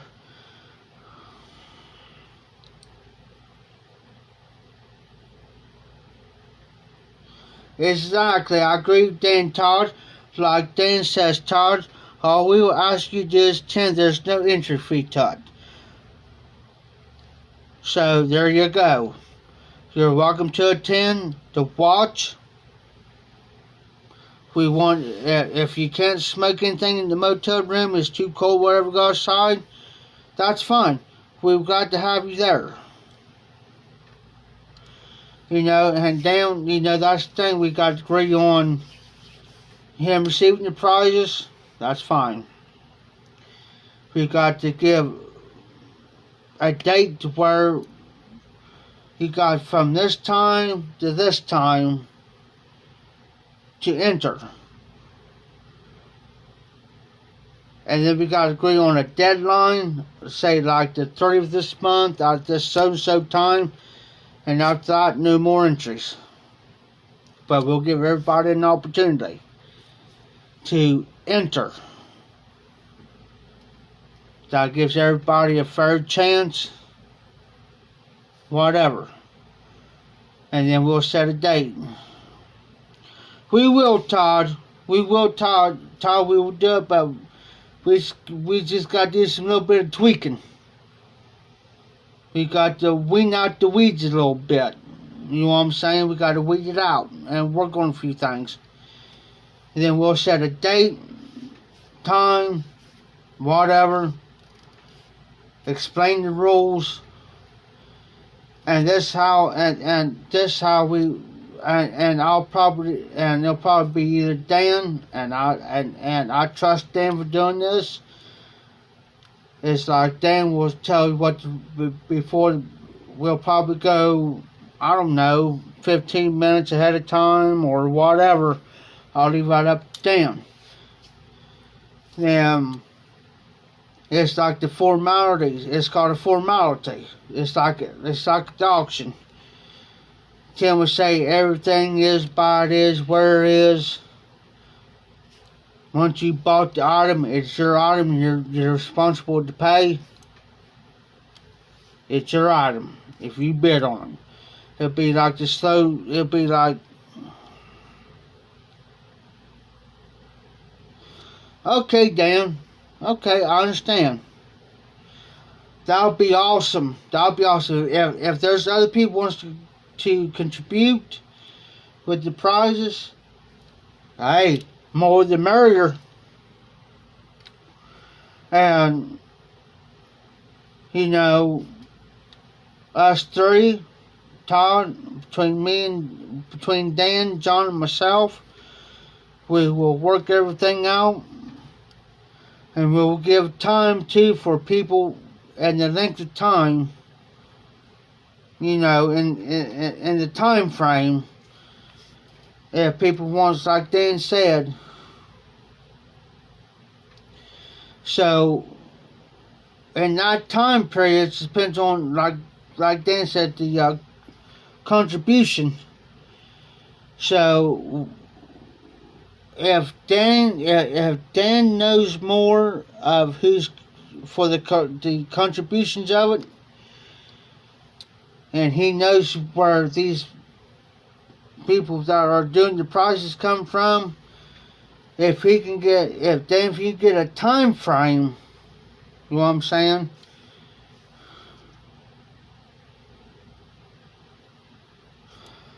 That is great, Dan. That is great. The YTPC Appreciation Slow Smoking Competition. That is great. That's an idea. There you go. And here's what I'm saying, Dan. If you can know the time frame, how can I say this? If you know the time frame of the people's going to contribute with the prizes, if you know what the time frame's going to be for them to send it in, you know what I'm saying? Say like it's going to take 2 weeks, 3 weeks for everything to come in, then we got to agree to say, okay, we're going to give this time frame of people to enter. You know what I'm saying? But then again, too, we have to look at, okay, you got all this stuff coming in, okay, who's it going to? Is it going to you, or is it going to John? Or is it going to go to you, then you ship it out to John? You know what I'm saying? So that's another thing we got to figure out too, which way it's going to go. It's going to come to you first, then all this prize and stuff, and then you send to John, or is it just going to go from whoever's going to contribute straight to John, or it's going to go straight to you, and then you give it to John? You know what I'm saying? I hope I didn't confuse you. You know what I'm saying? So,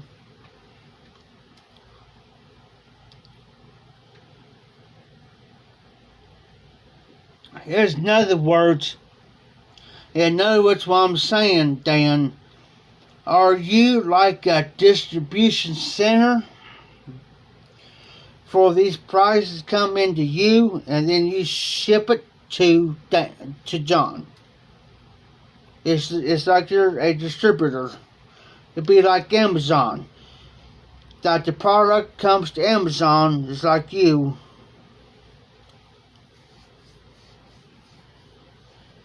Okay, there you go. There you go. See, Dan?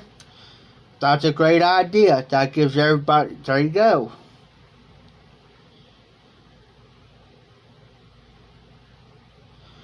That's fine. That's fine, Dan. June 20th, around Father's Day. And it's Father's Day, yes, you're correct. I agree with that. That gives That's perfect. That's perfect.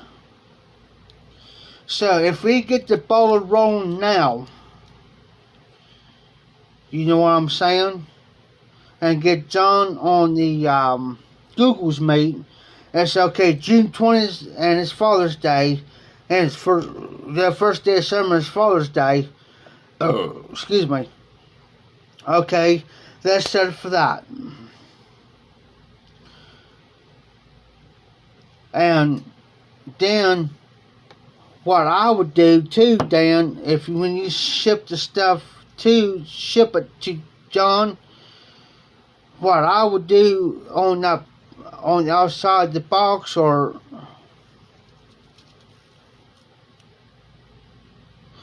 okay, and here's an idea too, Dan. I'm just throwing this out there. Put a note, like a bro note or something, when you put all the prizes inside. Like put the note on top and say, hey, this is for the slow smoke, you know, for the competition. Do not use, put it to the side. You know, so that's why he does not get it confused with any other orders that he gets in. And just have that put up.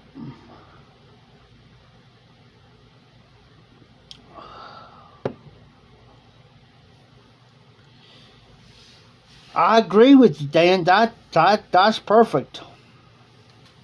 That's perfect. You know.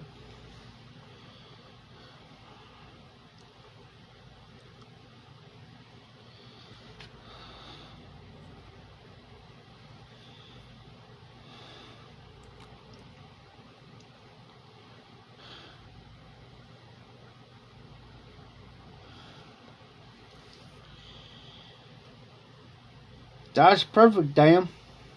I don't have no problem with that. Because right now, that gives me enough time. But I'm not gonna announce nothing on my channel, on my personal videos that I do. I will not announce nothing until we agree. All three of us agree. Plus, I get the, and then if it's a go, and when it's a go, then I'm gonna personally email you and say, hey Dan, is it okay if I go ahead and announce this? Because I will not announce without permission. And then if you tell me yes, it's a go, then I'll start announcing it ahead of time. Because that's why I can announce it through my channel for everybody to watch my regular videos. Announcing, then maybe you can do a video.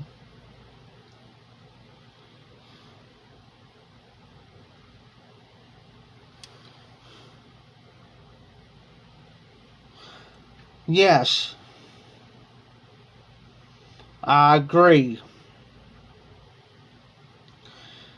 John cannot, and I agree with you, Dan. He cannot take a sealed tin. It's just like right now. I'll show you something.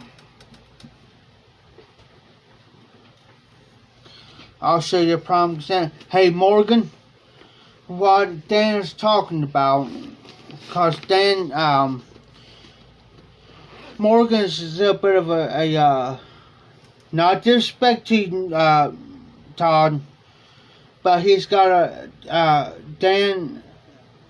Todd's got a learning disability a little bit. No offense, Todd, but we're just going to try to help you out with what Dan's talking about.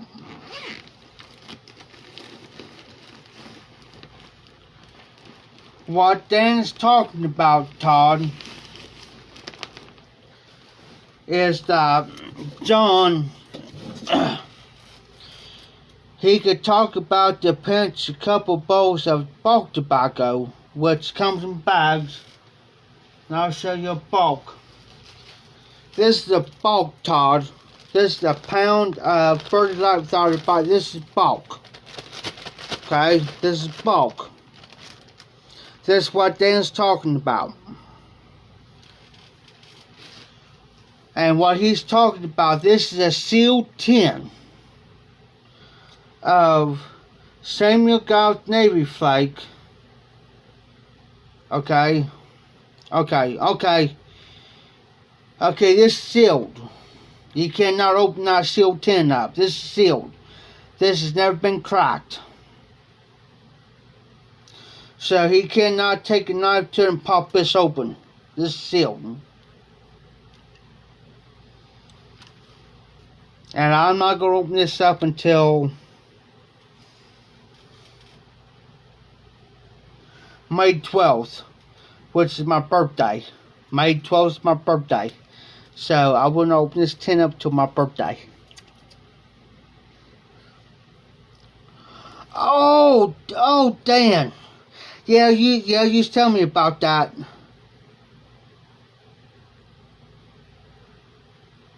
Exactly, Dan. At 2015 of Dunhill BB 1938, I agree. If I get cracked, I will cry. I will cry. Because I know what just like you talking about, because he'll lose his value. I agree. If I get cracked, oh, I'll faint. I will faint. And I will. I will literally pass out. Because you think about it, it was 2015, 16, 17, 18, 19, 20, 21. That's 6 years. Damn.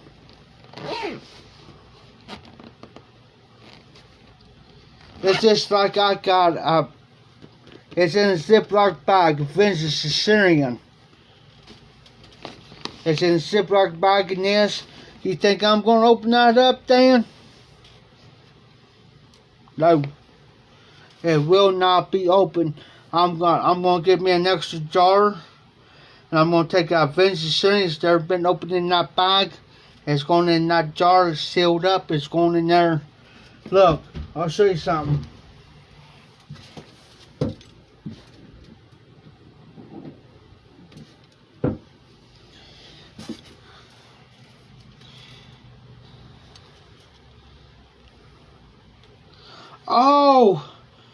Oh, Dan, it's the original Dunhill. Oh, Lord, that's even better. And see, I can't open this up.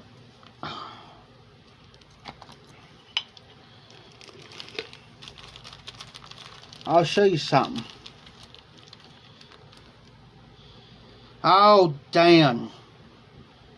That's what I don't like. Why they try to make the match?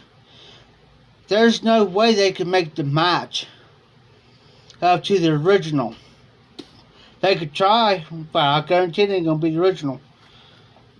L.J. Peretti's Thanksgiving Day. It comes out a week or close to Thanksgiving. They only make so much of this every year, per se, for Thanksgiving, and once they're out, they're out. Still in the Ziploc bag, guys. And it's in, oh, just the smell. Oh, but you know what? This ain't gonna get touched till Thanksgiving. And look how far Thanksgiving's away, guys. This goes back in the jar. Still in this. Never been opened in the bag. And yes, this got a seal to it, guys. And what I do, I make sure I seal tight. that will not be touched till Thanksgiving. So this May, this April, we got May, June, July, August, September, October, November. 7 months is going to stay in that jar. I just opened it up just to show you, but that's going to be never touched. And that's going to be the same like the vintage Syrian. When I get the jar, I'm going to take the Ziploc bag, put it in the jar, sealed, and it's going to be in my closet. I made the mistake. I had 2 tins of it, and I should have saved the extra 10, keep it sealed. And just like SARS, they bought the company, so they have the recipe, but you can't put age on the recipe. Exactly, Dan, you can't do it. Can't do it. There's the broke Scottish flake. Let me see if I can find it, guys. Here it is. H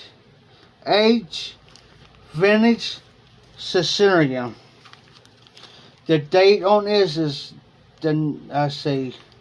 January, February, March, April, May, June, July, August, September. September of 2014 Vintage Sicilian. 2014 September of 2014 Vintage Sicilian.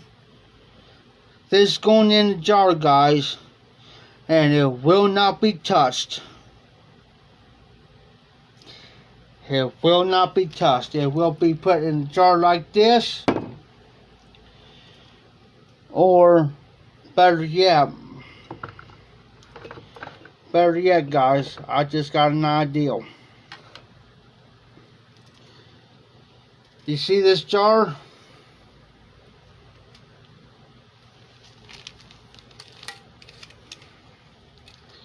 I've got that toss in over.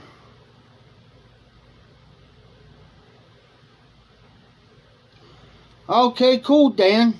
Cool. That's awesome.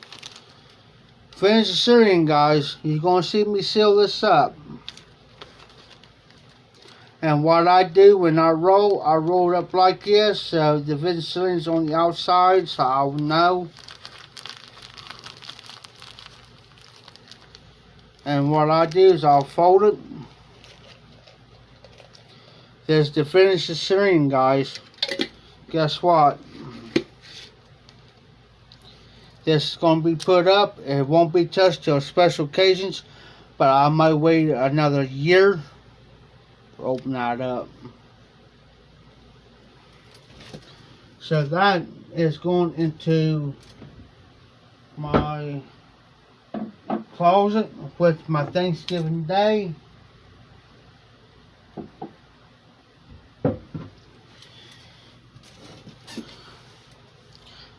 Now the rest of my blends I can mess with, like half and half. There's our Steak and Harvest Moon. I ain't gonna mention what it is either. Dan knows what I'm talking about, but I'm not gonna mention what's it.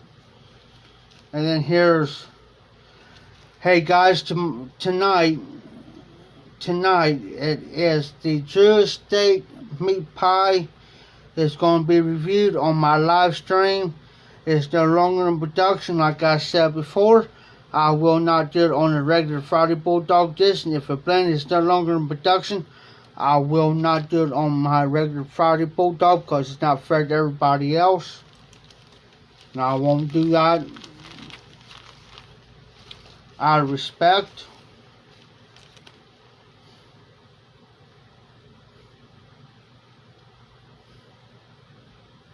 Okay, Dan. Okay, cool. Of course, here is the Luxury Navy Flake.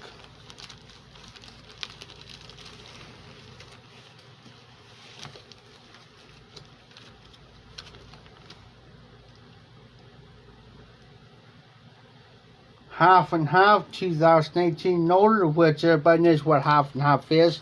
I will not do a review on that.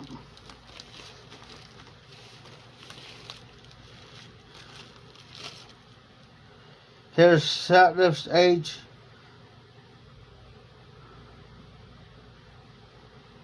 Moderator Cavendish, year and a half old. This came from all brought up. I can tell each person where it came from. This came from Cyrus. This is the block Mississippi River Special Reserve. So, and I just did a review on this broken Scottish flake, which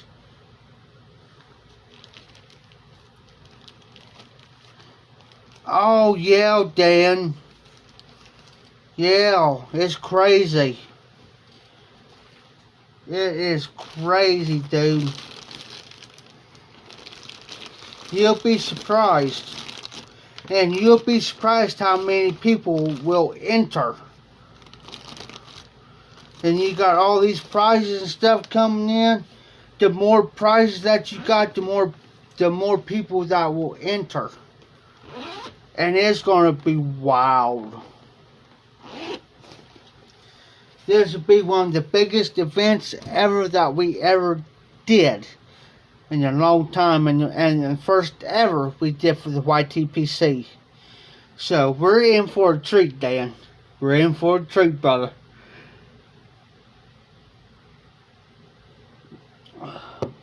I don't care. Hey, I'll enter it. That's how I look at it. I'm gonna be in it and be truthful with you. I'd rather see somebody else win. As far as the prizes go. Exactly, Dan. Exactly. It's the appreciation, slow smoking competition. It's appreciation. We're giving back to the YTPC.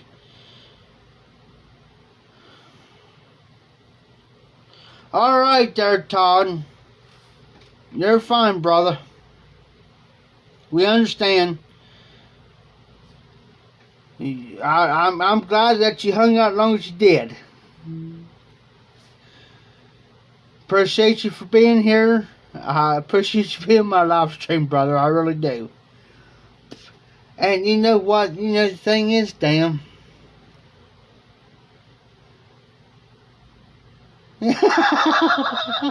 Dan. Oh, hell no. But Dan, you know, this way I look at it. This way I look at it. This just me. Everybody's different. You know what I'm saying? This just me. I'll be tickled if you won or somebody else won, or that there to me would be the greatest thing to see somebody win. Even though I'll be in it, but still. But the thing is too on the tobaccos. The thing is on the tobaccos, the person that whoever does tobaccos, and like you did that with the tablespoon deal, with the measuring tablespoon, that person's got to know the tobacco. They got to know how long they can smoke it without relighting it.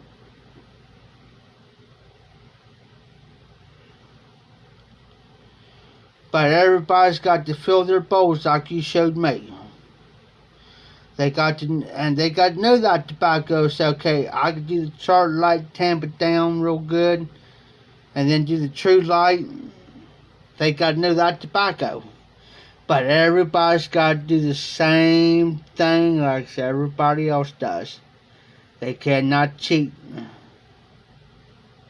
Morgan, bless you, brother. Bless you.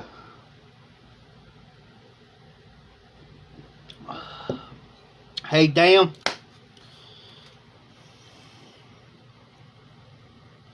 Yes. Yes. Hey, Dan, get this. 4 hours. Wait a minute. 4 hours and 48 minutes. Doing pretty good on live stream.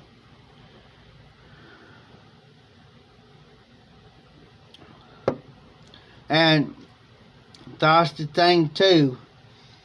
And I agree that tobacco that a certain person smokes can make you win or lose. And it depends on what the moisture level is too on tobacco. If it's way too dry, it's going to burn up within probably about 20 minutes.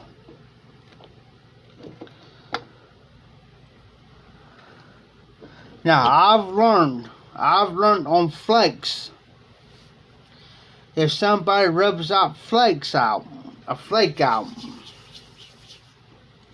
they kind of give it about the time the competition's going to start, so they're going to rub the flake out. Excuse me. And they know how long that flake's going to dry. Just right. But they have to use the same method as everybody else. I could take a electric twist flake or the electric navy flake. Either one of those can go about 45 minutes. Yes. Yes. Yes. Yes. Because, see, I can go all night talking about it. You know. And, you know, it's a lot of people don't understand, and that's what a lot of people don't understand, too. Dan, is a lot of people don't understand it takes a lot of time, preparation, efforts, a lot of backbone to actually behind the scenes, you know what I'm saying, to get rolling. Because it's easy for everybody else to enter the competition. It's easy to say, okay, yeah, we'll just enter. But they don't know the behind the scenes is for us three to do this. It takes a lot of time and efforts and everything to get everything set up. You know, and everybody's got to come on just about the same time. We'll have to give everybody a time limit to you know, when we send this out for the Google Meet, we got to make sure everybody's got the Google Meet. We got to somebody's going to have to send out all the invitations out to everybody's on the list. We've got to write everybody down who's entering. We got to write everybody down who's entering on who. Say like June 20th, you make it before that. Say June 20th, so everybody's got to comment on that video.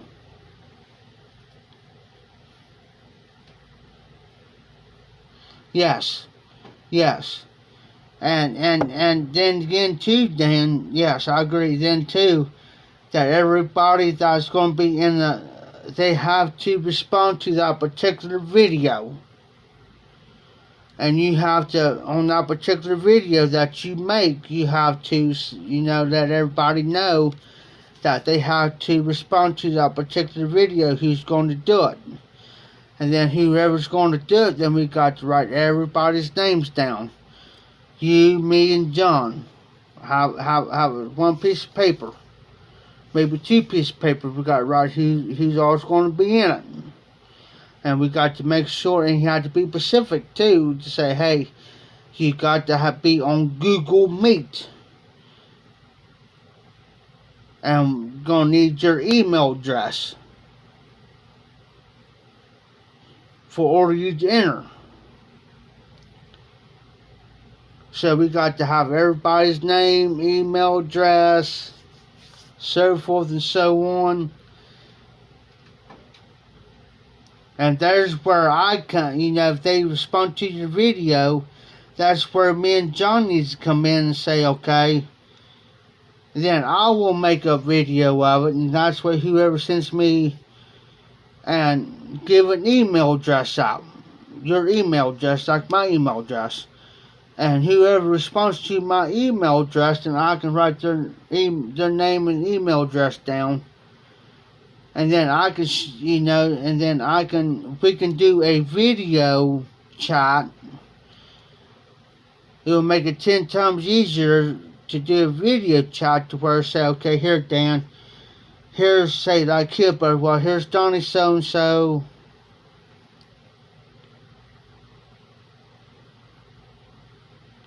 Yes, there you go, Dan.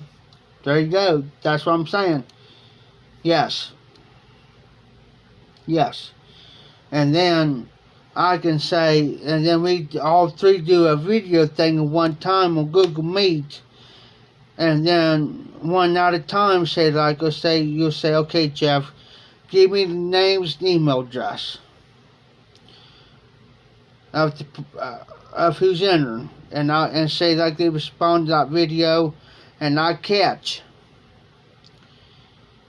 Then I'll write their names down, their email addresses down. I'll give you that. And you put my name here this up top, say Jeff. Then I'll give you whoever, and then you flip whatever. And say, okay, John, and then you put John's name at the top, and then what John gives you. Then that gives you everybody enough time, or me and John enough time, or you enough time to, get everybody in the Google. You guys know how to do the Google Meet stuff. I don't. You know what I'm saying? I don't know how to do the Google invite.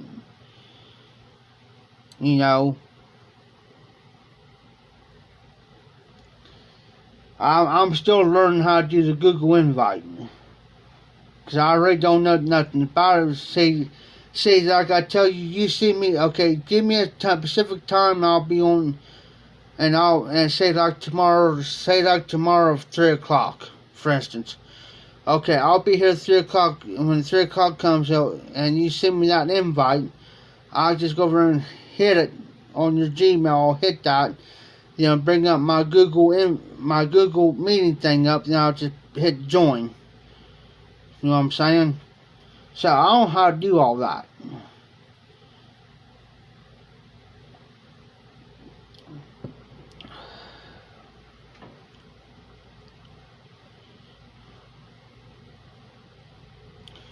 Okay, that'll work.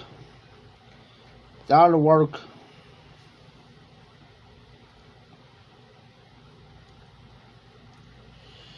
That will work. I'll be right back, Dan.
I'm back.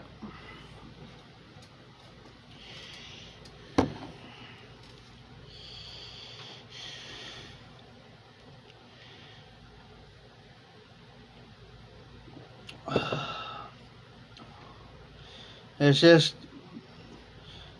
getting everything, get the ball rolling.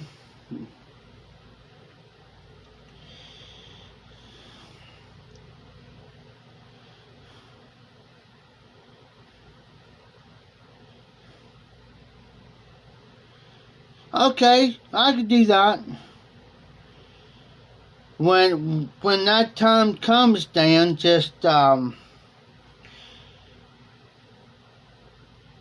I'll do when that time comes to that, what I'll do is you just send me an email or whatever, and send me an email. I'll write it down. And I'll do one of my regular videos, and then what I'll do is down in the description, excuse me, down in the description, I can write everything out.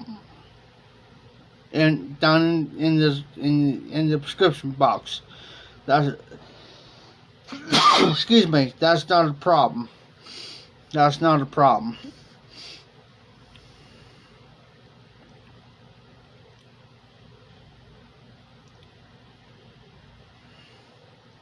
That's not a problem for me to do that. Because I've done it before. Down in my prescription box.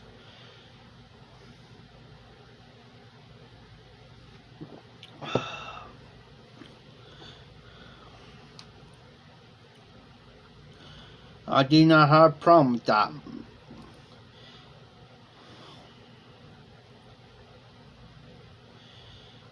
It's something that I'm saying this much.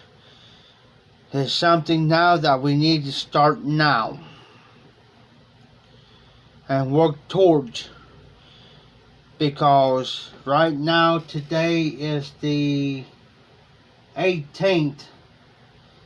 So we got, see, 1, 2, 3, 4, 5. Got all of 6, 7. We got about 7 weeks or so, maybe 8 weeks, 9 weeks. And they go by fast.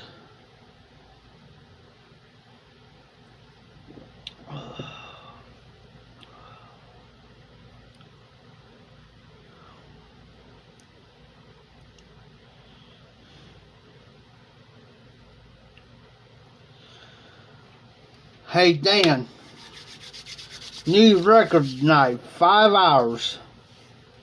New record.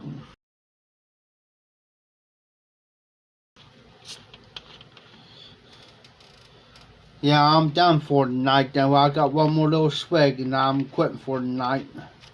Well, this morning.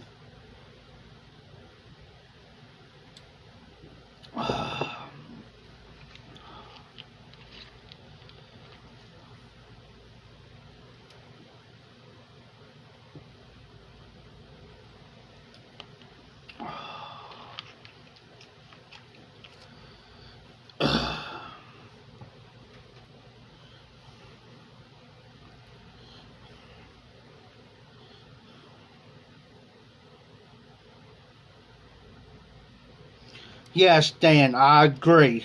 I don't want to fall apart again. I'm the same way. I don't want to fold out the wayside.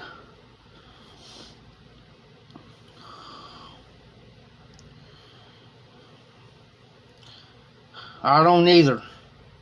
All this effort that we're talking about and you getting everything together and it's just like it flops.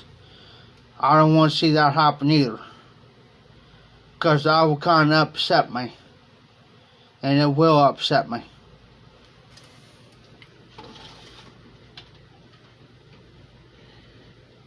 I'm just moving stuff forward so I don't trip over nothing when I get off.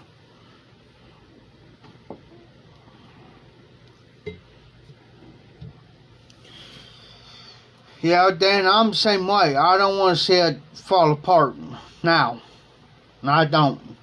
Because that's going to be, and not only is it going to upset me, but it's going to upset the people that is making a contribution to all this. You know what I'm saying?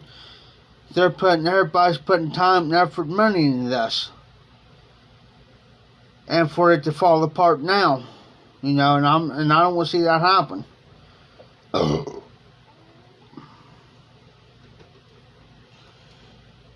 You got, like the old saying goes, if you make a commitment, you got to hold up your end of the bargain. Got to hold up your end of the bargain. You can't depend on 2 or 3 other people to do it. You know what I'm saying?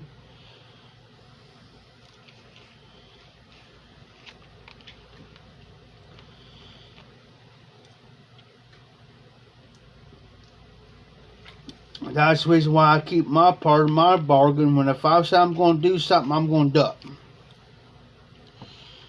I'm not going to back out from my word. And that's the main thing. Because if I couldn't do it, and I think I couldn't do it,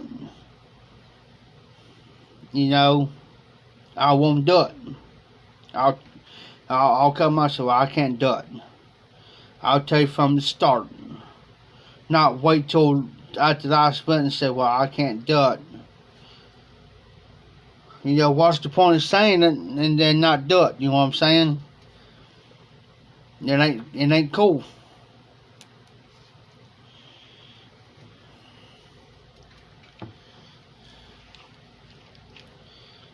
You know, you just can't say, well, we're going to have a slow smoke competition at this so-and-so date. Well, wait a minute. Wait a minute. We can't do that until we get everything together, the prizes together, everything together. Make sure that everything's there. Make sure it's shipped to a certain party to make sure it's taken care of. Make sure they got everything, and put a list in there of, you know, in that box too. Say, well, this for the YTPC appreciation, and then put the list of stuff's what's in there for that, you know.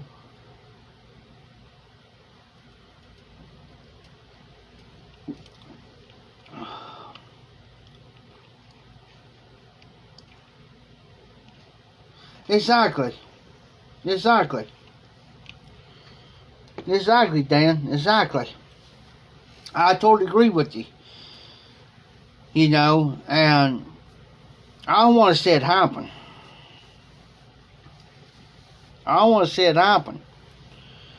Because you're putting effort into it. I'm putting effort into it. Our time, our efforts to get everything situated. And then if this other party, you know, hope not. You know, hope not. You know what I'm saying? Hope not.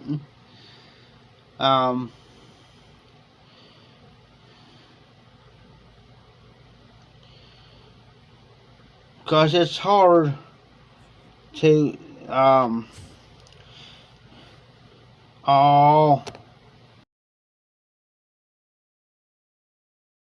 by right in the live stream, I didn't want to do that. But yeah, it's you know, just like I gave you my word. You know. Yes. And it's never been done in the YTPC except for one other time, but this is bigger. This is bigger.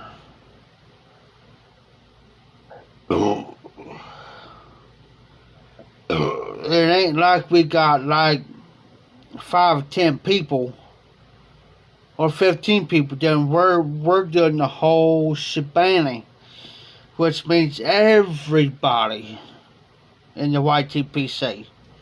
Everybody. So you imagine how many people's in the YTPC that are active.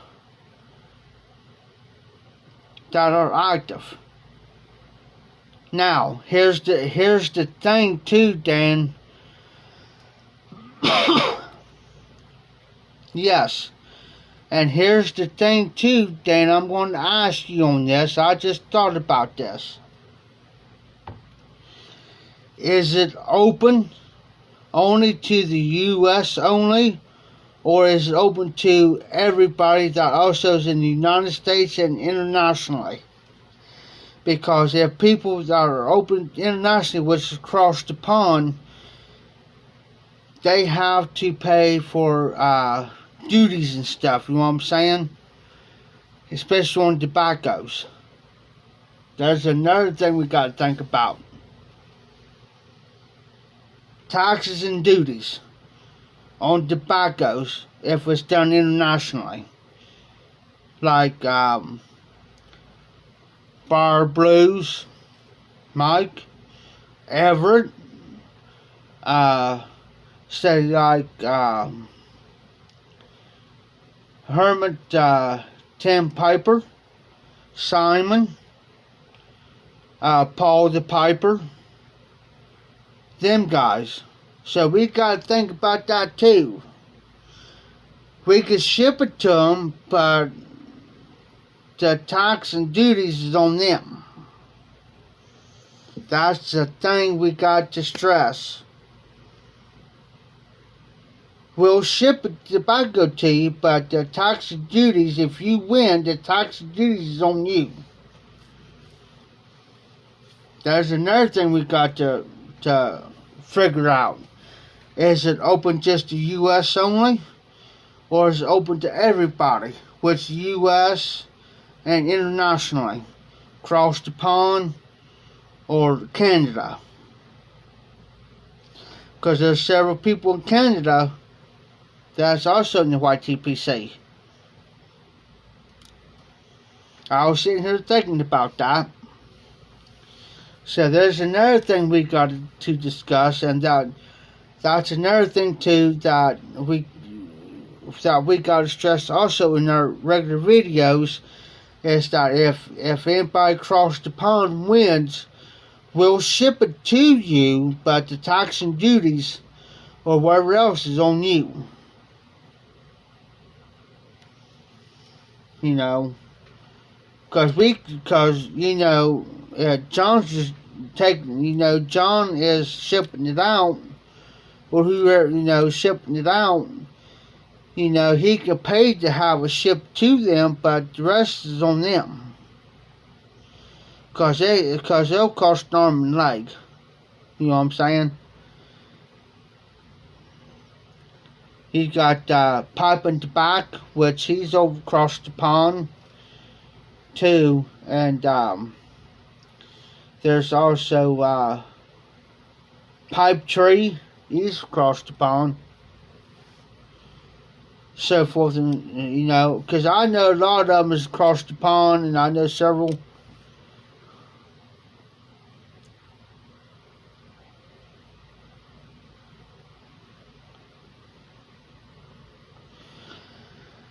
He's gonna have to step up to the plate.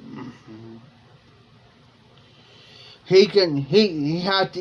Here's what most of them does in the Gulls. That's how they do it. Say like somebody wins across the pond, or up in Canada or across the pond. They always say this: if you win, I'll ship it. But the tax and duties is upon you, upon that party, not you, upon them. He can ship it to them to their address, but everything else is on them. They have to pay for it, not you. They have to. You see what I'm saying? You can ship it to them, but it's upon them to pay the extra cost of that. So John could pay the regular fee like he would ship to anybody here in the U.S. But when he ships to them, when it goes to them, they have to pay. Say like Mike from Bar Blues wins it. Just saying. Or Everett wins it. John can pay the regular shipping rate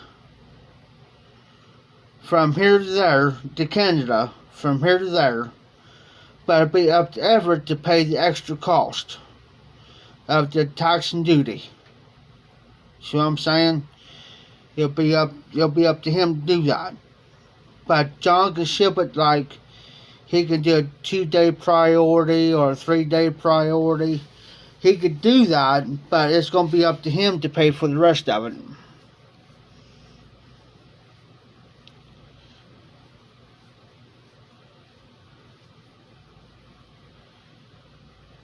But the thing is, here's the thing too, Dan. We always got to have a backup plan. Yes. But we got to have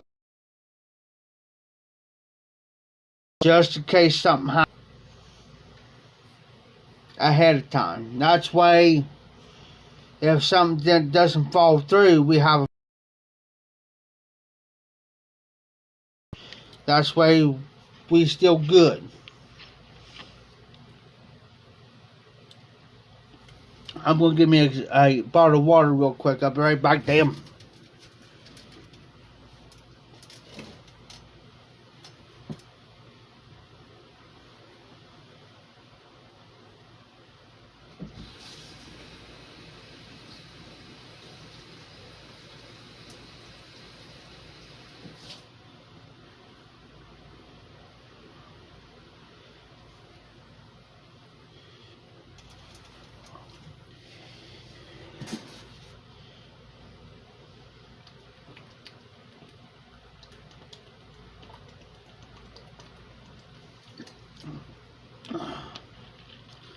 And here's the thing, and I'll say this much.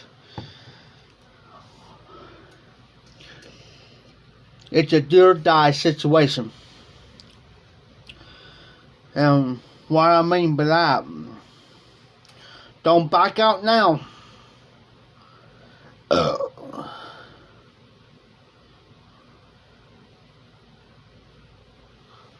Okay, damn.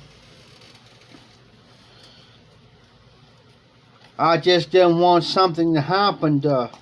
I'm not saying, I'm not confessing, it's just, I just don't want to confess anything. But here's the way I look at it, it's a do or die matter. What I mean by that is this. Don't back out now. Don't back out now. It's too late to back out. It's a do or die situation. And we're going forward. That's why I used to tell people, I'm going forward with you or without you. You know what I'm saying? And that's a hard pill to swallow. But, you know, it's still going to go on.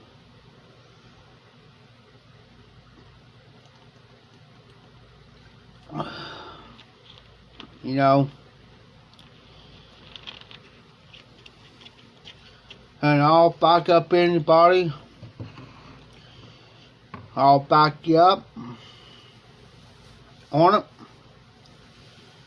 because you got my word. So, you know, I mean, I proved that of my word. You know, I do it because what I say is what I do. You know what I'm saying? It's just, that's the plan, you know. That's the one thing my dad taught me, you know, if you have something planned and somebody else got something planned,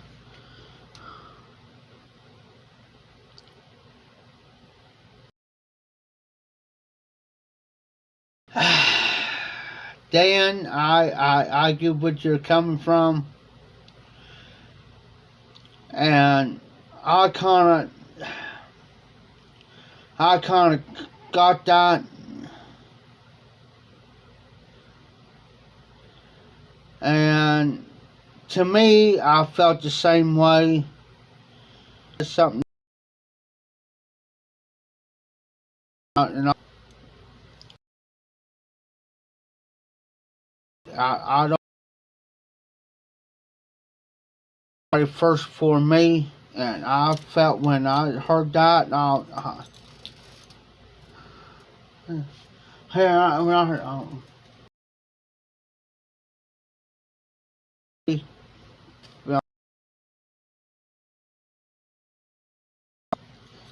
but it was not my place to say anything. You know what I'm saying? It was not my place to say, you know,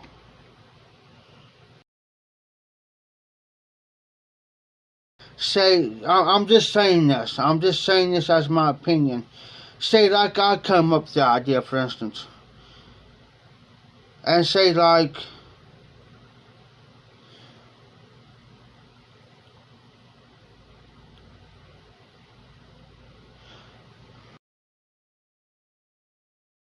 remember that, Dan. I remember that. I remember that.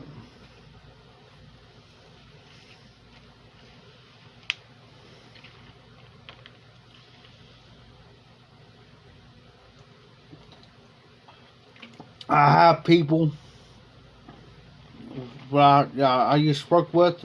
Well, I work down in the auction house, and I'll say something like, you say about you've been working on the competition, right? I'm just using this as an example. And down the auction house, well, I'll come up with this idea, say, okay, let's do this, this, this, this. Come somebody else's idea, and I'm thinking, and then act like they come.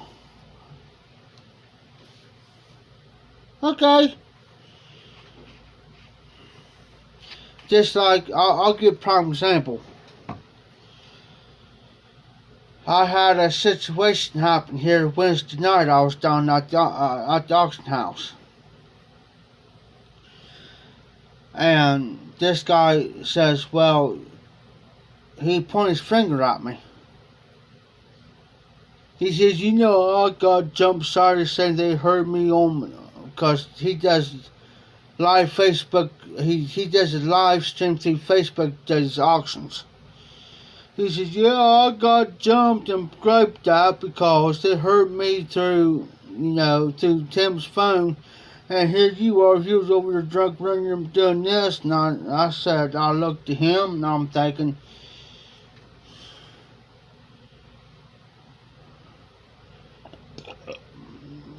his wife was sitting there and she looked at me and just grinned and shook her head. It's like, seriously? I said, what did I do to you? Oh, you was doing this drunk and all this running your mouth. And I was about ready to say something, and Tim knew I was about ready to say something. He knew I was about ready to jump.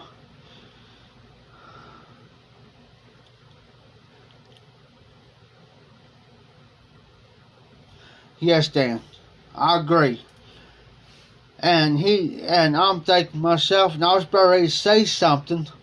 Tim looks at me real quick. He gives me this look like, Jeff, don't do it.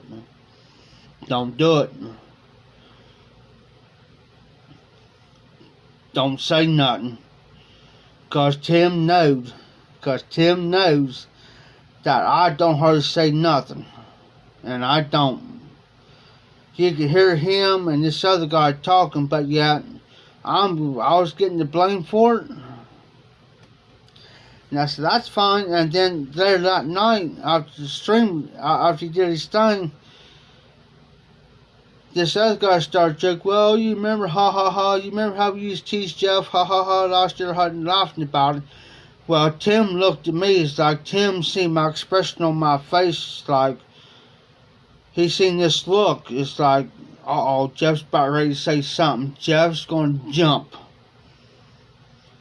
Well, Tim spoke up and said, hey, he says, leave Jeff alone. Leave Jeff alone. In other words, don't start on Jeff, because Jeff does do nothing. And I picked up and I said, Tim, I said, it's all right. I said, I don't got a problem with it. Every dog's got their day. So today I was down at the auction house.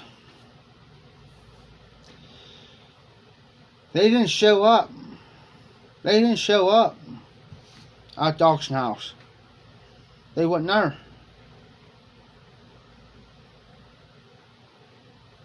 Because the reason why I say that, Dan, for those type of people like that, I don't lower myself down to them. I don't lower myself down to their level.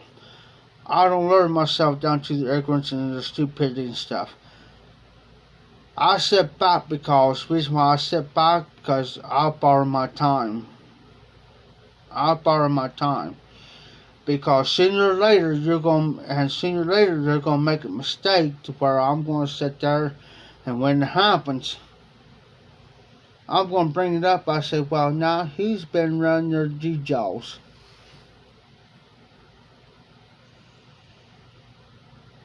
Because Tim knows that I'm not gonna lower myself down to their ignorance. Tim knows I'm not going to lower myself down to their stupidity. You see what I'm saying? So I sit back, I grin, I laugh at them because you know why? Because for the simple fact, they was the two was sitting down there Wednesday night, this past Wednesday, on Tim's Live, just to talk away. I've been drinking all day. I was drinking beer and I was drinking some Fireball. Not the big bottle, but just a small bottle, right? And I was, because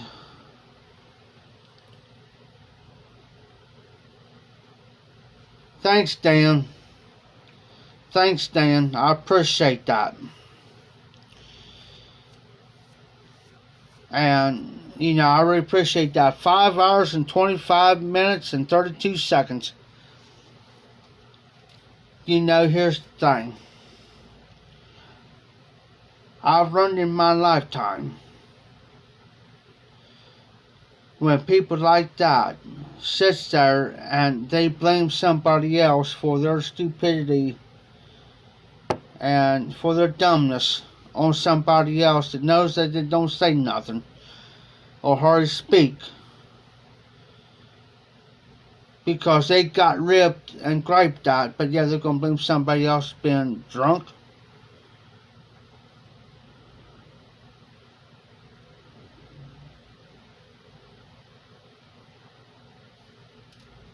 Yeah,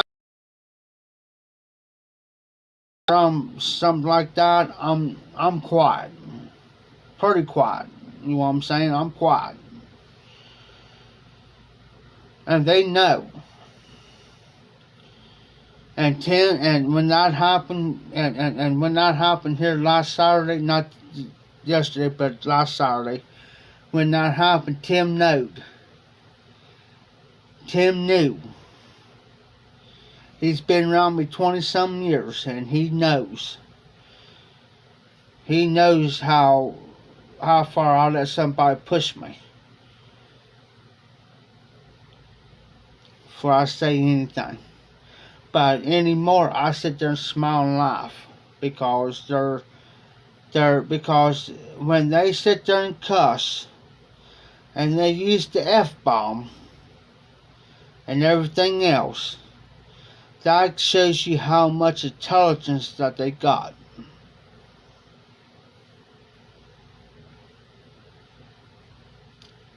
And when they say something like to me, I don't care if you're joking with me or not. You don't say that in front of a bunch of people. I don't care if you're joking or not. Used to be Dan. I was the type of person when I was younger. If he would have said to me when I was younger something like that, I would have snatched him up. Snatched him up, and wouldn't have cared. Would not have cared. But now, since I'm got older, I just sit back and say, yeah, whatever. And smile.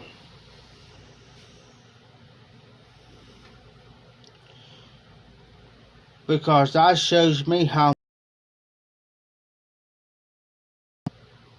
And you're blaming somebody else for your stupidity and ignorance. And you're going to blame somebody like me for something that I know I did not do.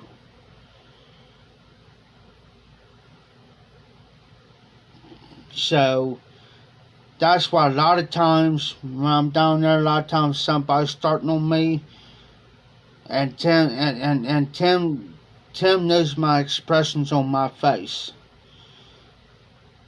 I don't have to say nothing. I don't have to say nothing. He knows.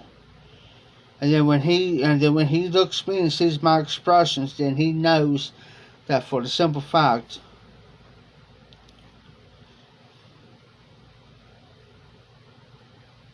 oh Dan, brother, I mean I will speak my mind.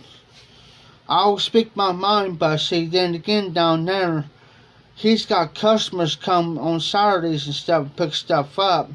So I usually don't say nothing until I'm 100% sure that nobody else ain't coming into the building. Then I'll pip up and say something. I'll pip up and say and speak what's on my mind. And if they like it, they like it. If they don't, they don't. You know.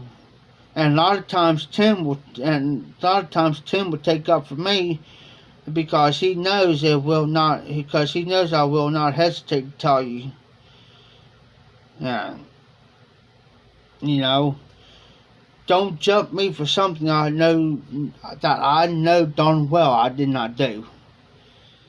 Don't blame me for something. I don't care if you're joking. I mean, you don't sit down there in front of 6, 7 people down there and jump me for something. That's something I know I didn't do. And Tim knows, and for Tim to say something to you, but see, Tim knows too that I'm not going to lower myself down, my expectations down to a level. I won't do that. And I will not do it, because the simple fact is because they know.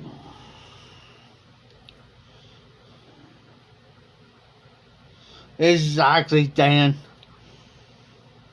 Exactly. And I'm waiting on my borrowed time. Borrowed time, brother. And I'm going to sink it. And when I sink it, it's going to sink. Hey, Paul. Morning. There's Paul is up in the house. But yeah, that's how I feel, Dan.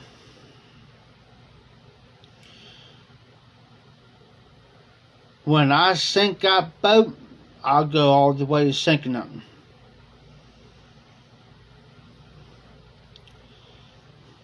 That's just me. I mean, I wait. Because when I say what I gotta say, I go all the way. And I will not hold back how I feel. Because on one hand I care, on the other hand I don't.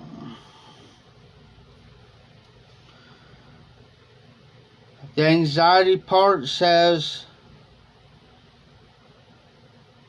I don't care. Depression part says I do.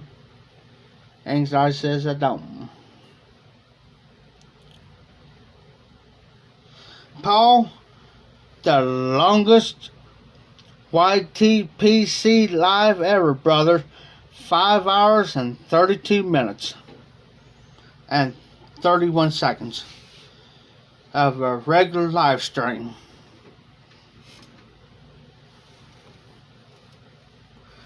And my time is 5:46 in the morning, and we're still going.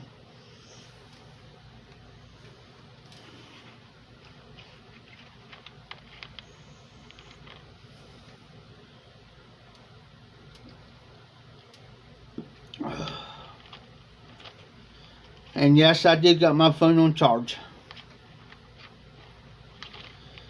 I'll be right back. I'm going to fill my water bottle. Well, bottle back up some water, guys.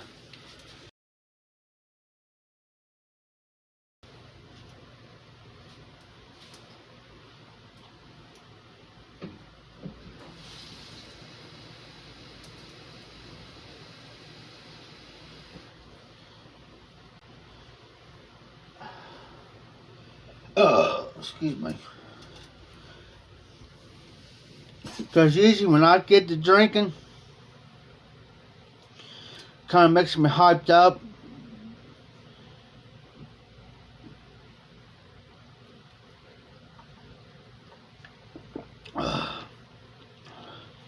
Hey, Paul, since you're in the house,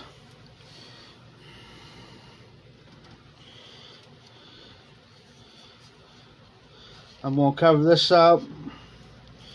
Fireball. It was about right there. Finished it.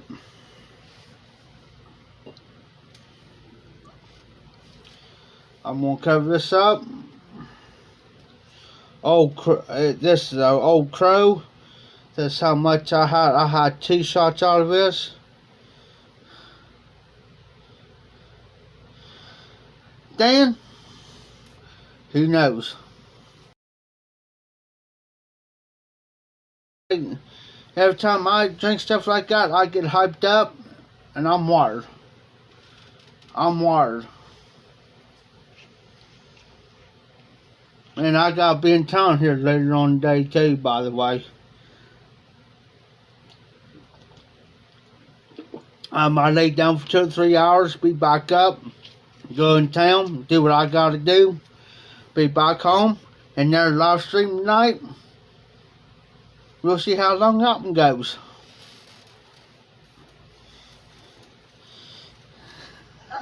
Dad.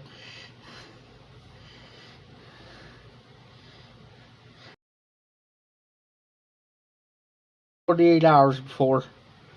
Wow.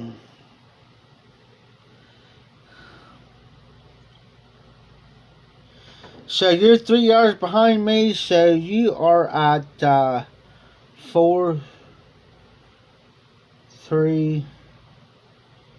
So you are at 2:49, and it's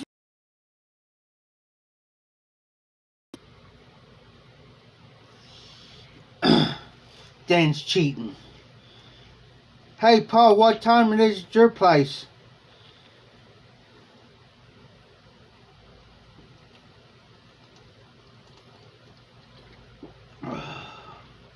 $2:50. Okay, Dan. And I think Paul's ahead of us, because he lives across the pond.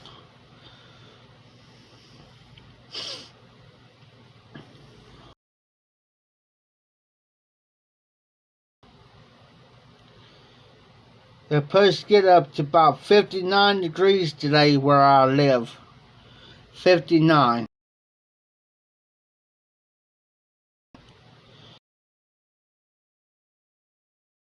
Place.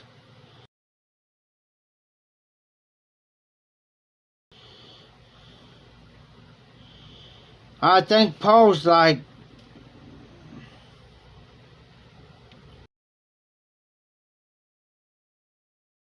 7 minutes right now.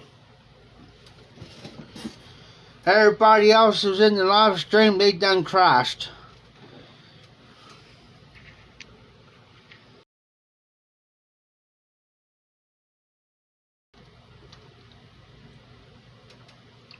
Ugh.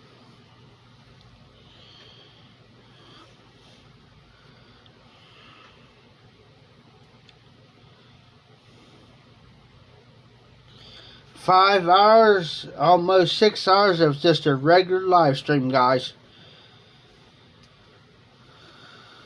Almost 6 hours.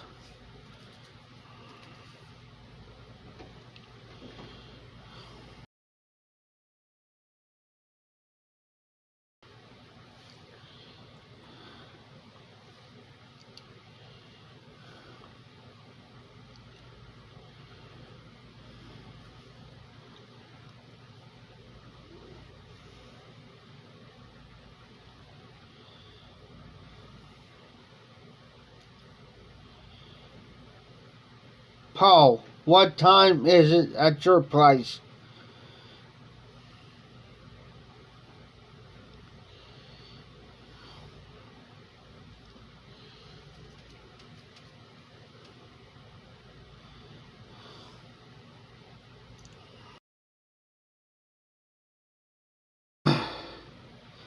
Okay, see there, Dan?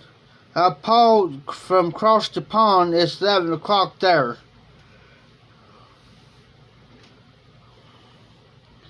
See, you are exactly, see, 5, 6, 7, 8, 9, 10.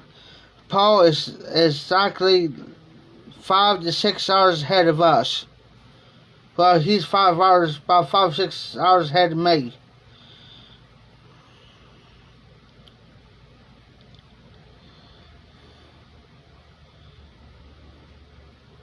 Well, in my time zone, you're in the high.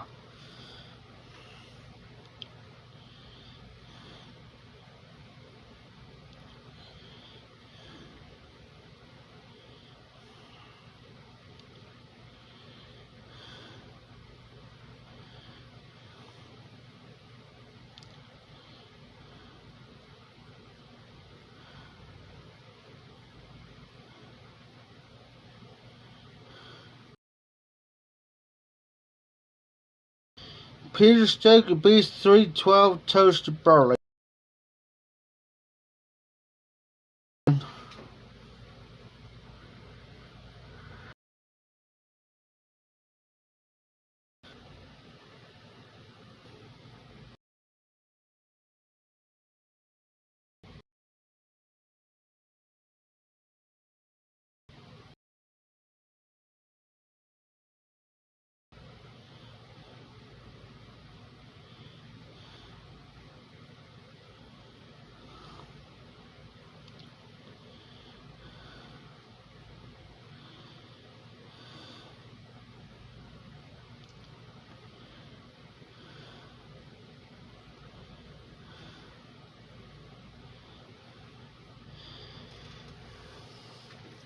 Okay, guys, I hate to do this.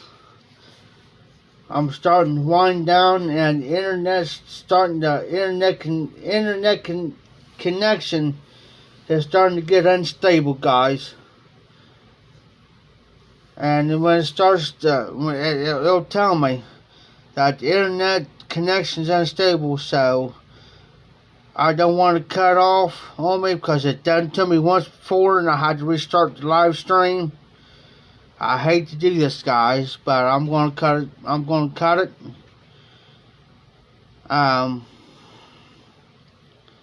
Sure, Dan. What's that?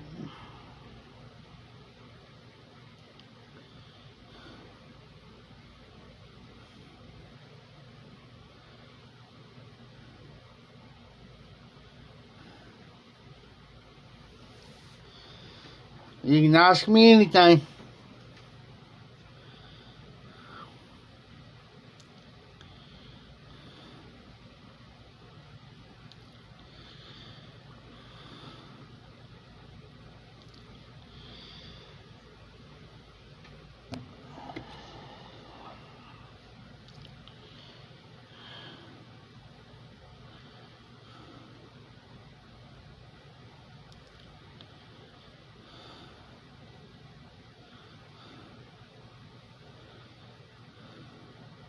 I'm just waiting on your response, Dan.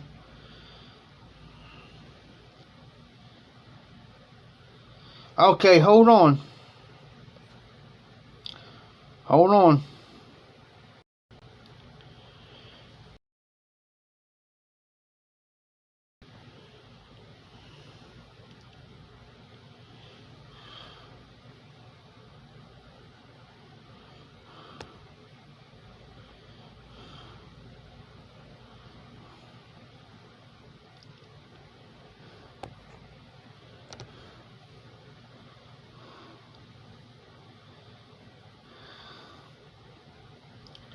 Dan? Yes. I can see it in my notifications you done it 5 hours ago. You done it 5 hours ago, Dan. Yes, it's in my notifications. He must not got it set because when you subscribe to somebody, when you go hit the notification bell, you gotta hit the very top one to get everybody's notification. I don't think he's got his set up like that. I do. I got yours set up to where I get all your notifications. But yes, Dan, you did it 5 hours ago. Yes, I see it. Cause I can minimize this live stream, go to YouTube and check. You did it 5 hours ago. And I'll tell you here in just a minute.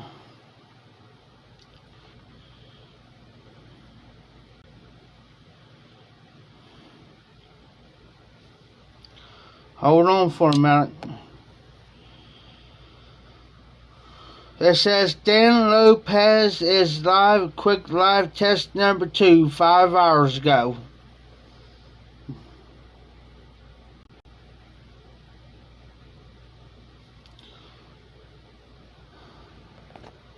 Okay, give me a second.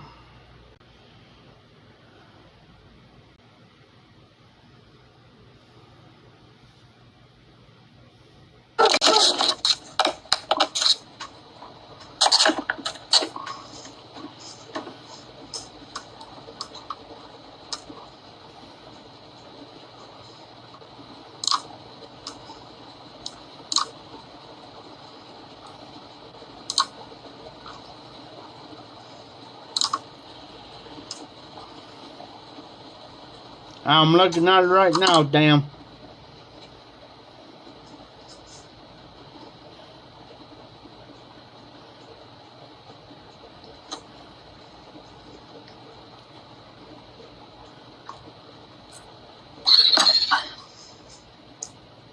I don't know if you can hear it or not. Hear it.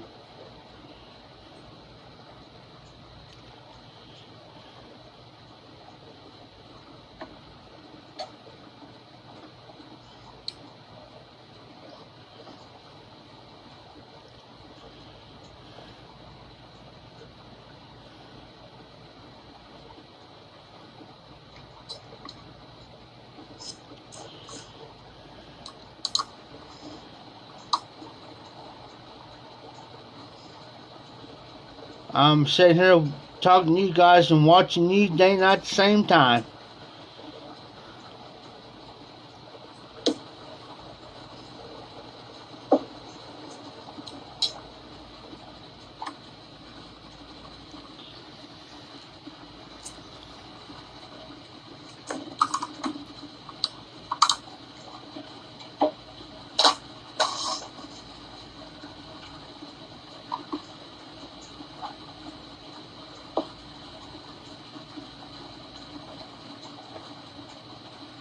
No takers.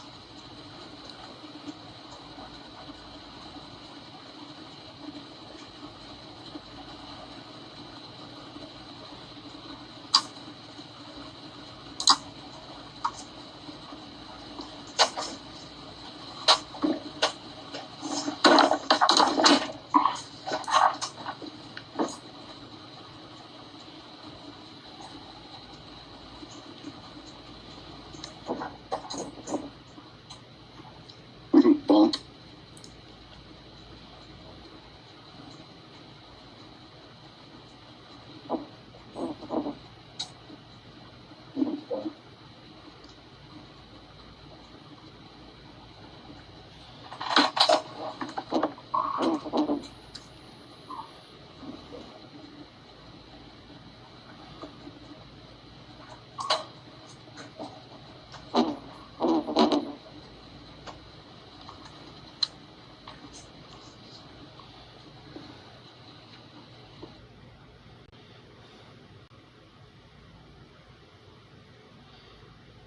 Alright, Jess Pipes. Hey, Dan, you're good, brother.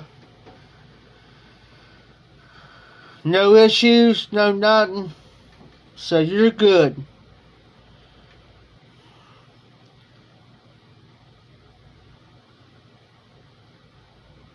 Anytime, Dan.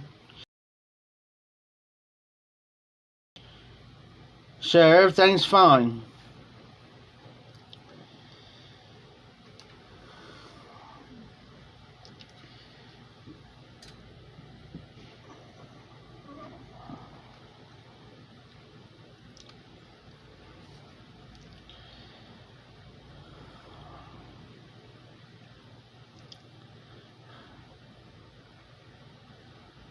Yes. He must not. He must not. When you prescribe to somebody, when you go to and hit the notification bell, he's got to hit the very top one where it says he gets all notifications.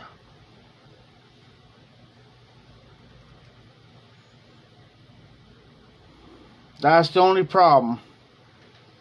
He must not click it where he gets all your notifications.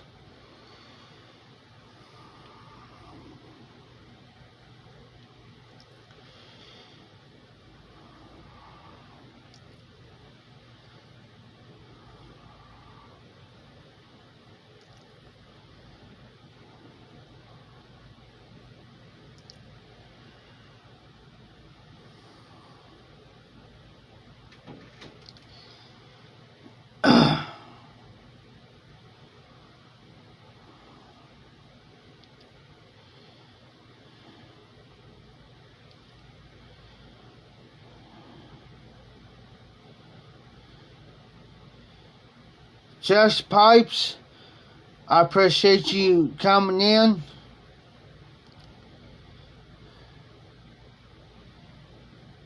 Huh. I didn't use your link there, Dan.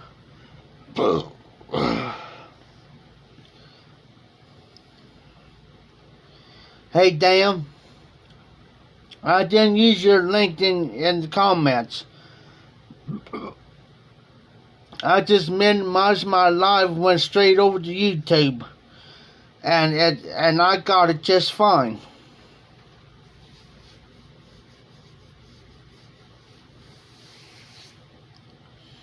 So I don't know what the issue is. I went straight over to YouTube. And you're right in my notification, so you're good.